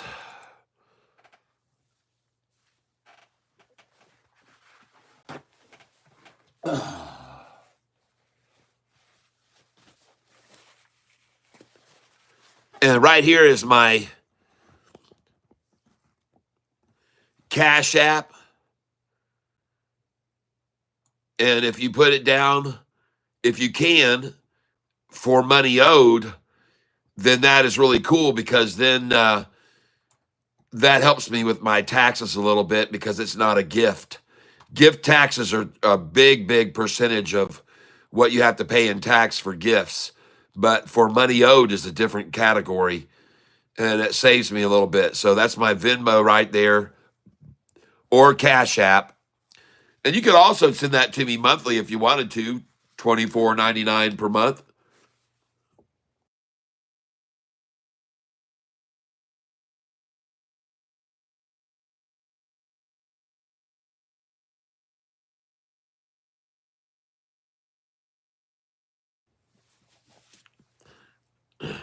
All right, that's cool. Cash App and Venmo don't exist in Canada. I know somebody tried to send me some money recently and it got rejected finally. I never could figure out how to get it. So we're going to see if my internet will now connect here. Looks like my Thinkorswim is having trouble connecting. So I'm going to say, why don't you guys just do me a favor here for a moment, please? Give me 5 minutes to go upstairs and let me take a look at my internet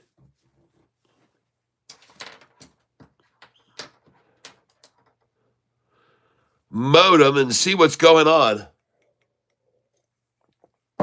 And I might reset it. And if I do, I'll still be streaming on this camera, but you guys just give me just a few minutes. I'll be right back, folks. And I can't even monitor the channel right now to see if you can all see this, but I hope my camera, actually, I'm going to do this just to make sure you can see it. Hold on just a second here. Hold on. All right. So I'm fairly sure you can all see that now. Just give me a second here. And I'm going to go check my modem, and I might have to reset it, like I said. So just give me a jiffy pop here. I will be right back. And just be patient. I shall return momentarily. Ta-ta. Ta-ta. Ta-ta. Ta-ta.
Well,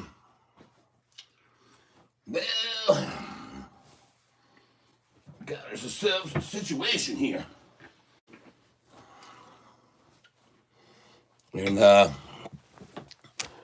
looks like we got a one way to remedy this. And one way only, ladies and gentlemen. That is to say goodbye to that. Hopefully you're all still here with me. And I'm going to say goodbye to every one of these right now. Adios. Adios, amigos. And we're going to make sure we've saved every one of these documents that we've opened. And we are going to now close our Thinkorswim. It's not connected, so we might as well do that. Yep, I want to log off.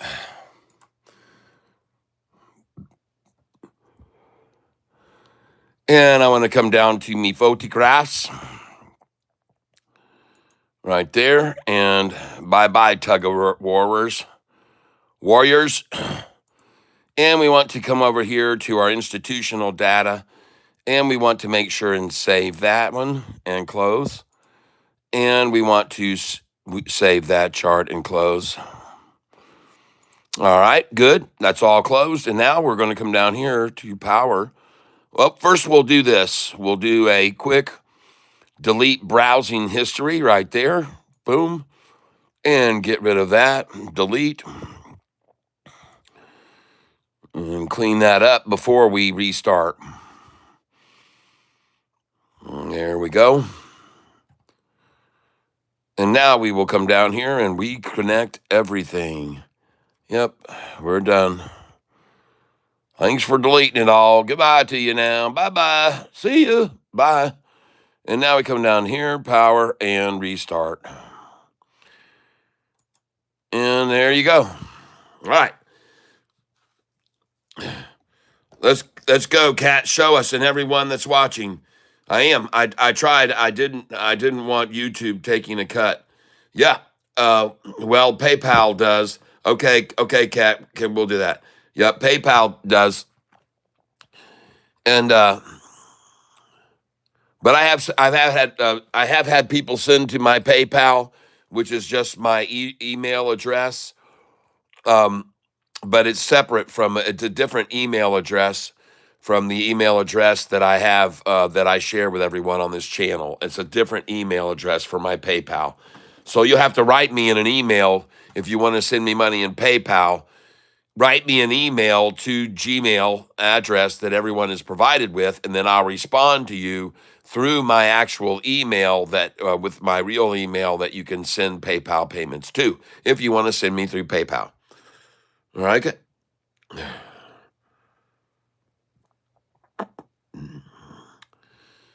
So if you want to send me money for a monthly payment and keep YouTube from getting it, then you can send me a lump sum payment for 1 year, and then I'll note that on the membership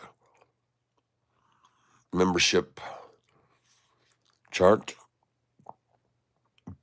that you paid by the year.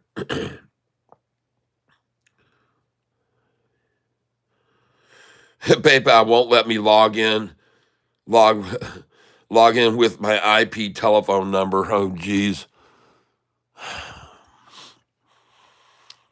Well, then you're exempt.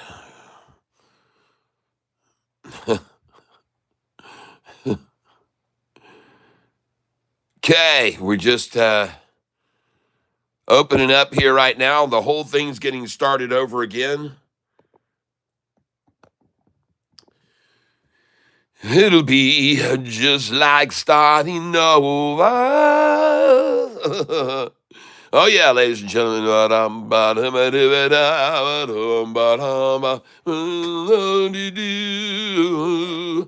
Oh, yeah. By the way, in case you were new to the channel, I am a music artist. Right there in the center of your screen, you can see my channel, Tyler Self. If you want to go hear some of my music, I have over 60 songs, which is about, well, I don't know, maybe 5 albums worth of, music. And I have over 120 songs that are online through YouTube. 120 songs on YouTube. But my most popular listening to song here is the song called Thank You, Lord. And I have many, many, many, many, many, many other songs.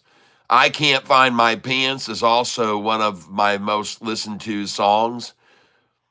And there are many, many, many songs that I have here. And you can have a good time there listening to my tunes while you're listening to me if you want, while you're listening to me trade and watching me trade during the day. But anyway, so that's it. I just want to tell you a little bit about that. And I'm going to get connected here now, hopefully, to the internet. So we're going to try connecting now. And we're connected. Yay! Hey, look what happened. We're all hooked up again. And we're going to go back up here. And we're going to try to open all the tabs that we had open before. But that probably won't happen. Unforgiving math has Republicans asking for prayer as they struggle to pass tax cuts. Okay, whatever. Here we go, ladies and gentlemen. Back to Sofi. This is what this channel's about.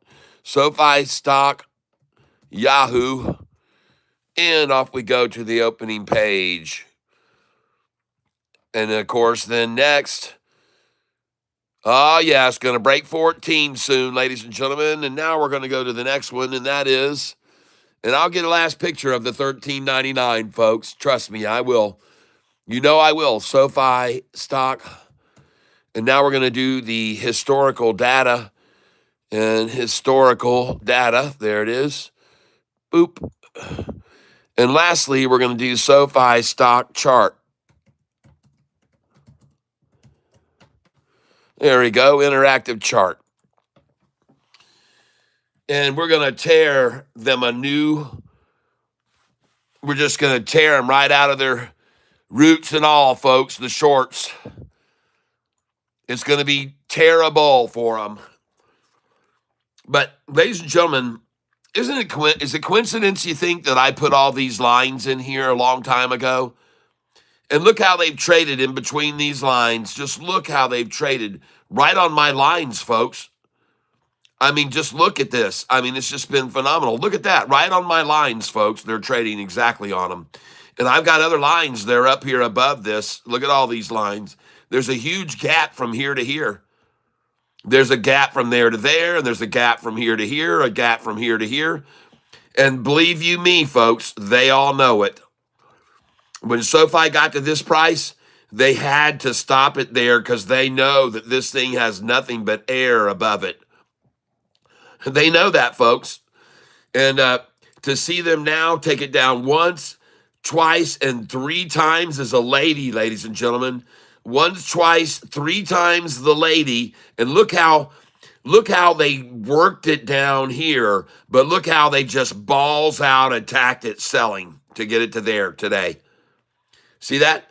This is a slow manipulation to get retail out by concession, but this right here is to try to panic sell them out.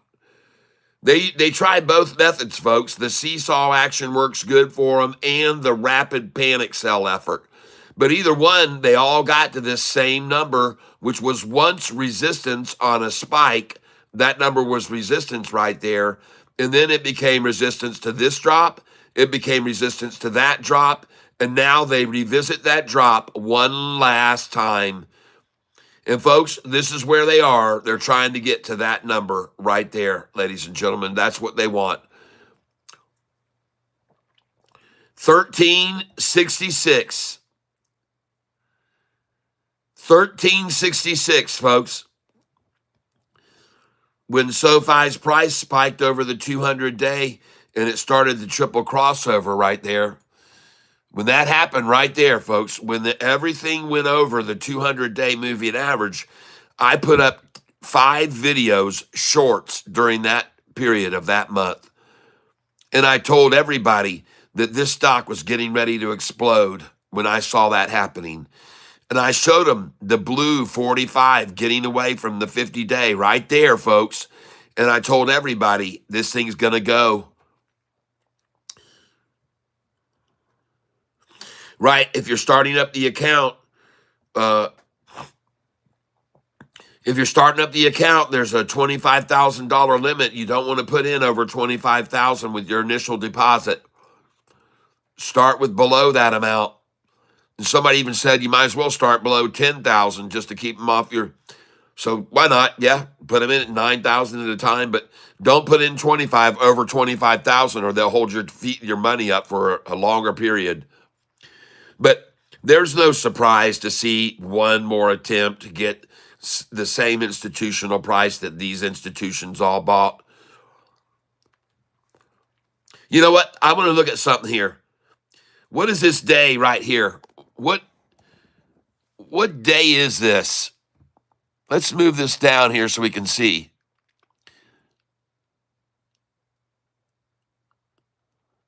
I still can't see the dang day.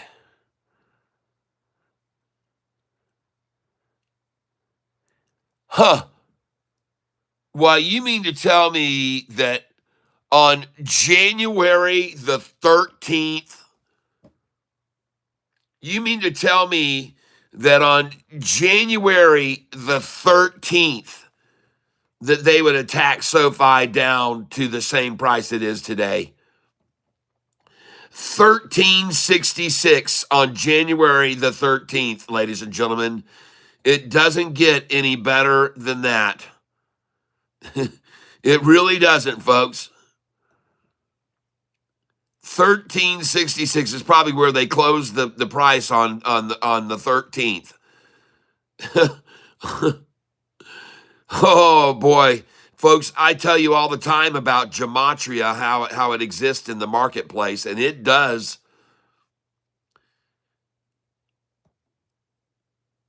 What day was it here when they knocked it all the way down? Oh my. Look at that. Right there on 11 to 13. Oh my gosh. By gosh, look at that right there. 11-13. Look at that. Look at that drop on that day right there. Huh. Big red candlestick down there at the bottom of the screen down here. Right here, you see the candlestick is red. But what do you know? On the 13th, and then they come at it again on the 13th. And then what do they come at us today on the 24th? Huh. A lot of red right there trying to drive this down. Last time they were able to do it in just two candlesticks. Right here, they were able to do it. Look at how many days they went on it to the 13th right there. How many days is that right there? One.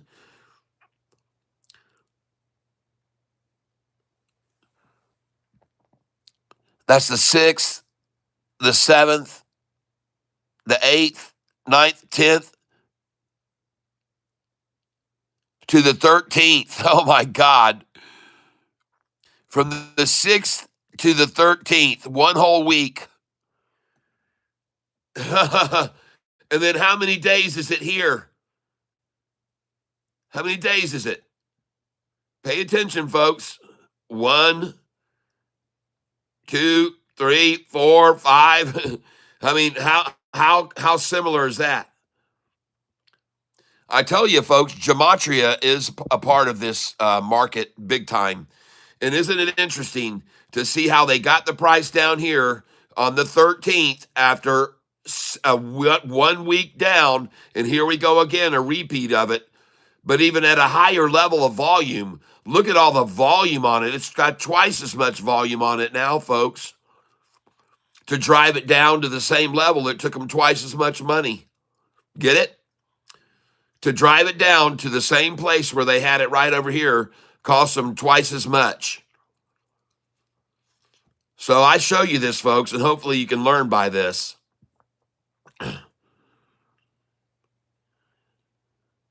Gary Edwards said the bank tried to seize my cash. I had to grab my money and run. Wow. I tried to put 12,000 in my account when I was 19, and the bank descended on me like the narc squad. I bet.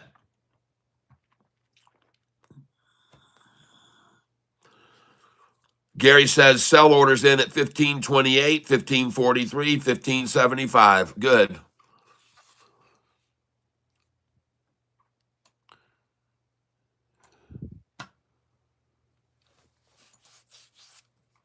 Well, ladies and gentlemen, I'm about to take a picture of the very last time Sofi was ever at 1398.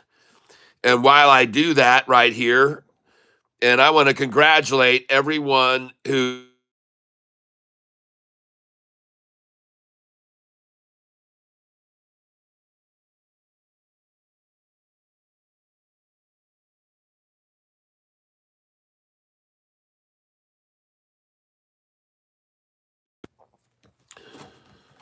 Alexa, call Double K. Calling Double K.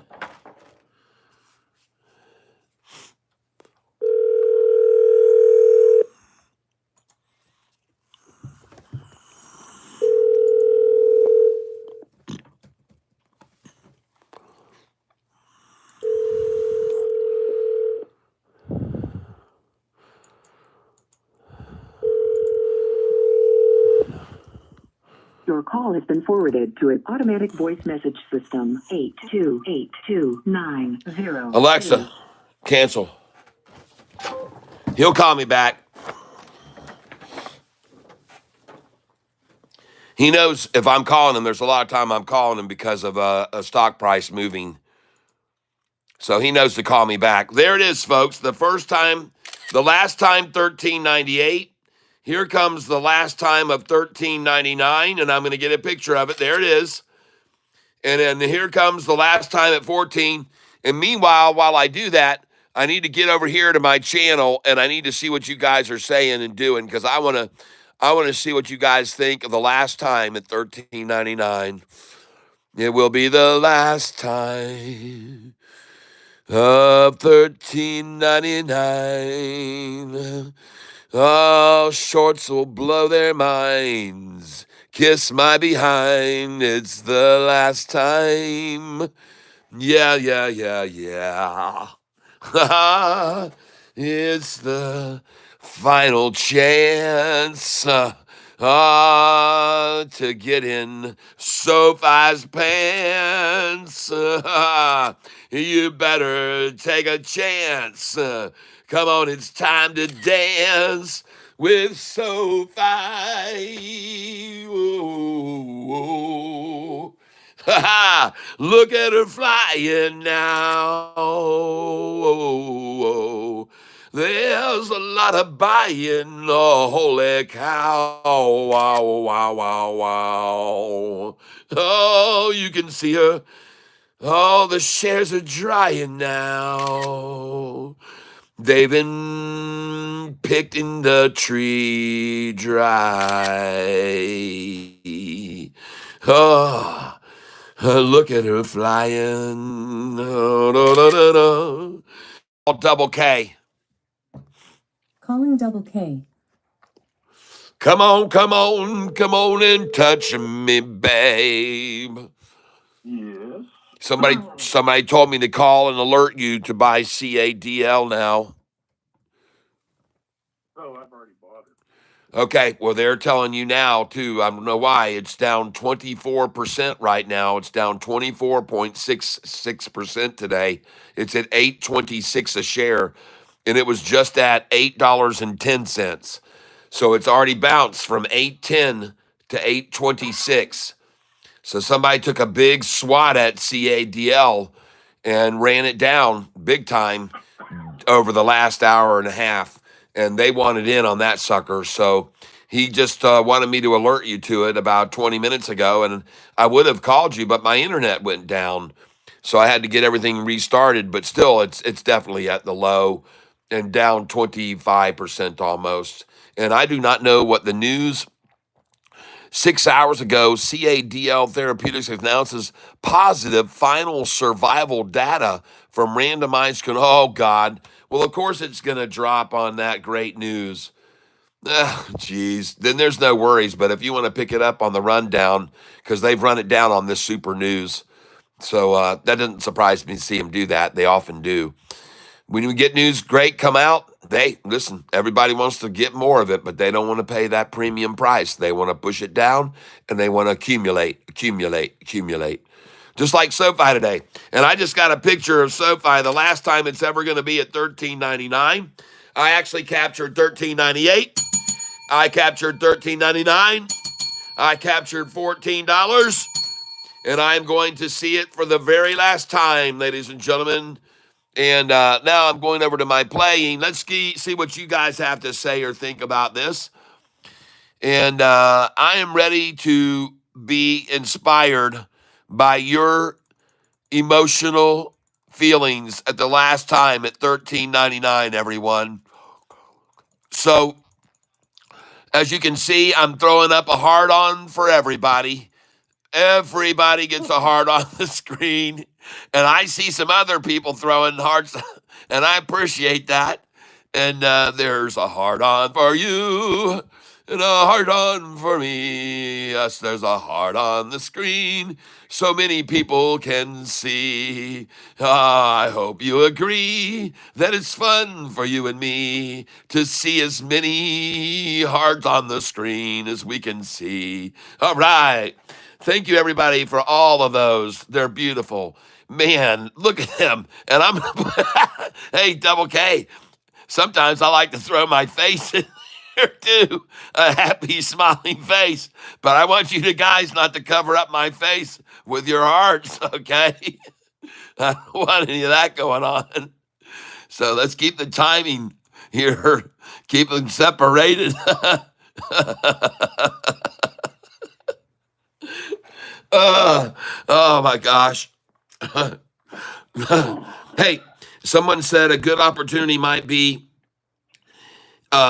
MSTR down 33%, did not recover. Oh boy, yike. Thank you all for that.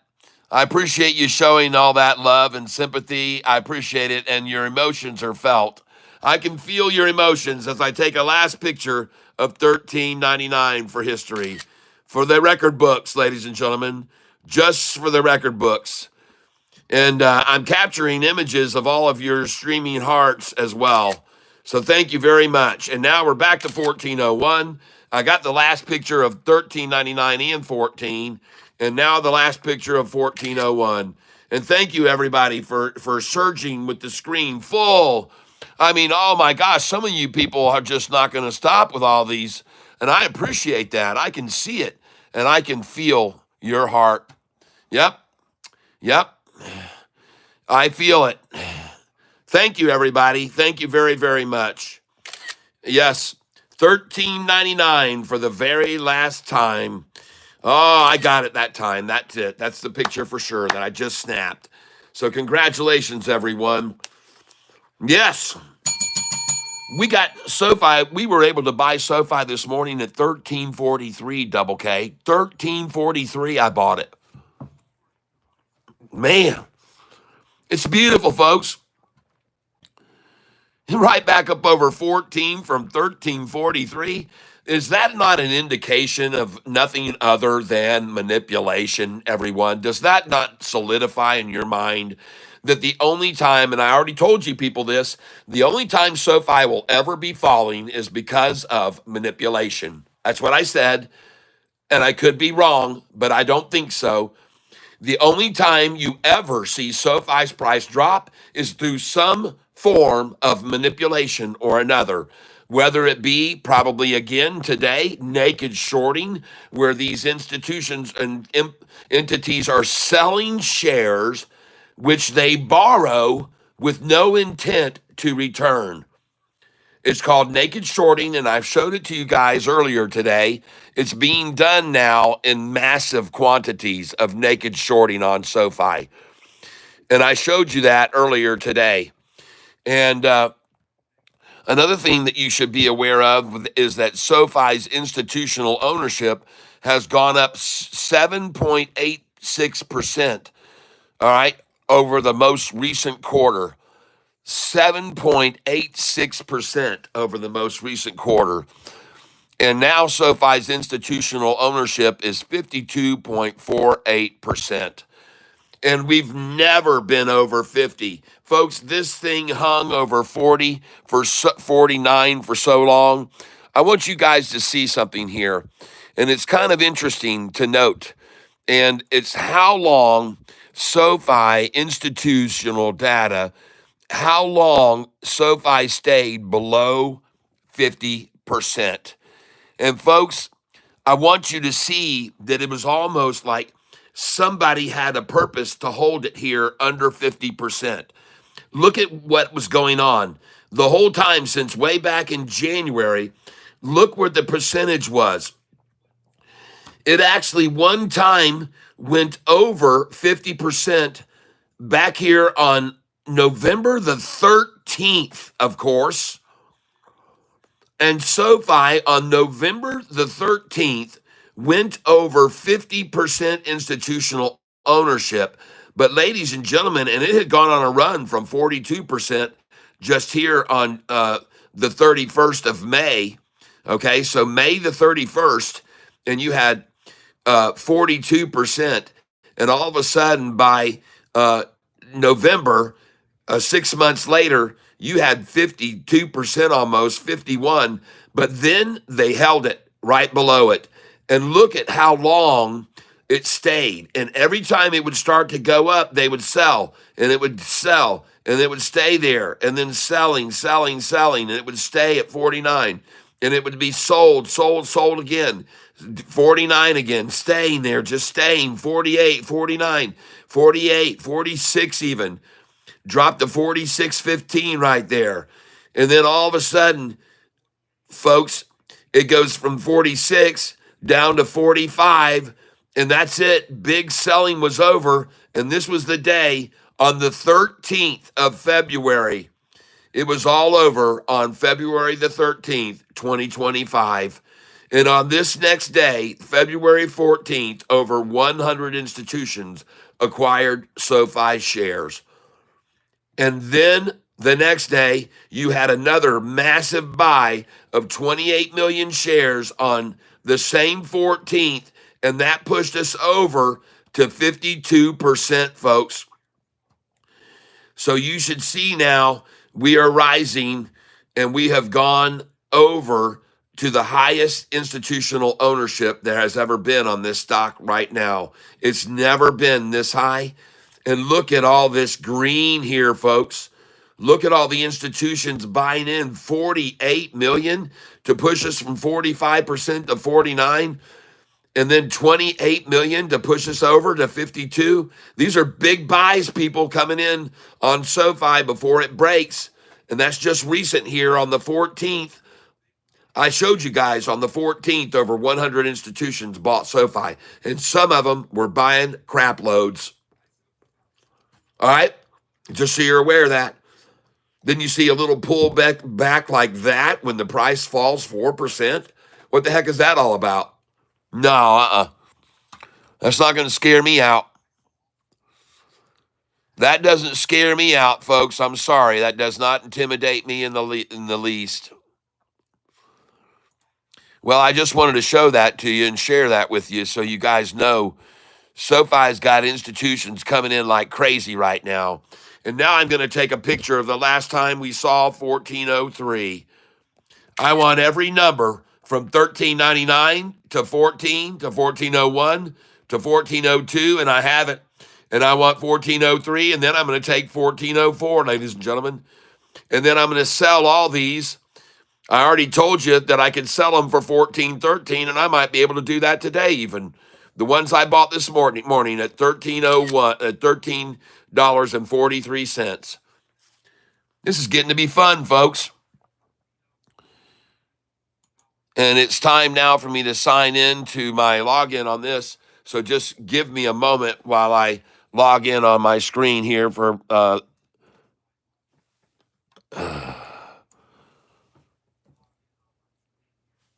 Okay.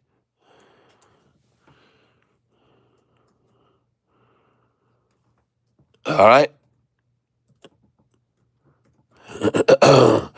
And I will be on here in just a moment, folks. We just had to re-log in here. I apologize for it taking this long, but I'll get in here.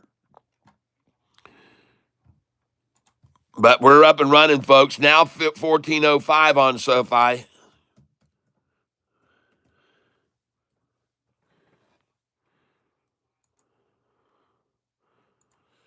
Okay. And now they want to send me a text message code. So if you wouldn't mind, please just give me about 5-6 seconds. And then we'll get this code, and we'll be able to put it in, and then we can start trading again, and I can start doing some things here. So here we go. We're going to put it in now to this one here and send. And I will be right back here in just a jiffy pop, ladies and gentlemen. Please hold. Okay, folks. I got it, and we're up and running, ladies and gentlemen. We are up and I got it, and we're up and running, ladies and gentlemen. We are up and running.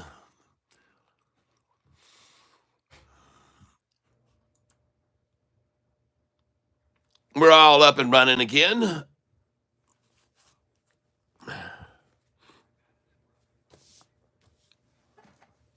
Yep, the shorts are dumbfounded. Yep.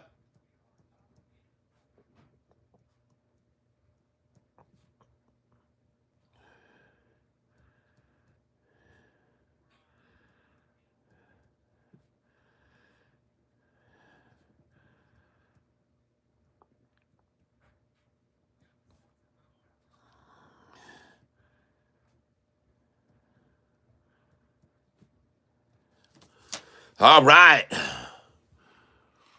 Last picture, last chance to get 1401, ladies and gentlemen.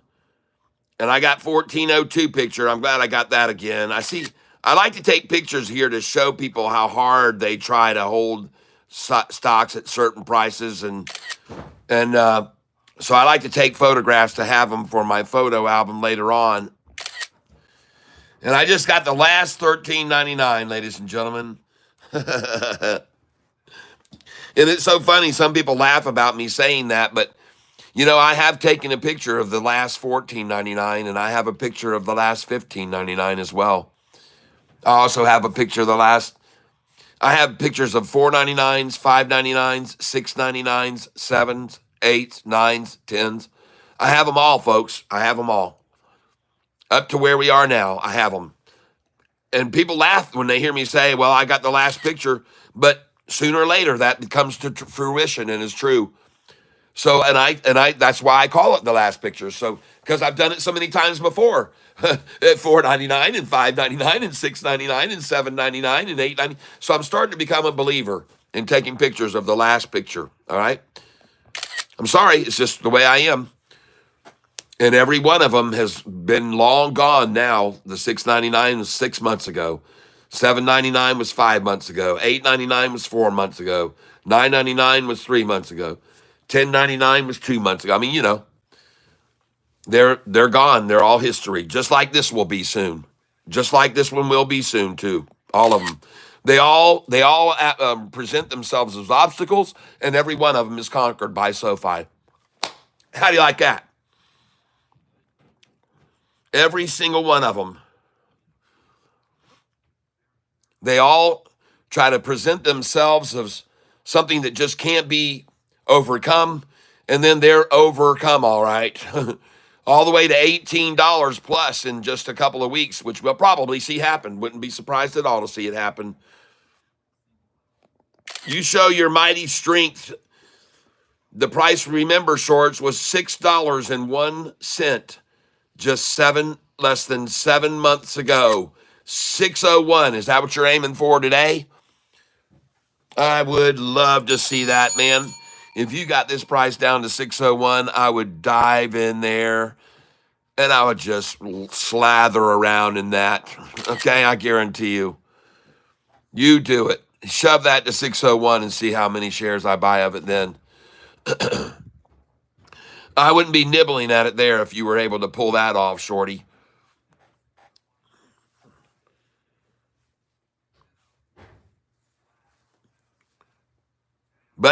alas, they struggle now to hold it down. Everyone, it seems they found, wants to buy this stock, no matter how hard they try. And every single low you see this afternoon's higher. And that's only the proof of the public's desire to buy this, no matter how far you drop it. Yo, you understand what I'm saying? You having a prayer to hold this thing down? You haven't, since the price was $6.41. Ladies and gentlemen, if I were to show you how much 641 has meant to these people, you wouldn't believe it. The number 641. $6.41, the number that was the nemesis for Sofi.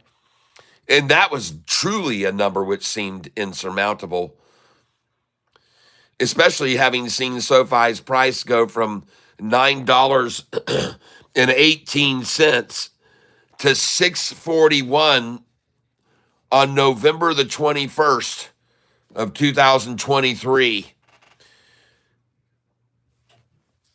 Sofi had gone from a end of July earnings call, 1170 high, to a drop and then a pop back up to 918.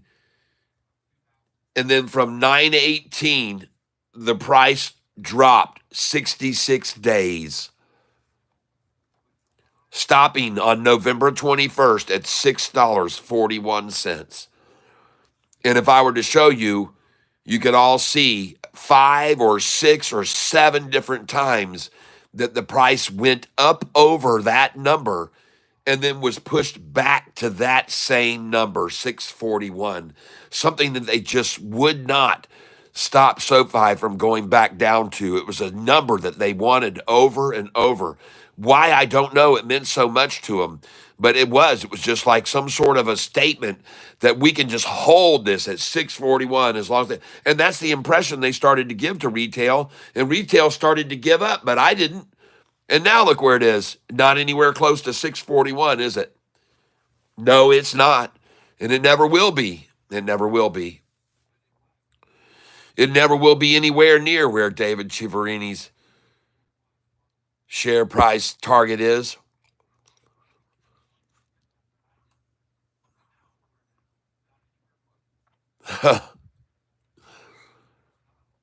Oh, my.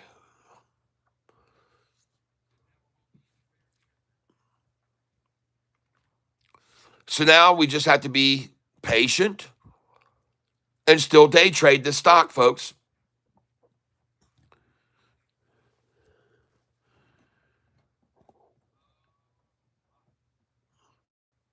And I can tell you one thing. There's a whole bunch of people that decided to sell at a number that I have on my sheet right then. And look where we were this morning, 1427, folks. We'll be back over that tomorrow. We will continue to rise. Because you know what, folks? The cream always comes to the surface. And look how many people bought this stock at $13.93. Look how many came in at $13.93 through $13.95 all the way down to $13.88. A lot. And they haven't even been able to accumulate at $13.88. And I'm telling you now, just like I told you yesterday, folks, if you buy this stock today at $13.88, if you want to, you can sell it tomorrow at $14.20. And I told you that yesterday. Everybody that's listening to me right now heard me tell you yesterday, if you buy this stock now at $13.88, tomorrow you can sell it at $14.20. That's what I told everyone. Did I not? Did I not say that yesterday? I said, folks, there are very few things that I often guarantee, but one of them I can almost guarantee you is that if you buy this stock at $13.88, Tomorrow you can sell it at 14.20. And today's high was 14.27. And I expect to see the same thing happen now. You buy it again at 13.88, sell it tomorrow 14.20. You might even be able to do that for a whole week, folks. And I said that yesterday too, as well. CADL back to 850. Okay. Well, I tried to call Double K and tell him to get in on it and buy more. I'm glad to hear it's rising, just like Sofi's doing. And Sofi's going to continue to rise, folks. Sofi's going to keep going up, folks.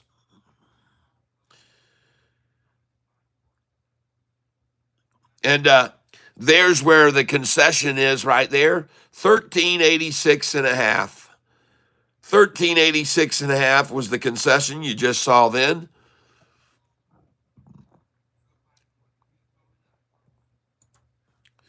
Now I want to go over here and go to my monitor screen for a minute here.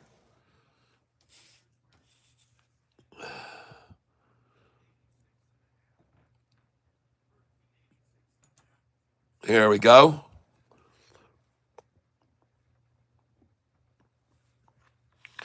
End of year predictions. I don't have any idea, but I know a lot of people are forecasting in the mid 20s by the end of the year. And I believe that it could be easily there. SoFi. Just going to look at where I want to do some cleaning up here.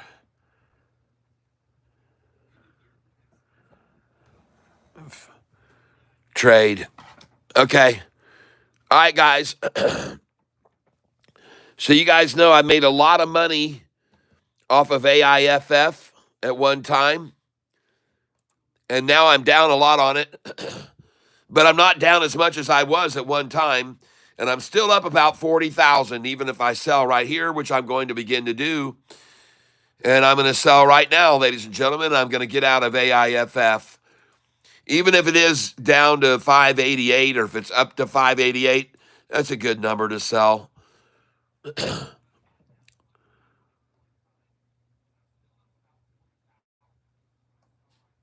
I'll try and sell at 592 as well, 597, 598, 599. It already went up to 597. I'll try $6 on it as well. And I'm selling AIFF. Now, again, I know that I realize that I'm down quite a bit on this stock, but I'm up on it big time over the last month because I made so much. I made $98,000 on this stock one day. And so right now I'm up over 30,000 on it. So I'm just going to dump this thing and I'm going to take the money from it and I'm going to move it over to something that's running. And if CADL is back to 850, I might buy that. Anybody else have some suggestions on something that's on the run right now that I can move this money over to?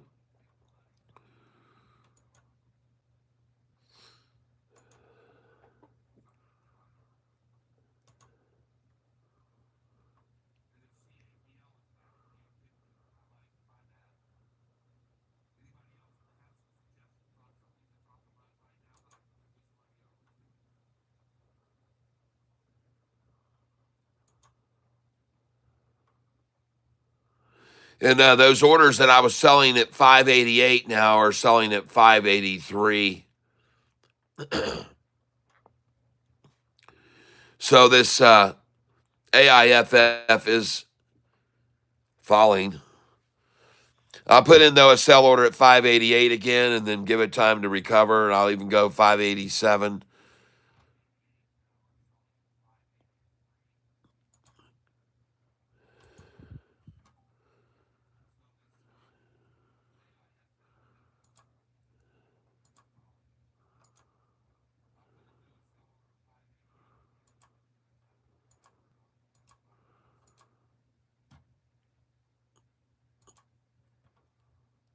Well, I'm going to put this money somewhere where something's rising.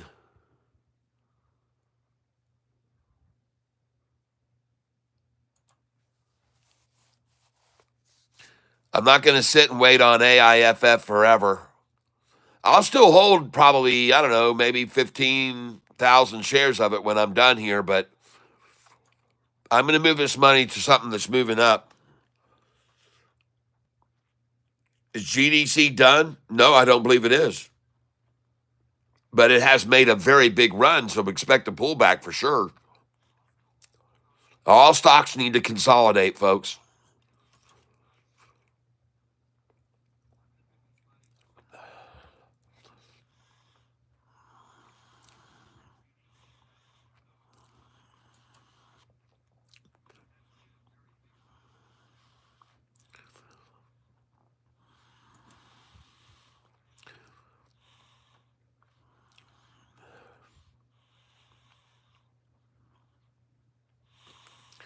All right, everybody.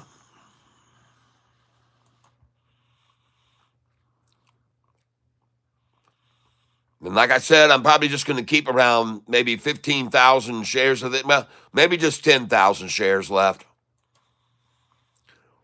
Because this thing could take off and go up freaking 100% in one day after they do whatever they finish doing to it. But I am getting out of AIFF, and I'm going to move it over to something else right now. And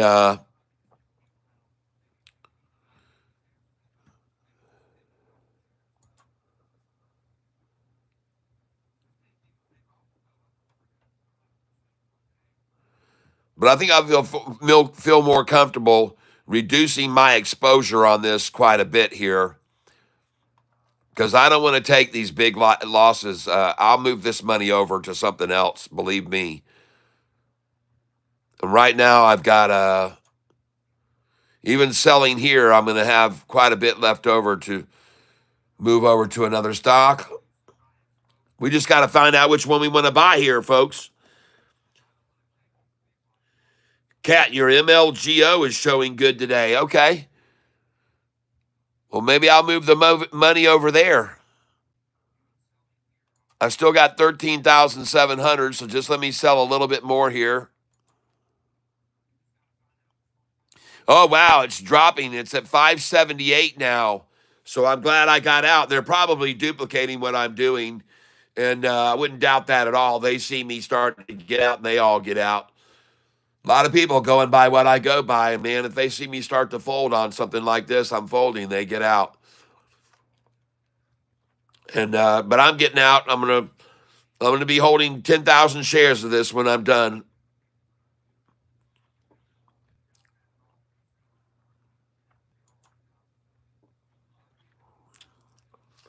And here we go. I'm going to sell 200 more, and then I'm done selling.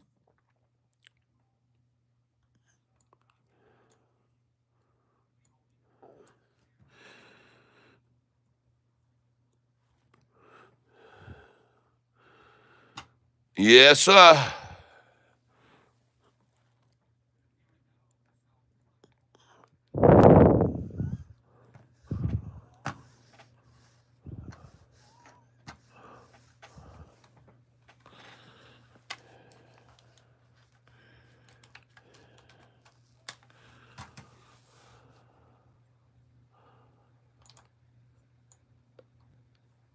All right.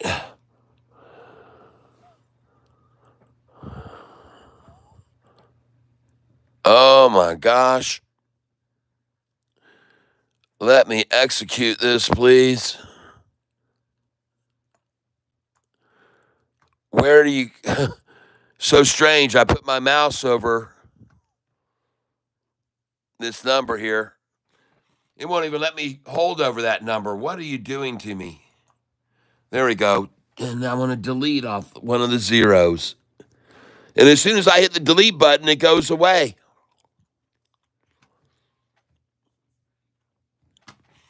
All right, folks, just hold on a second here. All right, let's try this now. Some strange and unusual activity going on here today. All day long, even. to do delete. I think Charles.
All right, thank you for letting me know. I just got muted. Kimberly R, I want to thank you for your membership. Kimberly R, and I'm pretty sure that's the Kim that we've been dealing with. And you're in on the drawing for Friday. And thank you for becoming. I believe that was for a membership, but I noticed that it came in when I was checking my messages. So let me just give me a second here, folks. Okay, I am back. And so Kim, welcome to the tank. And thank you for the donation that you just gave of $25. And that indeed gives you 5 entries into the drawing for what we're going to give away. And we have all kinds of shirts and caps and all kinds of Catfish memorabilia. And even if you go to the channel here and you look down below on the left-hand side, you can find right here the word more. Now, if you're streaming from a phone, you have to just hit the 3 little dots that are down in the corner. And I think there's 3 dots in one of your corners of your screen. And you click on that, then you go to my channel, and then you'll see all of these things here. And one of them says, check out the tackle box. It's right there in the center of the screen. Below that blue, it says, visit the new tackle box to get your exclusive bait and tackle here. And then if you click on this right here, then it opens up this place here where you can, number one, put your email in down here and become part of the Catfish Clan's email address. We email people on special offers and drops. So get your name on there. But then you can get one of these shirts. You can get yourself a Catfish shirt. You can become a Catfish member. And you can buy a shirt that helps let people know about the channel. And you can get them in different colors. You can choose any of these shirts in different colors. We even have a short eating porpoise shirt right there, like the one I'm wearing today. I have that shirt on right now. All right. So, but anyway, everybody else, come on over. And these shirts are really cool because even on the emblems that are in there, on the inside of the shirt, you'll see it has my specific Catfish Tyler manufactured logo tag on it up there. All right. So I hope that you will consider going over and getting yourself some Catfish merchandise and wear it around. And that's how you get to that. You just go to that link down below the description. And there you go. It's as simple as that.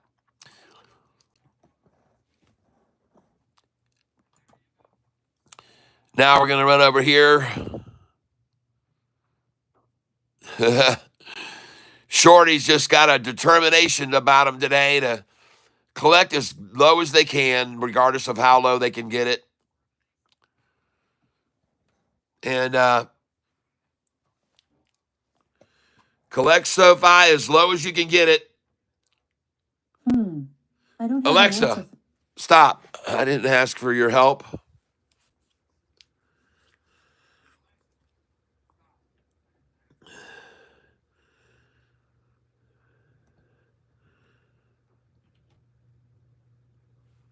Is MGOL frozen? I don't know.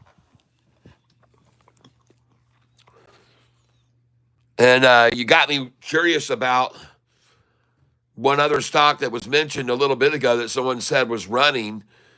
So I want to go over to my monitor and see which one of my M stocks is running right now. And it looks like that is MLGO. MLGO is making a nice move right now. And then someone just asked me, is MGOL frozen? Well, I don't know. Let's go look and see if we can find out if MGOL is frozen.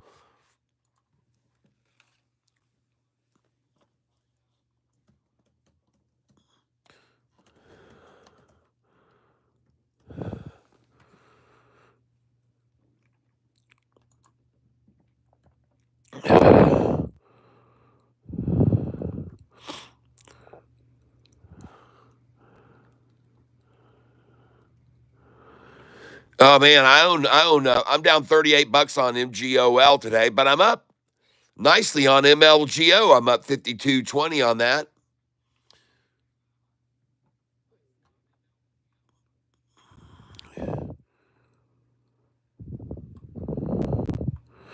Volume 102 million, average 70 million. That's a pretty heavy sell-off on what news? No news at all, just a rundown, huh?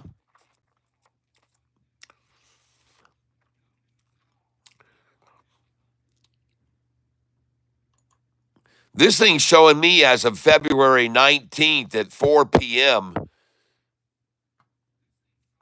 It's not even showing me today trading at all. I don't know what happened to this thing. I think this thing might have gone completely belly up, folks. MGOL, I think they're gone.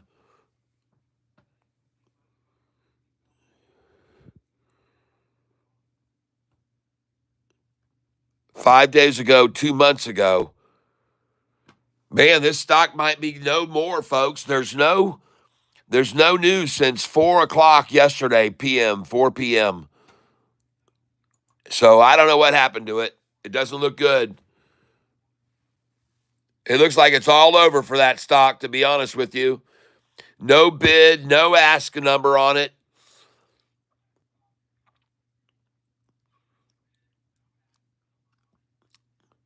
Previous close was 0.4650. Don't see anything on it, man. I can't give you any reference. I can't give you any word. I'm sorry. We were hacked in Sweden a couple of days ago where we got in on different people's accounts and you can buy and sell. It's maybe be something like that going on. Huh. All right.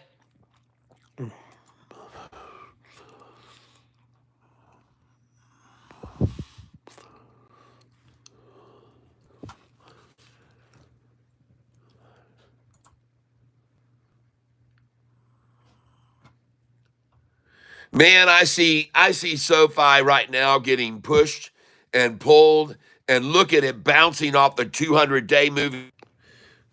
And take a look up at the top of the screen. Look at that thing bouncing off the 200-day moving average. Freaking look at the 90-degree turn off the 200-day. Wow. That is a thing of beauty, folks. And look how drastic they took it at it to knock it down to the 200 to get more. And then they ran it down drastically again to the 200 to get more. And then off she goes. And look at the 45. Look at the turquoise. Oh, beautiful, beautiful, beautiful, beautiful, beautiful, beautiful. SoFi, ladies and gentlemen, looking good. Yes. That's what a champion does, folks. It grew some big old hairy ones right there. And then there's no stopping this bull. There's no stopping this bull, boys and girls. You boys and girls, shorty, you better get a hold of those horns because you're fixing to go for a ride. You're fixing to go for a ride, I'm telling you. You're about to go for one serious ride. If you think I'm kidding you, you're wrong. It's going to be a running. You're going to get in the way of this thing right here. You'd be foolish to get in the way of this thing right here. Because she's about to run. Oh, she's chiseled, everybody. SoFi. Oh, I'm telling you, ladies and gentlemen, she's getting ready to fly, fly, fly. She's getting ready to stampede.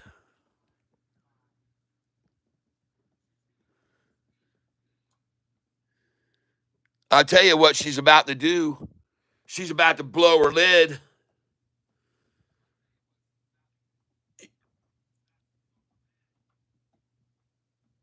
She's about to blow her lid, baby.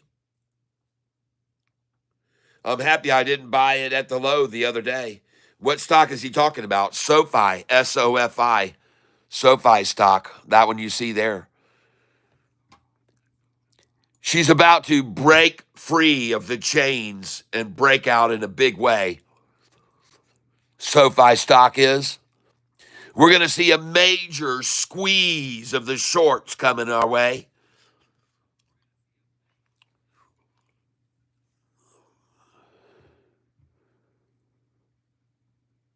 Every one of those shorts shorting right now. And then I go down here and show everybody institutional ownership. And I try to warn you, shorts. Look, other shorters are getting out. There were 34 that were shorting this stock. There were 34. You had a group of you, 34 against 883 that think it's going long.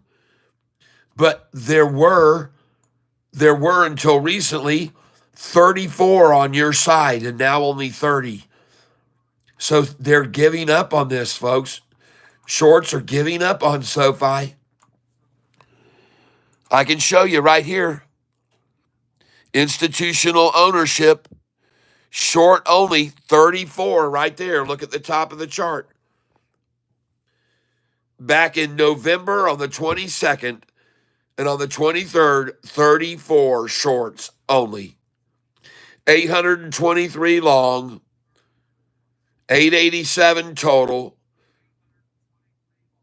34 were short only. And now look at them getting out. 30 left shorting only now. 952 total, 883 long. What a coincidence.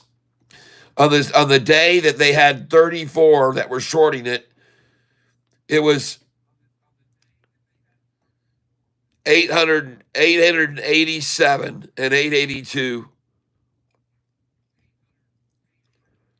that were long on it. Out of the total, there was 818 that were long on only long and 34 short. We've gone from 818 long and 34 short to 883 long. It's like 70 so, 30 shorting now. And you know why this has increased here from only 32, both short and long? Because they know it's fixing to get radical, and they want both long and short positions now. They're going to ride the waves, and they're going to do what I'm doing, folks, every day. They're going to do what I'm doing every day.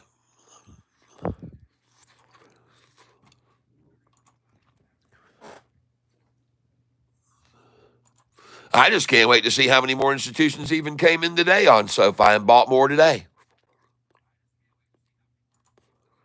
They won't turn in during the daytime. They don't want you to know. They like to do it under the cover of darkness, see?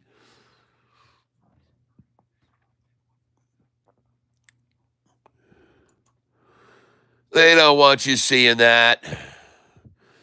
You got no business around here looking at these numbers. Don't look at the numbers, folks. Just keep looking at those big, hairy bowls right there. Right there, folks. And all you got is one hairy bowl to the next to the bowl, to the higher bowl, to the next bowl higher, and it's just bowling right on up. Sofi's bowling over soon. Gonna blow the lid, like I said. Honey, this is what happens, and I like to call this right here the Coca-Cola fizzer. Because, ladies and gentlemen, I got news for you. If you jerk a stock around and you herk it down, and you jerk it up and herk it down and jerk it up and herk it down and jerk it up, herk it down, jerk it up, herk it down, and you keep herking and jerking around, pretty soon you can blow the lid right off that damn thing. I mean, I'm talking about jerking this thing completely off the screen. It could go all the way off, like it almost did here once. It'll go right off the screen. You keep herking and jerking around with it. Can you give me an honorable mention to the last shorty to get out of Sofi? Sure can.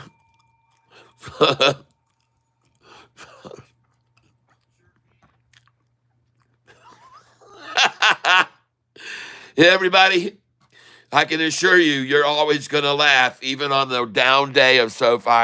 I'm going to find that silver lining around every curtain. I'm going to show you the double jerk dirt. I'm going to show you the tatas and the big old cojones, and I'm going to show you over and over, folks. You're going to learn. You're going to learn from all this technical terminology. And then when you get together with your friends and you want to impress them, you can say, look at that pair right there, nuggies. And then off she went, hairy nugs, and boom, it's jerking right off. You can't keep herking and jerking it around, folks. If you do, she blows.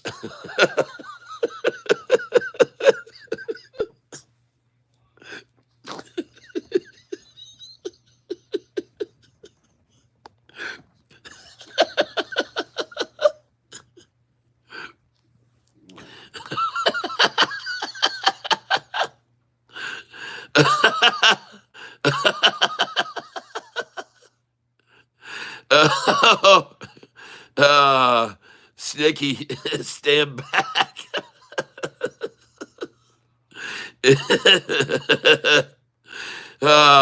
Snicky, stand back and say to me, compare I mean talking. Folks, I'm telling you right here and now, and I got to look at some other stocks besides just this one. I want to go over here and take a look at CADL, and it is recovering. I see that CADL is recovering right now at 866. Okay. Well, that doesn't surprise me to see him trying to hold it there and accumulate the hell out of it. No pun intended. By the way, in case you didn't know it, the number 6, where's the Herc and Jerk song? Well, maybe I'll sing it for you here in a little bit. I mean, it looks pretty good right now. We could do that on the 1 year, I think. Don't you think we could? Oh man, look at that thing. Holy cow. Oh yeah. Oh my goodness. Oh yeah, they hurt. They jerked it down, down, down. Then they jerked it up. Oh yeah, they jerked it up, up. Then they jerked it down. Then they jerked it up. Then they jerked it down. Then they jerked it up, up. Then they jerked and jerked, and then they jerked and jerked, and then they jerked and jerked, and then they jerked. Oh, they jerked it up. All right, here they jerked it, jerked it, jerked it, jerked it, jerked it, jerked it jerked it up, and then they jerked it down, way downtown, right where now the price can be found, and then we jerk, jerk it right off the screen, if you know what I mean. Yeah, we're gonna jerk and jerk and we're jerking, we will sing as we go off the screen. Yeah, we're herking and herking around. Everybody going to the herk and jerk sound. Yeah, we herk and jerk. Yeah, herk and jerk. Everybody going to work, herking and jerking. Ty, man, it's been forever since I've been back, and I returned to a herk and jerk.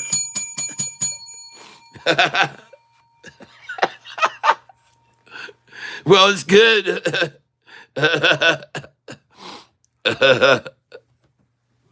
You guys can just parade around in your living rooms dancing to the herk and jerk.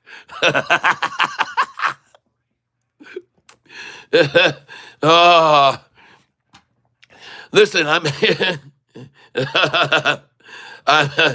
here to entertain purely. If we make a little money, like I said, it's just dumb luck.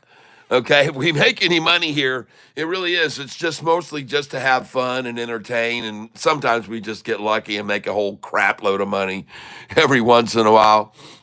And that's just part of it all. It's part of the whole tank environment, folks. We all help each other to prosper.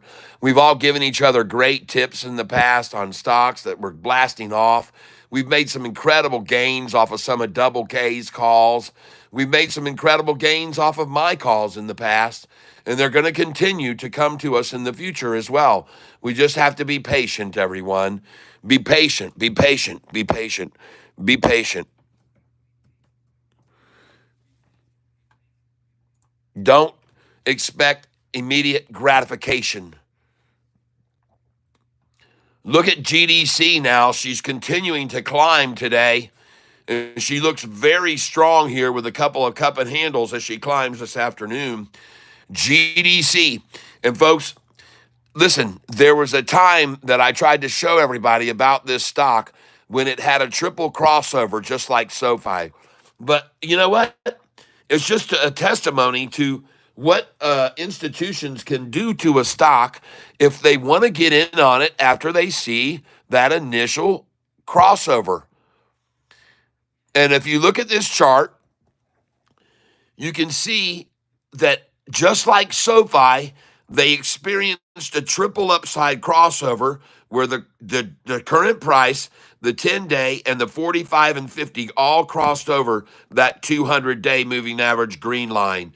And it rocketed up, folks. And somebody said, we want this, and we want it cheap.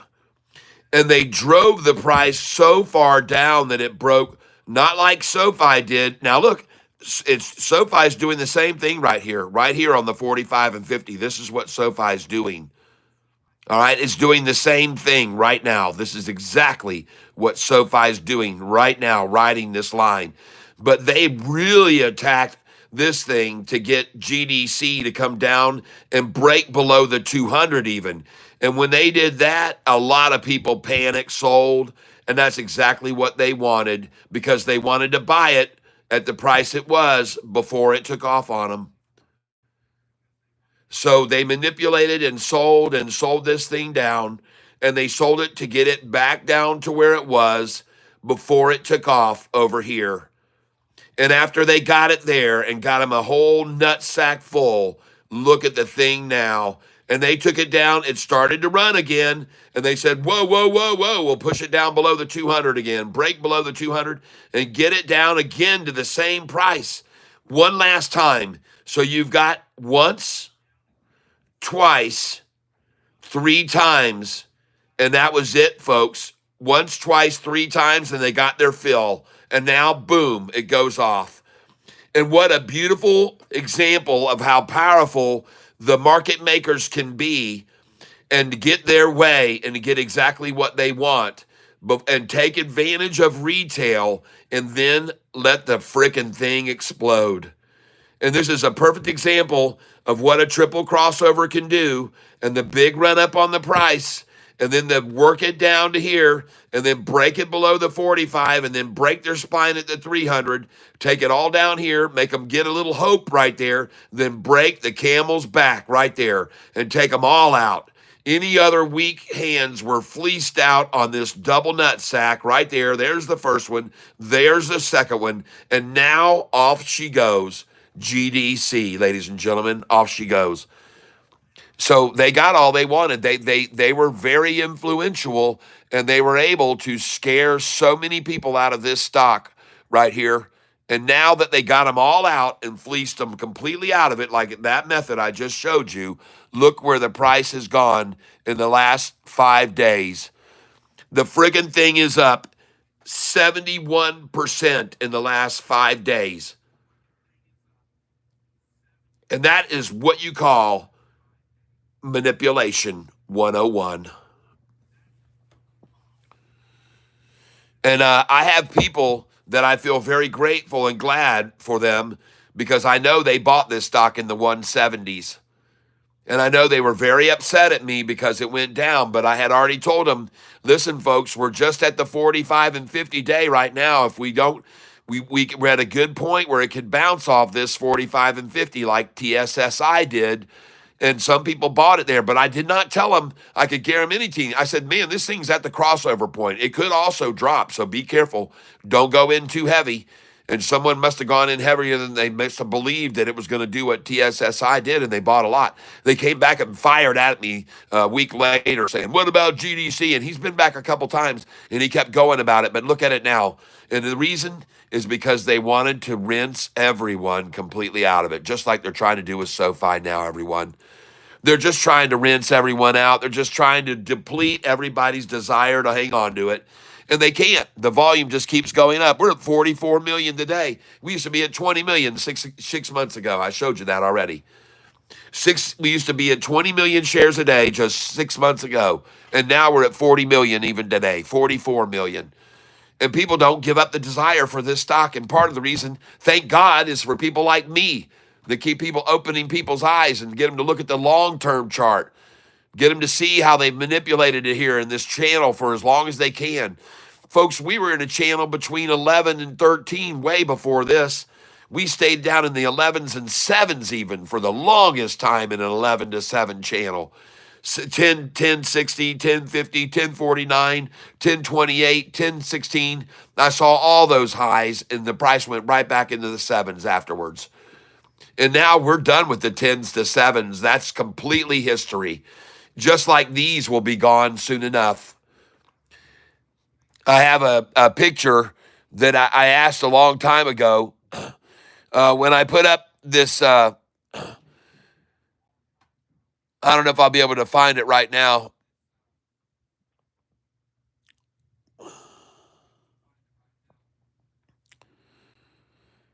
I sure wish I could.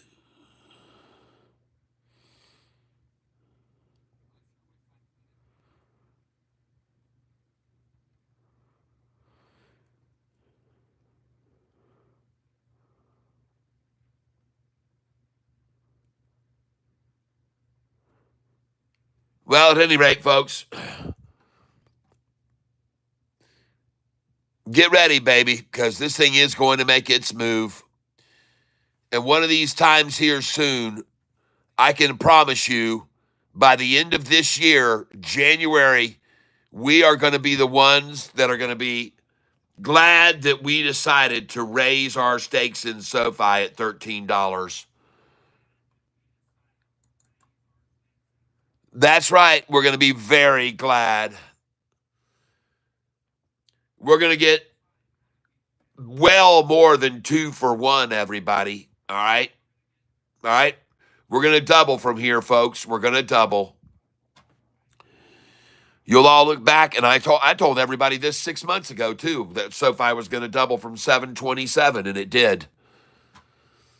6 months ago, folks, 727. Oh, you don't believe that? Well,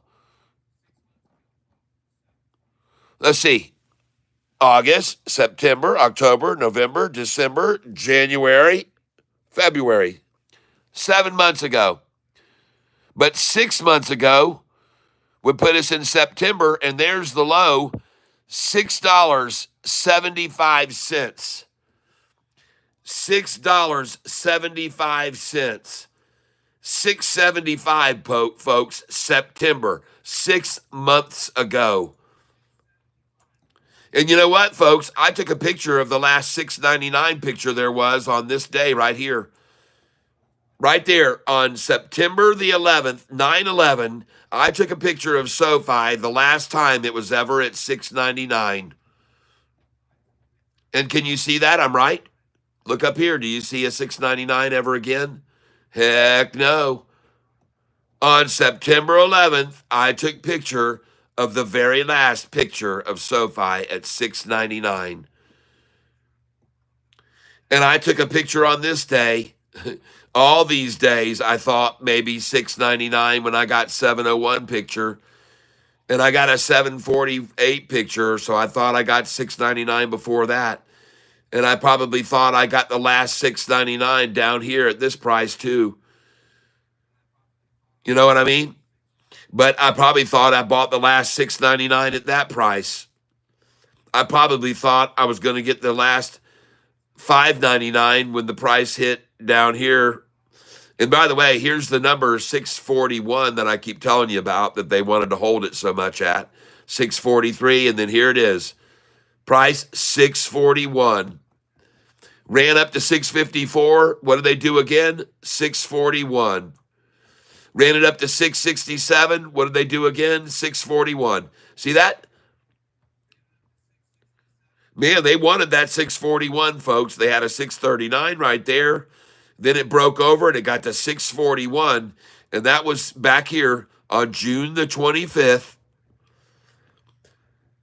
And it had been a long time since they'd seen these numbers. It had been November the 21st of the year before since they'd been down to this number.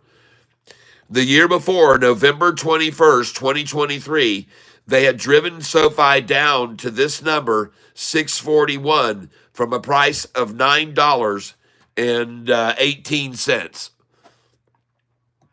They took 66 days to do it, to drive SoFi down from 918. They took 66 days to drop it down to November 21st of 2023 to this number, 641.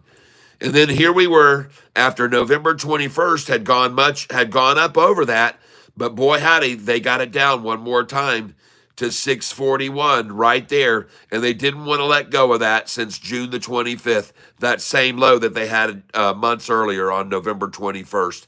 They tried to keep it there then. It went up to 654. They tried to stop it again. When it got to 667, they tried to make it go to 641 again. You see that? Folks, I'm telling you, it was over and over and over that we dealt with the number 641, and it just wouldn't go away. 641 once from 654 back down. Then up here, 655, and they drove it down to 641 again. That was in July the 3rd. Then it went up to 655, and they drove it down to 641 again. Then it went up here. And I mean, every time, folks, they would take it up, they would drag it back to 641. But then that all ended, folks. And I took a picture right here. The very last day that SoFi was the price of $6.99 was from August all the way up to September the 11th. And I took a picture of that day of the last $6.99. No more 641s, everyone, after that. And no 6.99s either. And then on this day right here, I took a last picture of the 7.99 or so, I thought. But they drove it back down to 7.91 and 7.58, just like they always did. Then I took a picture up here again at 7.9. It broke over, and I said, this is the last picture of 7.99. And I took a picture there when it went to 8.40. And that was the last picture of 7.99. October the 4th. So from September 11th, we took the last picture of 6.99, and then it only took 3 weeks to take the last picture of 7.99. Pretty sweet, huh? And then I took the last picture of 8.99 on October the 11th, 6 days later. That was the last picture on that day, folks, of 8.99 because we ended at 9.01. And then we continued to rise. And then here on this day, October 17th, I got to picture the last 9.99. On October the 18th, I captured the last picture of 9.99 that ever has been seen of SoFi. Yeah, I've caught all these pictures, folks. And today, I just got through taking a picture right here now. I'm probably going to get the last picture of $13.99. So forget all about the $4.99s and $5.99s and $6.99s. I'm about to get a picture of the very last picture of $13.99. And I want to do it on a one-day chart so people can see it all. So there it is right there, $13.96. I'll get the last picture of that price. The very final $13.95 I just took. $13.95, I got it. I did get it that time, the very final time of $13.95. And people do laugh at me, but what's the winning stock for tomorrow? Oh, I don't really know yet. I have to look over some other stocks. I haven't seen any of these stocks people mentioned yesterday get dropped down low enough and start to recover to get back in on them. And CADL is probably the only one, but even then it didn't start to recover a lot, CADL. But I want to look at some other stocks here, see where they are now. I've been watching these all day, these stocks, because they were brought up yesterday, folks. ATCH. ATCH. It hasn't done anything today, ATCH, but I'm going to take a look at it right now and see what it's done now. ATCH. Enter. This stock was up huge yesterday and still down 30%. Man, they're holding this thing in check, man. They're holding it in check. But it was up 300% yesterday, I believe this one was. 331% gain yesterday. It had 102 million shares yesterday with an average share count of 110,000. And I got my eye on it, folks. ATCH, but still not breaking away and not making a move yet. But it could, folks, and that might be a good one to get some of if it starts to move. We'll have to watch it this afternoon. It could go any moment now. ATCH. Another one is YYAI. YYAI. And that ATCH is a Jimmy Lopez pick. YYAI. So now we're going to go to that. YYAI.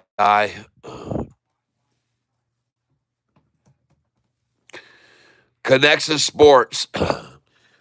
This stock was up yesterday to a high of $1.91. It was brought to us by Bill the Thrill.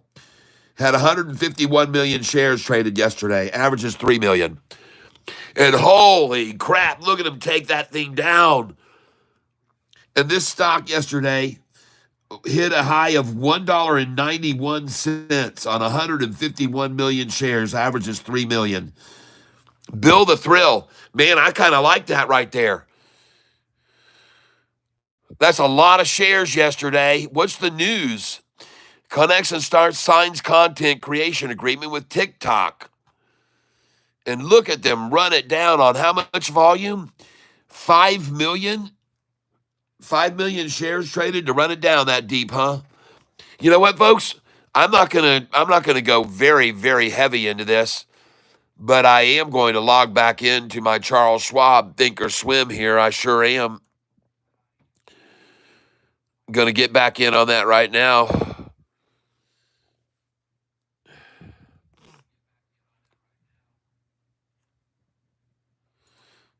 Ah, the last picture of 1398. And there's the last 1399. Folks, I just took the last picture of Sofi at $13.95 that we're ever going to see, most likely. And I'm glad I did, ladies and gentlemen. I'm so glad that I did. I'm thrilled that I got that picture. Yeah, go, baby. Look at that thing lighting up like crazy right now. Sofi. All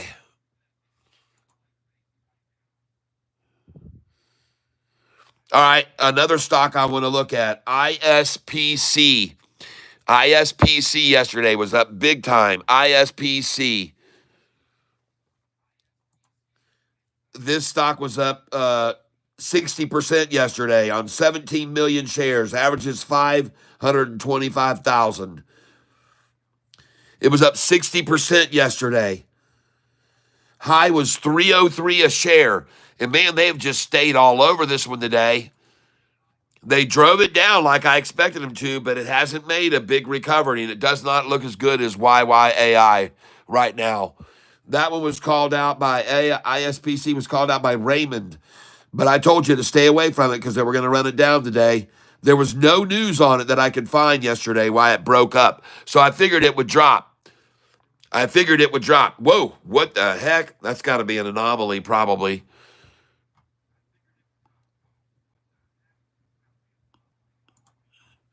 Let me refresh the screen again, get that off there.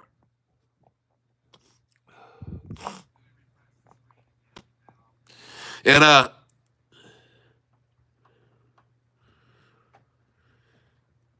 Todd says, Troy, it will be SMCI. I'm looking at several stocks that made big moves yesterday up, and they're all getting pulled back, and none of them have been pulled back and started to really recover other than YYAI, which I just looked at there. That's sort of starting to make a little bit of a recovery. But it was, folks, this YYA up was up to $1.91 yesterday. YYAI. SXTC. Now I want to look at XSTC.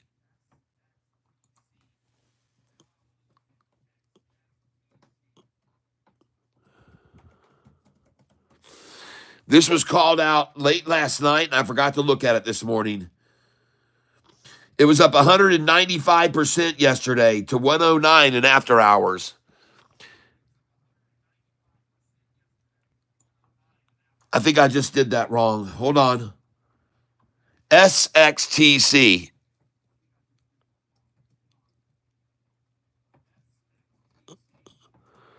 There it is.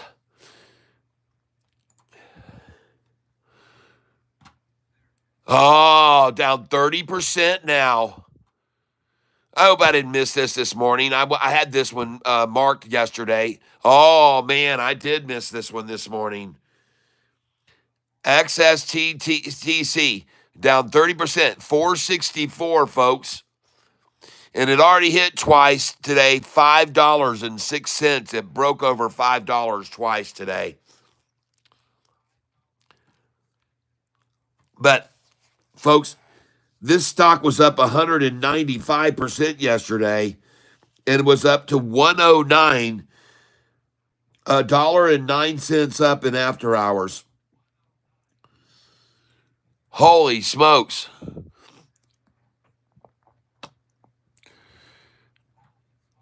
4 days ago announces share consolidation. Man, I wish Anthony Noto would do a share consolidation. Gosh dang.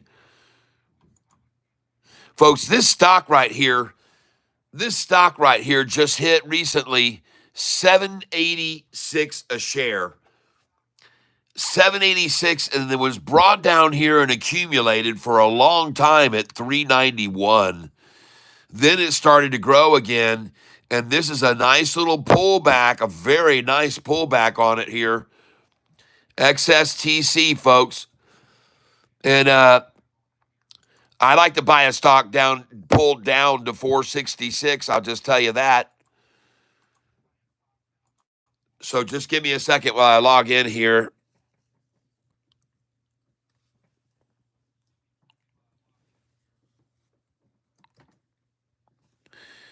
Just give me a moment.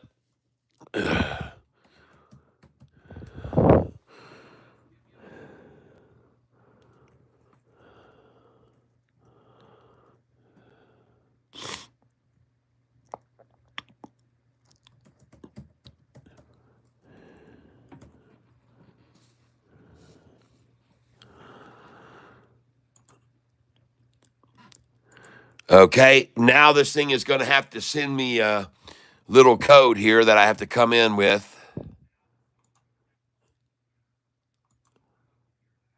So just give me a moment here, and then I'll be in on... The weird thing is, I don't know why it would be having me send in right now.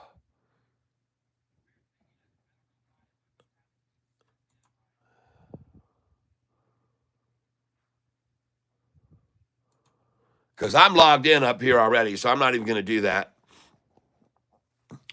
But I'm taking a look at Sofi, and it looks freaking fabulous up there right now. I got to tell you, that looks very strong going into the afternoon closing and going back up over 14 like a champ. And just, oh my gosh, that just looks absolutely sweet. Look at the 5 going over the 10-day right there. The turquoise 5-day jumping away from the 10. The blue 45 has just crossed over the gold 50-day. And folks, this is exactly what we want to see. A lot of green coming in here. This is beautiful, folks. Jeepers creepers, folks. And I'm coming in on Sofi here. Well, actually, I already told you, I bought this morning at $13.43, so I'm up 66 cents now. So, ladies and gentlemen, I'm actually going to trade, and I'm going to sell some here, and I'm going to make some money for tomorrow to buy with. And I made good money off the shares I bought this morning. So I am going to sell here at 1404, 1406, 1407, 1408. I am going to sell now at 1411, 1412, 1413, all the way up to 1414, 15, 16, and I do believe they will take it up to 1420 maybe. We got time for that, so I'm going to put some orders in here all the way up to 1420. And I already told you that I bought shares today at 1388 that I was going to sell over 1420, and I'm going to, ladies. I might even do it today. So I'm very happy for all of you who bought Sofi with me this morning when it was down at $13.43 and $13.66. And I just sold some at $14.02. I'm selling 200 shares at a time here over $14. I'm also going to drop some buy orders in down here at $13.88. I want to buy at $13.88. I want to buy at $13.89. I want to come in down below here and try to buy at $13.91. And I want to push in at $13.93 and $13.94. After I sell, folks, at $14.08, I think I'll buy all those back. I think I can get them all. I'm going to try $13.97 here for 200 shares. And I'm going to try some smaller quantities, just 50 shares at a time here I'm going to try and come in 50 shares at $13.98, 50 at $13.99, 50 at $14, 50 at 1401, 1402, and I'm about to start selling at my orders up here, folks. 50 at 1404, 50 at 1405. I just sold at 1406, 200 at 1406. Now I'm going to put in a buy order there, believe it or not.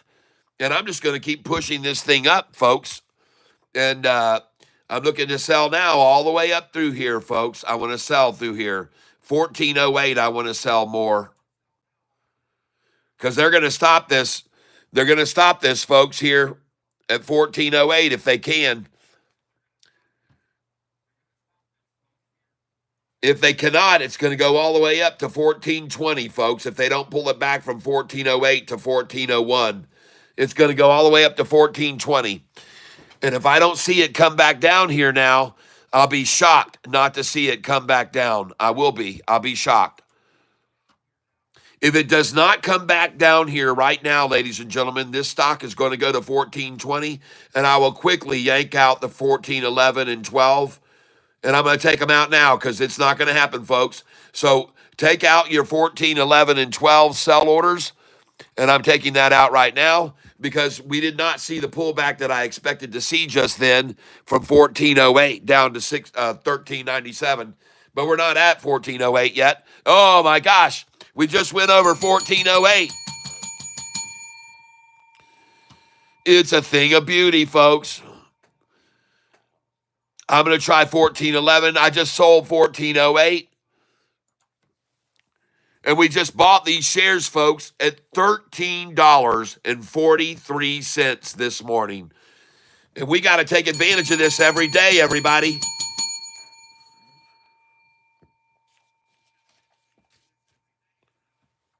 We must take advantage of this every single frickin' day.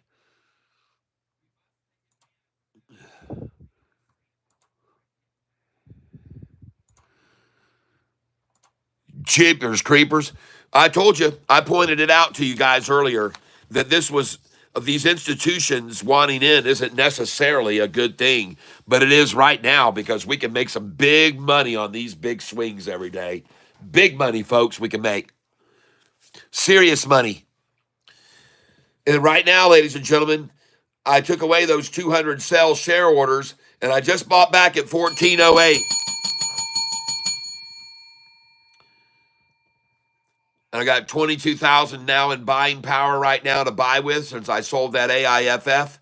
And I moved it over into Sofi, folks. Yes. Move that money over into Sofi, folks, and look at her fly now. World free speech. Look at the volume on Sofi. I'm talking about what stock not to drug, LOL. What is he on? Art Escapar. Troy Larson, thanks. Well, you're welcome. I mean, this is how you day trade for thousands per day, ladies and gentlemen. I've already made about 30,000 up from where I was down earlier today. These gains are coming back awfully quick now for us. And congratulations, everyone. We picked the right stock to buy the low on today. $13 and frickin', oh my gosh, $13.43 I bought. Man, this daggum stock is undeniably one of the best day trading stocks of 2005. It's going to be, folks. This is going to be one of the best day trading stocks of 2005. And I see the bid right now, 1408, 1408. We're looking for 1409, 99. We're looking for 1409 right here. But I'm going to go with them at 1499, 99. We got a 1408. We're looking for 1499. Everybody went over 1409 over here. Everybody went 1418, 86, 1409.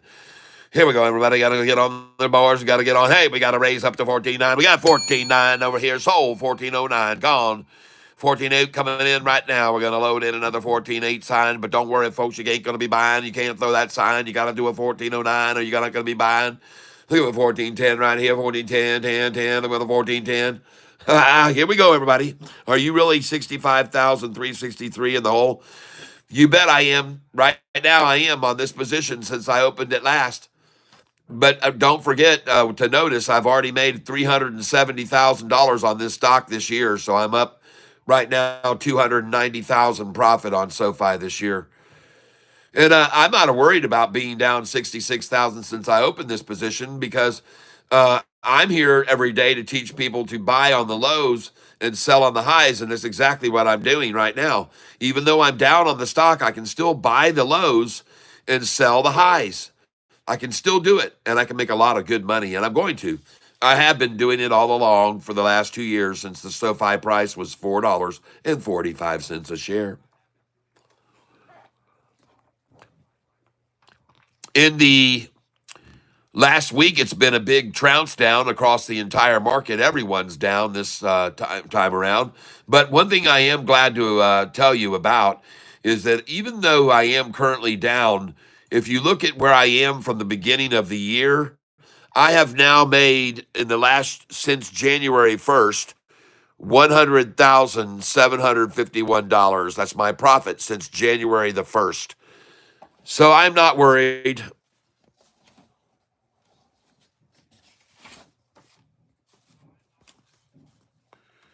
And not only that, but my profit since I opened this account 3 months ago was starting with 100,000, and I now have in this account a value of 373,000 from 100,000 that I started with 3 months ago. So I've made 273,000 starting with 100,000 3 months ago. That's how much I've made. I was up way more than that until this past week. Way more than that. People saw. But they watched me take a back seat here for a little bit, and I'm off the burners right now. We're not on flames, but we're going to be again. By the way, even on the stocks that I go down on during the day, I sell those off and move them over onto runners and turn those negative ones into positive gainers again by moving the money over. I don't just hold on to stocks that are tanking. That's for dang sure. I just sold, they just watched me sell 18,000 shares of AIFF. And where did I move it over to? SoFi. I moved it over to SoFi. And I bought SoFi when the price today was all the way down at $13.43. $13.43. I'm up 60 cents right now. And the reason I just decided to sell at 14.08 was because that's 66 cents up, folks. All right? 66 cents. They love that number to run it up and down. And now I got buy orders that are getting filled here right where I thought at 14.04. I just bought there. I just sold up at 14.08. And it looks like I got my 50 share order. No, I had a 50 share order at 14.11. But now I get to buy down here below. I just picked up a 14.02, 50 shares just then. And I'm expecting them to run it back down from 14.08 all the way down to 13.88. Because I just got through selling up there. I expect them now to take it back down to 13.88 right now. And I'm ready to buy shares there. I'm ready to buy a whole bunch of them if they get it back down here to 13.88 now from the 14.08 where I just sold. And I sold, by the way, 200 shares at a time. But now I'm just nibbling here, 50 share, 50 share, 50 share. They'll run it back up.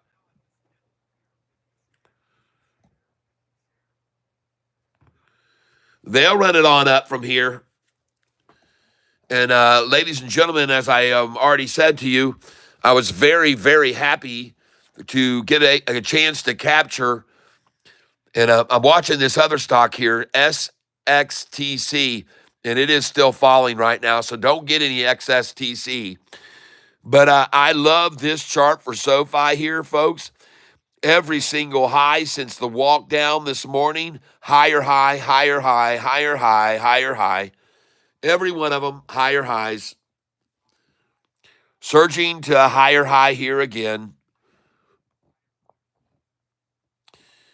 And I'm going to get over to my chart right now on SoFi.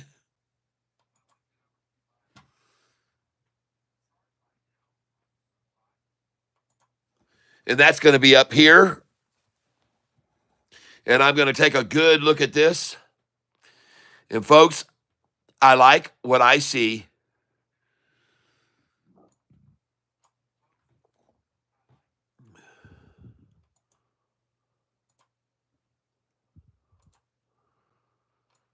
Moving over here where I can get a good look at this. And these charts, they indicate right now that SoFi is on a roll. The 200-day is completely rising. The 45-day blue is above the 50-day and rising here. Look at the gap between the 45 and the 50-day, and they're getting bigger.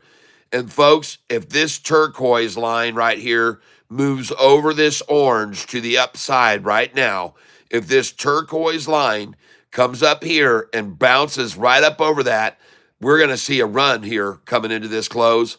So right now, if this turquoise line comes over this right here at the time 334, folks, you're going to see a run up. You're going to see a run up if we can get this turquoise line to make a move up over the orange 40, the 5-day, in other words, move up over the orange 10-day right now. But look at all of these lines. Look at the 200 rising. Look at the 45 and 50 rising. This is the nemesis for the shorts right now. You got all the long-term moving averages rising. It's undeniable, folks. Look at them. See the dotted line, the perforated line right there? Look at the 45 and 50-day moving average right now. And look at the 200-day moving average. Look at it. Gosh, dang. Every single long-term moving average rising, and they're trying to drive the price down. That never works. See how the turquoise is now coming off of there?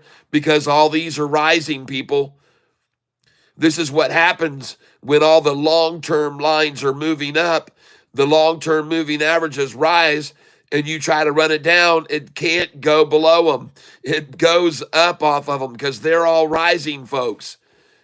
That's why this turquoise line now is going to come over this orange one because all the long-term moving averages are rising. They are all rising, folks. It becomes almost impossible to push this down when you've got all the long-terms rising. The odds are not in their favor, folks, when all the long-term movement is rising. And they're not in their favor either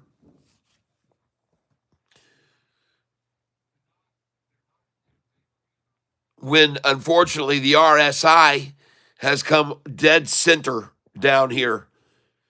And the RSI actually drifted into the negative oversold area while the 200 is rising and the 45 and 50 are rising. And you've got the RSI being driven down here into the negative while the 45 and 50 are rising. The 200-day is rising, and you've oversold it. You've oversold it. Look at them trying so hard to sell it down here with these big red candlesticks. They're using a lot of volume, a lot of money here, folks. A lot of money they're using right here.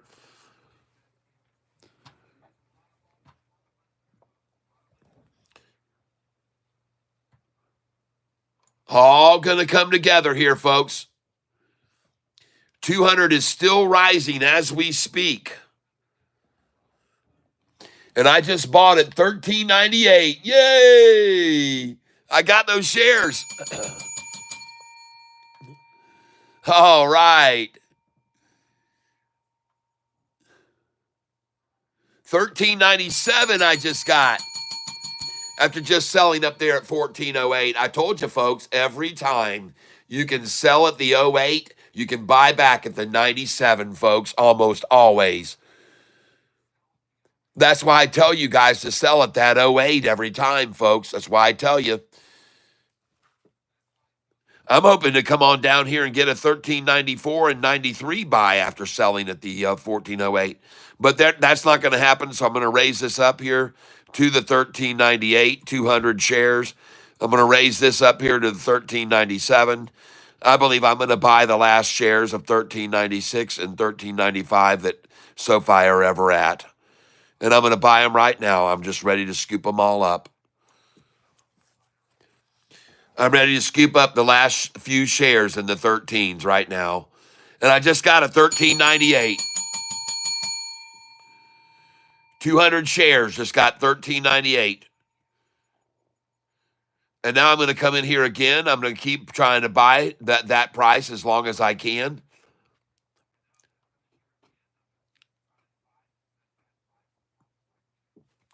And I will sell these shares tomorrow at 14.30 or 14.31. And I told you this morning the shares I was buying at 13.43, I was going to sell them at 14.11, 12, and 13. And I almost did it today. Almost got that today. This morning when I was buying those shares, take a picture of this last 13s. Yep, okay, thank you. You're right. I should. You're right. I should. The ones that I'm buying, by the way, I'm going to get a picture of them. Thank you.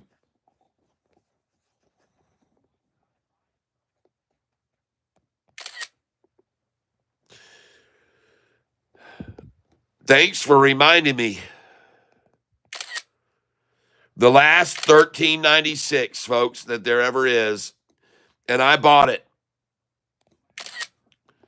I'm going to get to tell my grandchildren I bought the last share of SoFi at $4.99, $5.99, $6.99, $7.99, $8.99. One day they're going to be asking me, Grandpa, how'd you get so rich? And I'm going to be saying, well, I'm glad you asked. Let me show you the photo album. And I can take them back to SoFi at $4.99 a share. And I can say, I bought this here. And then they'll say, wow, Grandpa, it's at $499 now. And I go, yeah, I know, it's crazy. But I bought it at $499, and I bought $466. I bought 2 blocks. And they're like, wow, Grandpa, you bought 2 blocks? Did you put any buildings on them? And I'll go, no, no, and I'll laugh. And I'll say, no, it just means I bought 2,000 shares at $4.66 and $4.67. Oh, Grandpa, wow. I go, yeah, because I was young and crazy. Wild and crazy kid.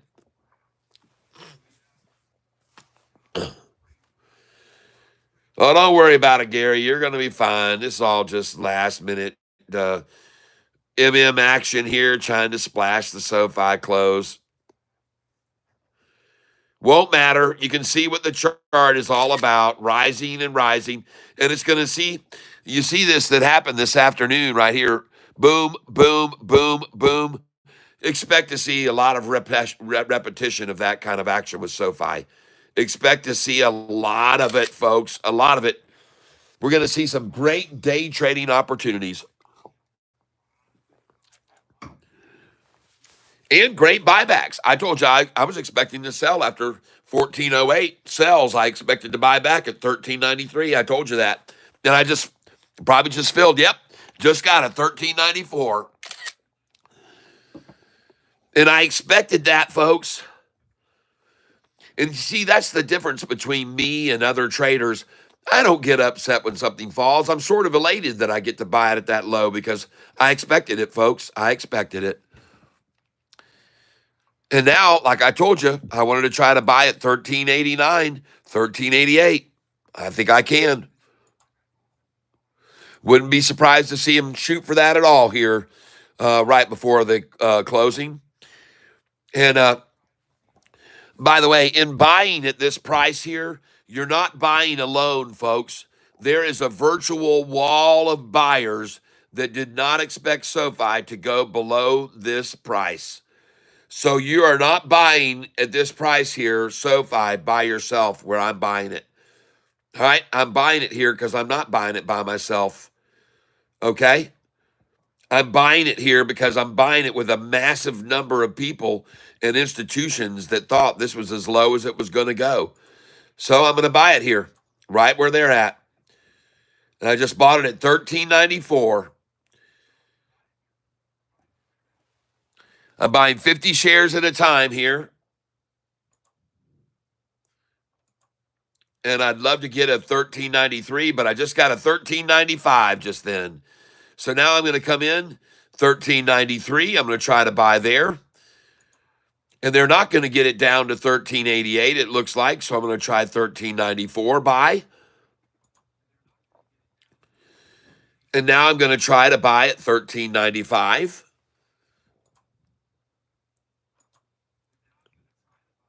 And I just picked up a share at 20 shares, 50 shares at $13.95. And I'm buying the stock SoFi right now. SoFi is the stock I'm buying because I expect to see it go up to 14.30 tomorrow, maybe 14.66 the next day, then 14.88 to 15.30 the following day. Then I expect it to go from there up to 16.60 pretty quickly because every bit of this driving down was done for a reason, folks, because they want to get it as much as they can before it goes over 20. Gonna buy at market right here, ladies and gentlemen. I'm coming in, and I just got a $13.95. So all the $13.93s are gone. I'm gonna come in again at $13.91, try to buy there. I'm gonna come in at $13.92 and try to buy there. I'm gonna come in at $13.93 and try my best to pick up shares there. I'm going to come in now at $13.94 again and again. Look at this now, another wall that I'm buying next to. I bought next to this wall. Now I'm buying next to this wall of buyers. Okay, so I'm not buying by myself. I'm buying with a lot of other buyers here to come in at this price. And that's why I'm picking up shares at $13.93 now. Sold at $14.08. Buy back $13.93. These numbers are on my cheat sheet, folks. You know that. Those numbers are on my cheat sheet. And now I'm going to come over here. I just got $13.93 again. I'm going to go to charts, and I'm going to pull this over here so I can watch the 10-day orange, the turquoise 5-day, and the 200-day green line, which is still unfortunate for the shorts rising. Yep. It's a sad thing, but it's still rising. The 200-day moving average is still rising, even though they've driven it down now to 1391 right at the close. 200-day moving average is still rising, and that cannot be denied.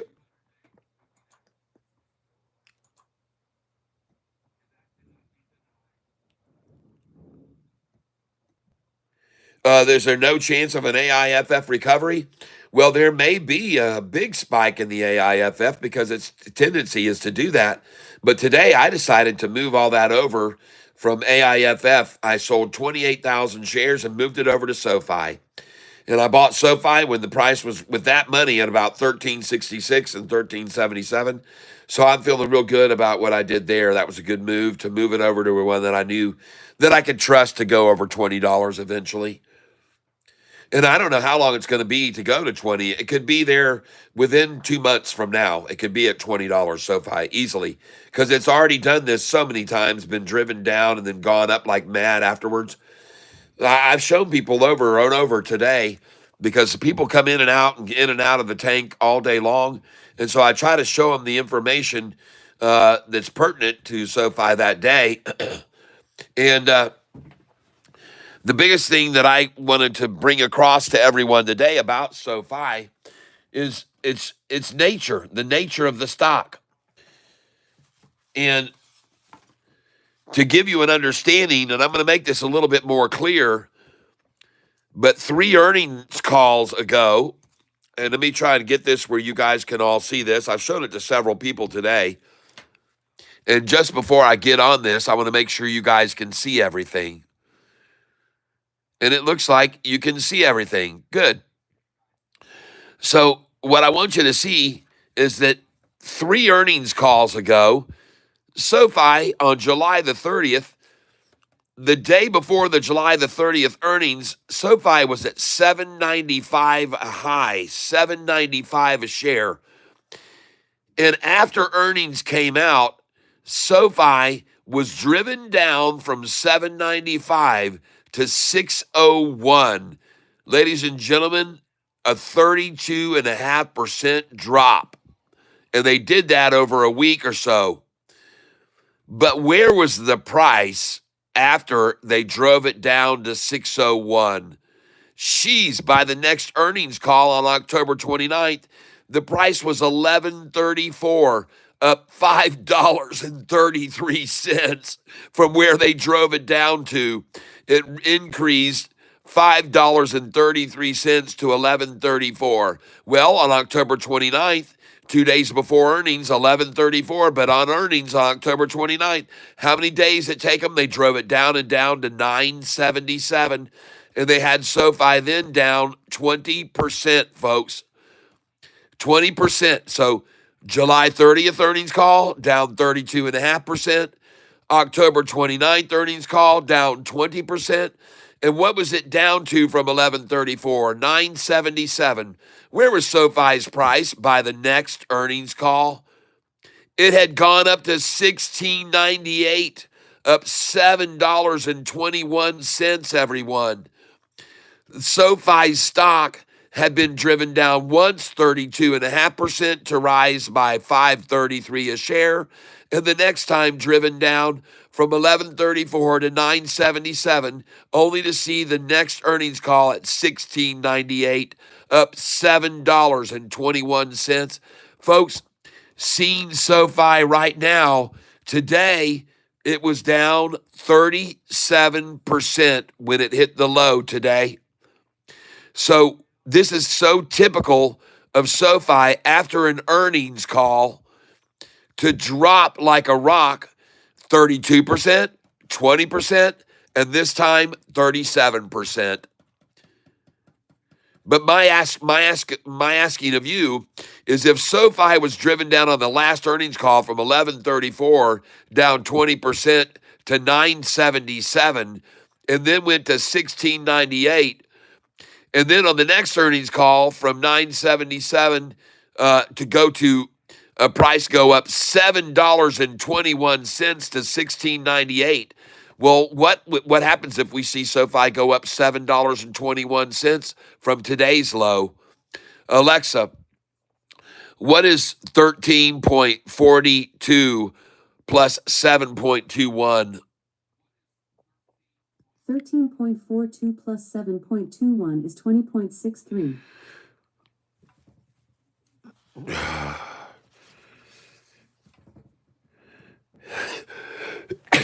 Oh, 20.63.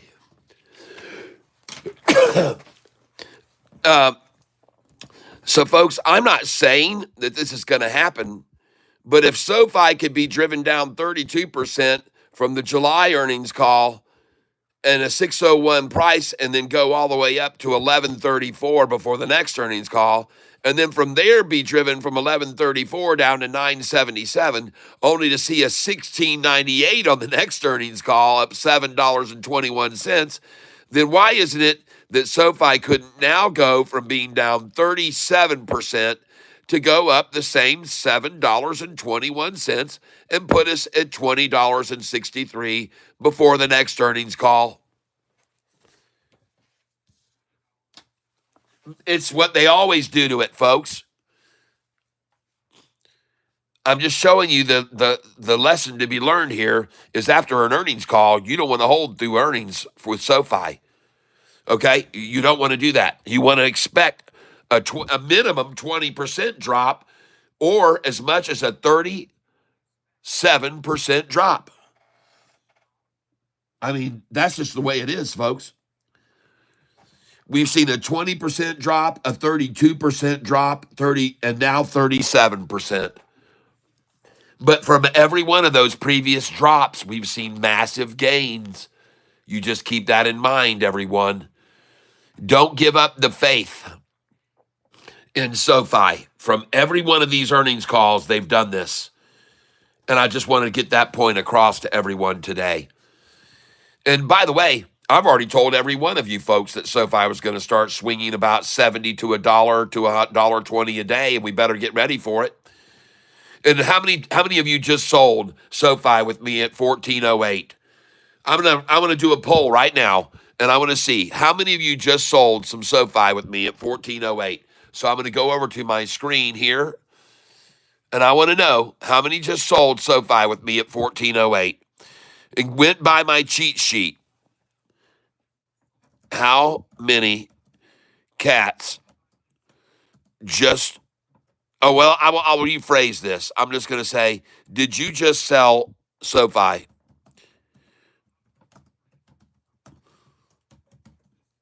with me at 1408 or anywhere around there, 1407? I had 1406.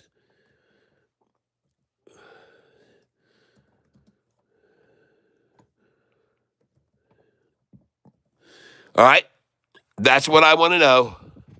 Did you just sell a little bit ago with me?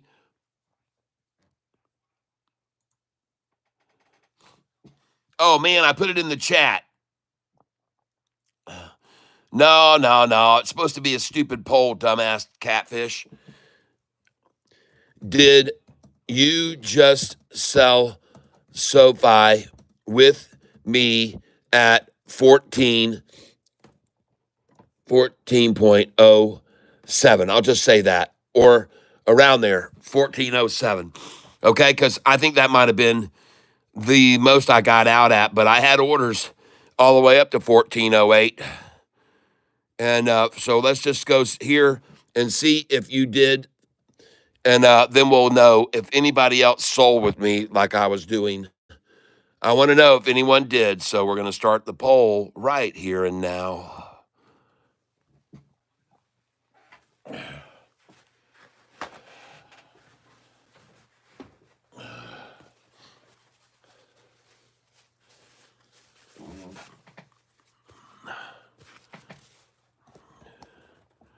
See, this is one misunderstanding a lot of people have. And if you'll just give me a second here.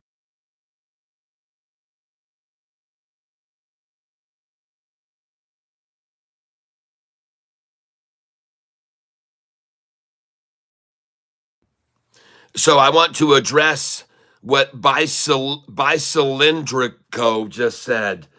This is a misconception that a lot of people have, that just because they bought it at a big number, that means that they're locked in and they can't sell. Okay.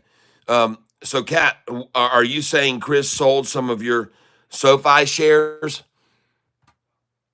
Absolutely. Whatever I'm doing here is being replicated by my friend Chris. Everything I do is done.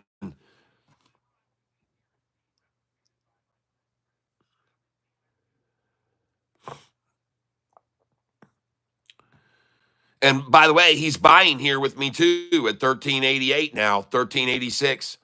He already knows to have buy orders in at 1377 here and 1366. He's already got them in there. I know he does. Because he goes right along with my sheet. He knows where I want my buy orders in after I sell. He does it just like the diagram, folks. He's just following the blueprint that I put out. The buy sell sheet. He just follows it. He follows it just to the T, folks. He follows it. And if you would too, you would all make a lot of money day trading.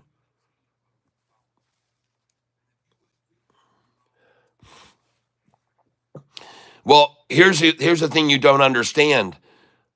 I didn't sell SoFi at the low.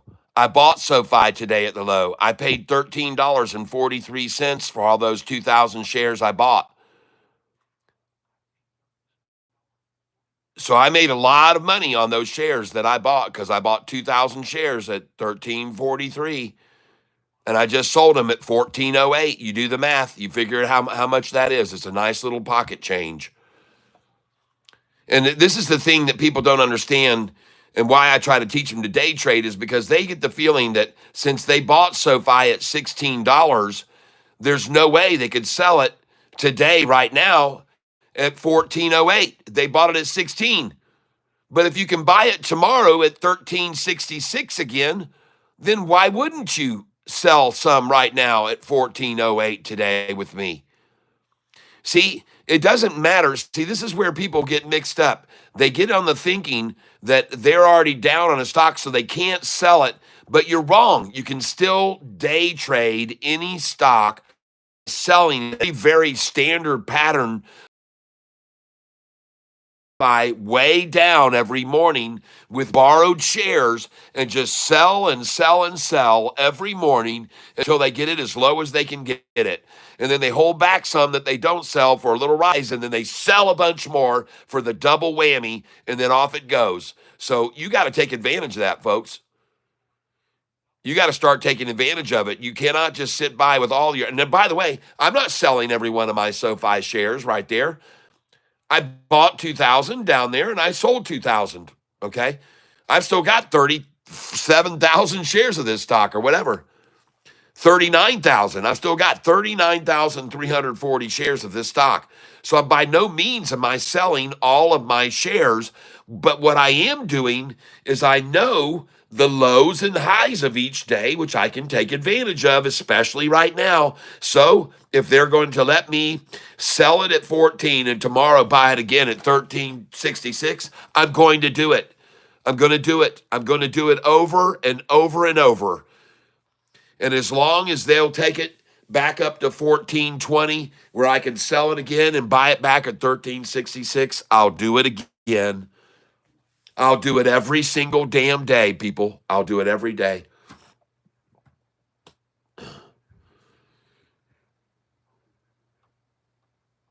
And so right now, I already just sold down there, up there already, up at 14.08 today. And now, just for a perfect example, I get to buy it back down here again at 13.88 after I just sold. It's even more money I'm going to make on the dang thing today, because I'm going to put it, and all my orders just expired. It's 4 o'clock.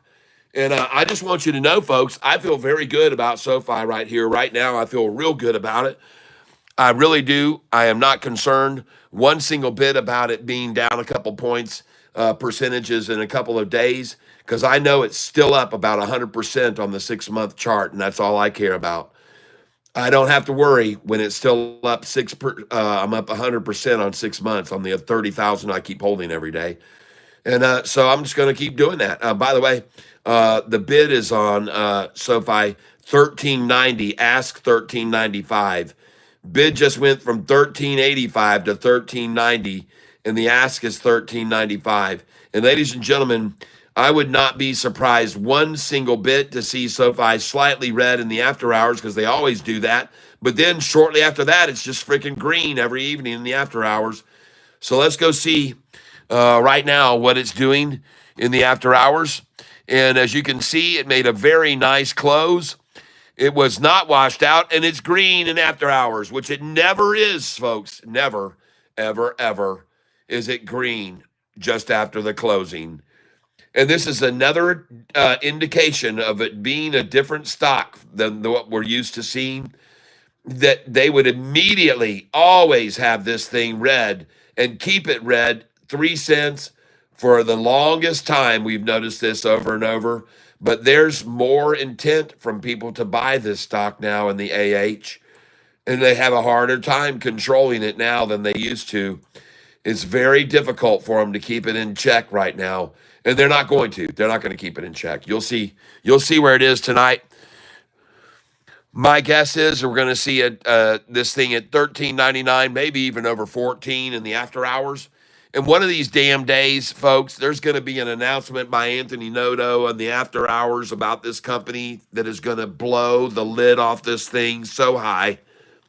And he's going to hold that information until after hours, because that's the kind of guy he is. You'll see one of these days, this market's going to close, and you guys are going to be screaming at me, look at SoFi, look at SoFi. And it's because that's how Mr. Anthony Noto works. He doesn't want to give anybody any clues of any moves before they do come out. He's going to keep bringing it, folks. He's going to keep bringing new, innovative. We already know they're taking the money that they're making and generating by millions and millions and millions of dollars, and they're reinvesting it into this machine. It's just being recirculated right into it, just make it bigger and better and better and bigger and bigger and better and better and bigger. This SoFi machine is going to be multitasking like no other machine in the history of industry. SoFi is going to be multitasking, people, in a major way. Well, one thing's for sure today. For those of you that own GDC, congratulations. Yesterday up 30, today up 20%. And the rundown and the squishing people out of this is over. And wow, what a nice pop on GDC. And I look over here and I see mixed signals, ladies and gentlemen. And this is when you know the BS is coming on heavy. When you got the Dow up 159 points. And you got the Dow up 159 and the NASDAQ. You know this is BS here. When the Dow is up 159 and the NASDAQ is down 260. What a crock of bullshit that is, people. All total BS. Look at that. They even ran the Russell. That's the small cap that SoFi's in, the Russell index. It was green right there before the very end of the day. They had to try to stifle it at the end of the day. Everything, it was going green, and the Dow didn't forget about that. You're not going to stifle that, mother. Off she went, and you're not going to stifle SoFi either, ladies and gentlemen. You're not going to do it. It isn't going to be stifled, and it's not going to go away. It's just going to keep hanging around, hanging around, hanging around, boom, boom, hanging around, hanging around. Oh, yeah. Oh, I feel fine. I'm watching my SoFi fly. I think I'm gonna watch the shorties cry, and we're having a good time. Yeah, hanging around, boom, boom, hanging around. Yeah, baby. She going green in the afternoon scene, and you never see this usually. SoFi's going green in the afternoon scene, and this is hardly ever seen if you know what I mean. But you can sure read between the lines. This is all SoFi everyone's buying. Oh, yeah, you can watch it. It's going to run. Oh, yeah, this is so going to be a heck of a lot of fun. Oh, yeah, she's going to run away. Oh, she's coming here to stay. She's going to fly. You'll see the way she goes. Oh, yeah, SoFi, she's going to take off from here. SoFi, I think the clouds are breaking way to clear skies above. We're going to fall in love with SoFi. Oh, everybody buy it. Come on, buy yourself some SoFi. Cat, you make losing money fun. Thank you. Well, you never lose if you don't sell unless the company goes straight to hell, like a company called MGOL, which I think it fell and fell.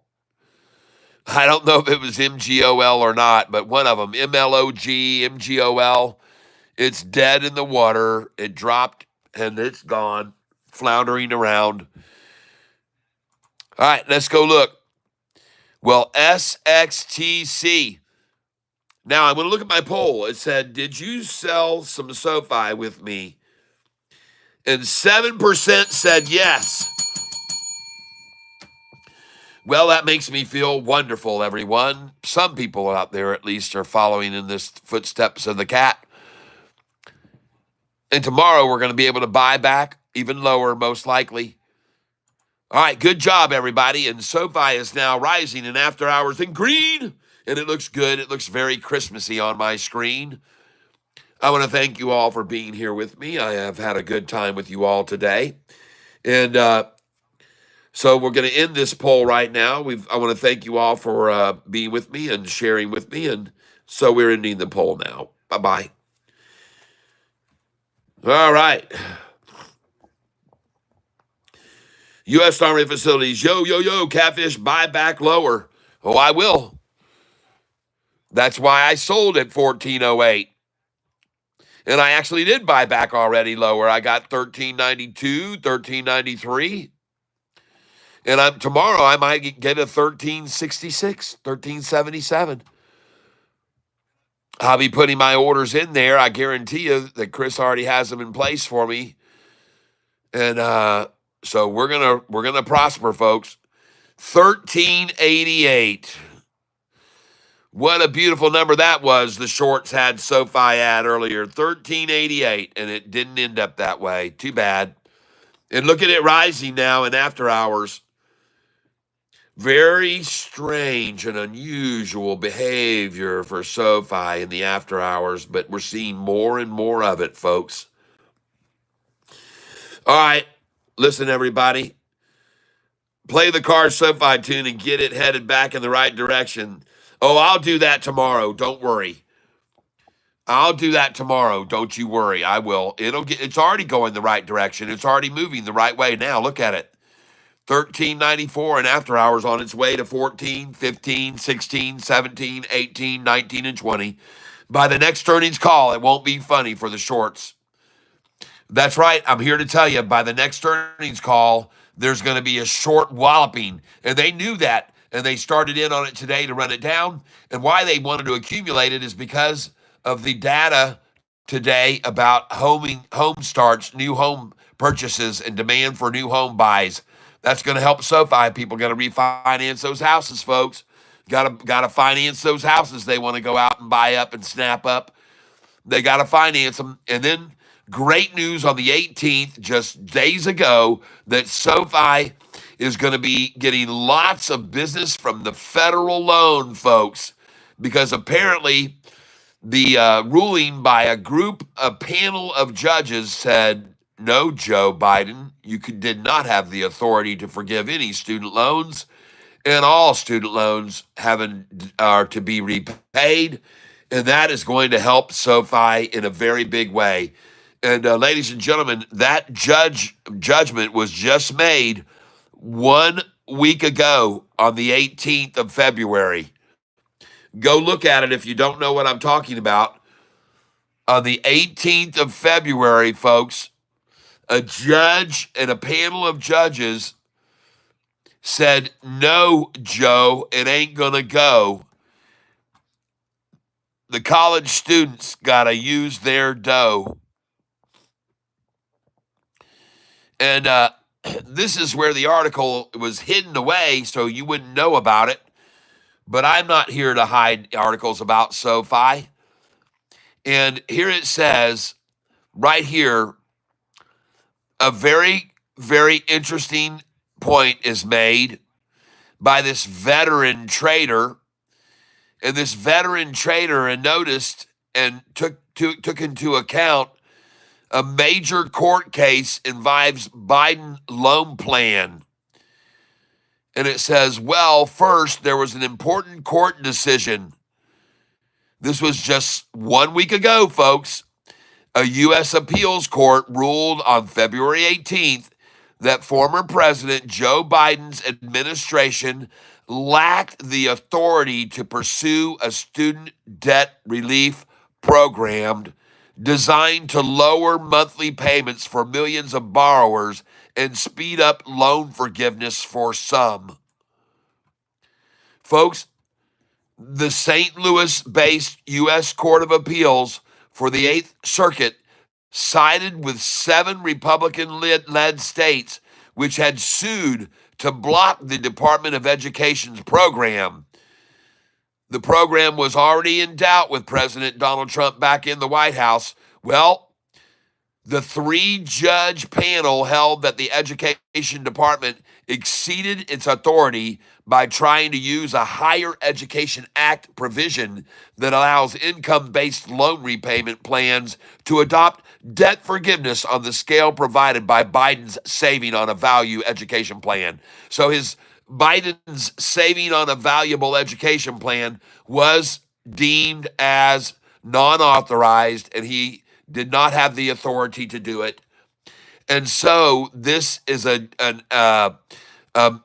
action that took place by the courts, and this person is smart enough who did the research about this to understand what this means for SoFi. He understands that student loan originations were $1.3 billion, up 71% from the same period last year. This is Chris LaPointe talking. And this says right here, federal student loan, and this new federal student loan thing represents 92.4% of all student loan debt, and the average federal student loan debt balance is $38,375. Folks, this is going to be good for SoFi, all right? This is going to be good for SoFi.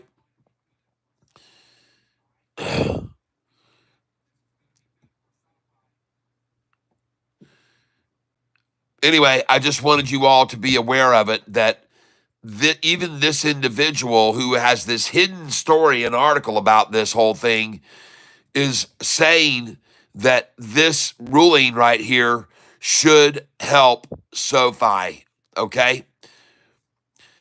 This is very clear what this person surmises from all of his attention to this subject, okay? Is that in the end, that this is going to be okay.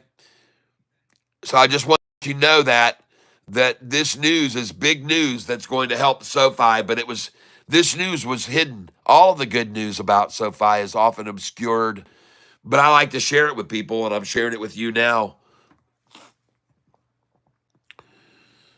All right, well, let's roll up here. This person does indeed believe that SoFi will be a benefactor from that action taken by the federal courts. And I believe it too. And I believe other people knew that too as well today. And part of the reason that it probably fell again today is because there's just a lot of things going in SoFi's favor and a lot of people that want it. Now, let's go back over to institutional ownership.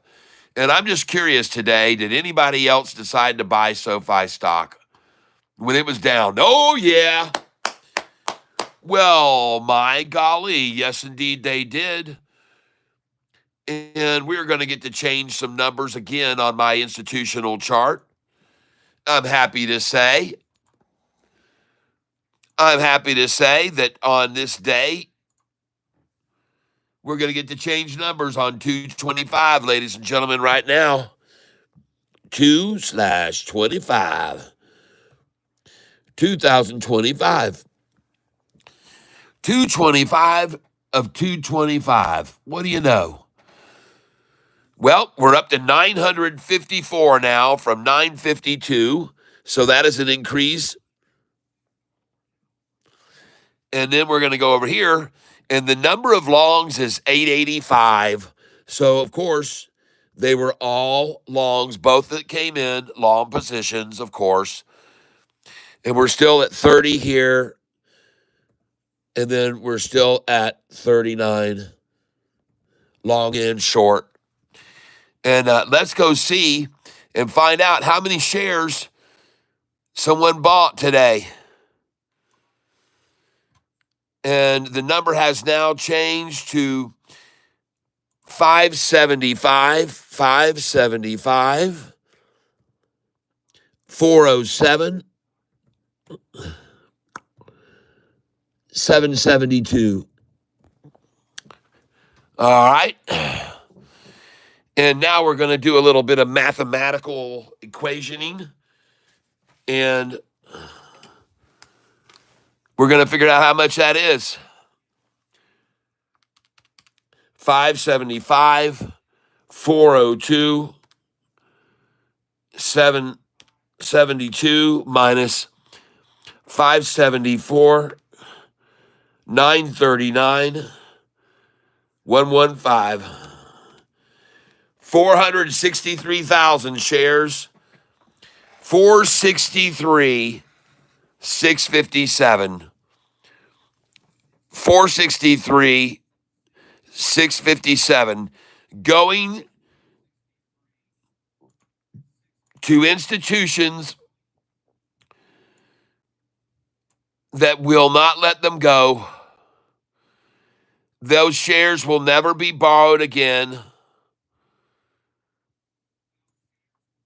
Institutional ownership has now risen to an all-time record high, 52.53. That is the new record high today, folks. 52.53 is the new record. And over the most recent quarter has now risen from 7.09 to 7.86. And I told you this was going to happen, folks.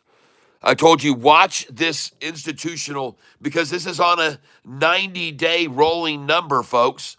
And the institutions just really started coming in about 90 days ago. So this number is going to start to rise quickly, folks. This number is going to start rising quickly. And so will this one, folks, because there's been a lot of institutional buying here over this last 90 days since this date right over here, which is January. Yep. And you can see what I mean by the institutional percentage increases over the most recent quarter, going from 3.6 to 4.14 to 4.17. Then there was a big sell-off of 20 million shares affecting it negatively, but then it went back to the positive there, and then the buyers started coming in. And here we are now increasing and increasing and increasing and going from 7.09 now to 7.86. It's going to get higher, folks. This number is going to get higher, and it's going to go higher. It's going to go higher. I am guaranteeing you that because of all these institutions that have been buying in over the last 90 days. And they really just started accumulating a lot more in January, December, and January. You can see right here through December, SoFi's tracking December. There was only, at the beginning of December, folks, there were only 818 institutions long, 882 total. And now we've gone up to 954. 70 institutions coming in over the last, that is a lot, folks. 2 months, man, 70 institutions coming in. Wow. Well, like I say, folks, follow the doggone money. Every day, there's just more and more institutions buying into this stock. Every day, just more and more, folks. Well, and as I've already said to you, that doesn't necessarily affect SoFi in a good way sometimes. But right now, look at those institutions coming in. Holy smokes, everybody, look at them coming in. Look at them coming in more and more and a lot more here recently.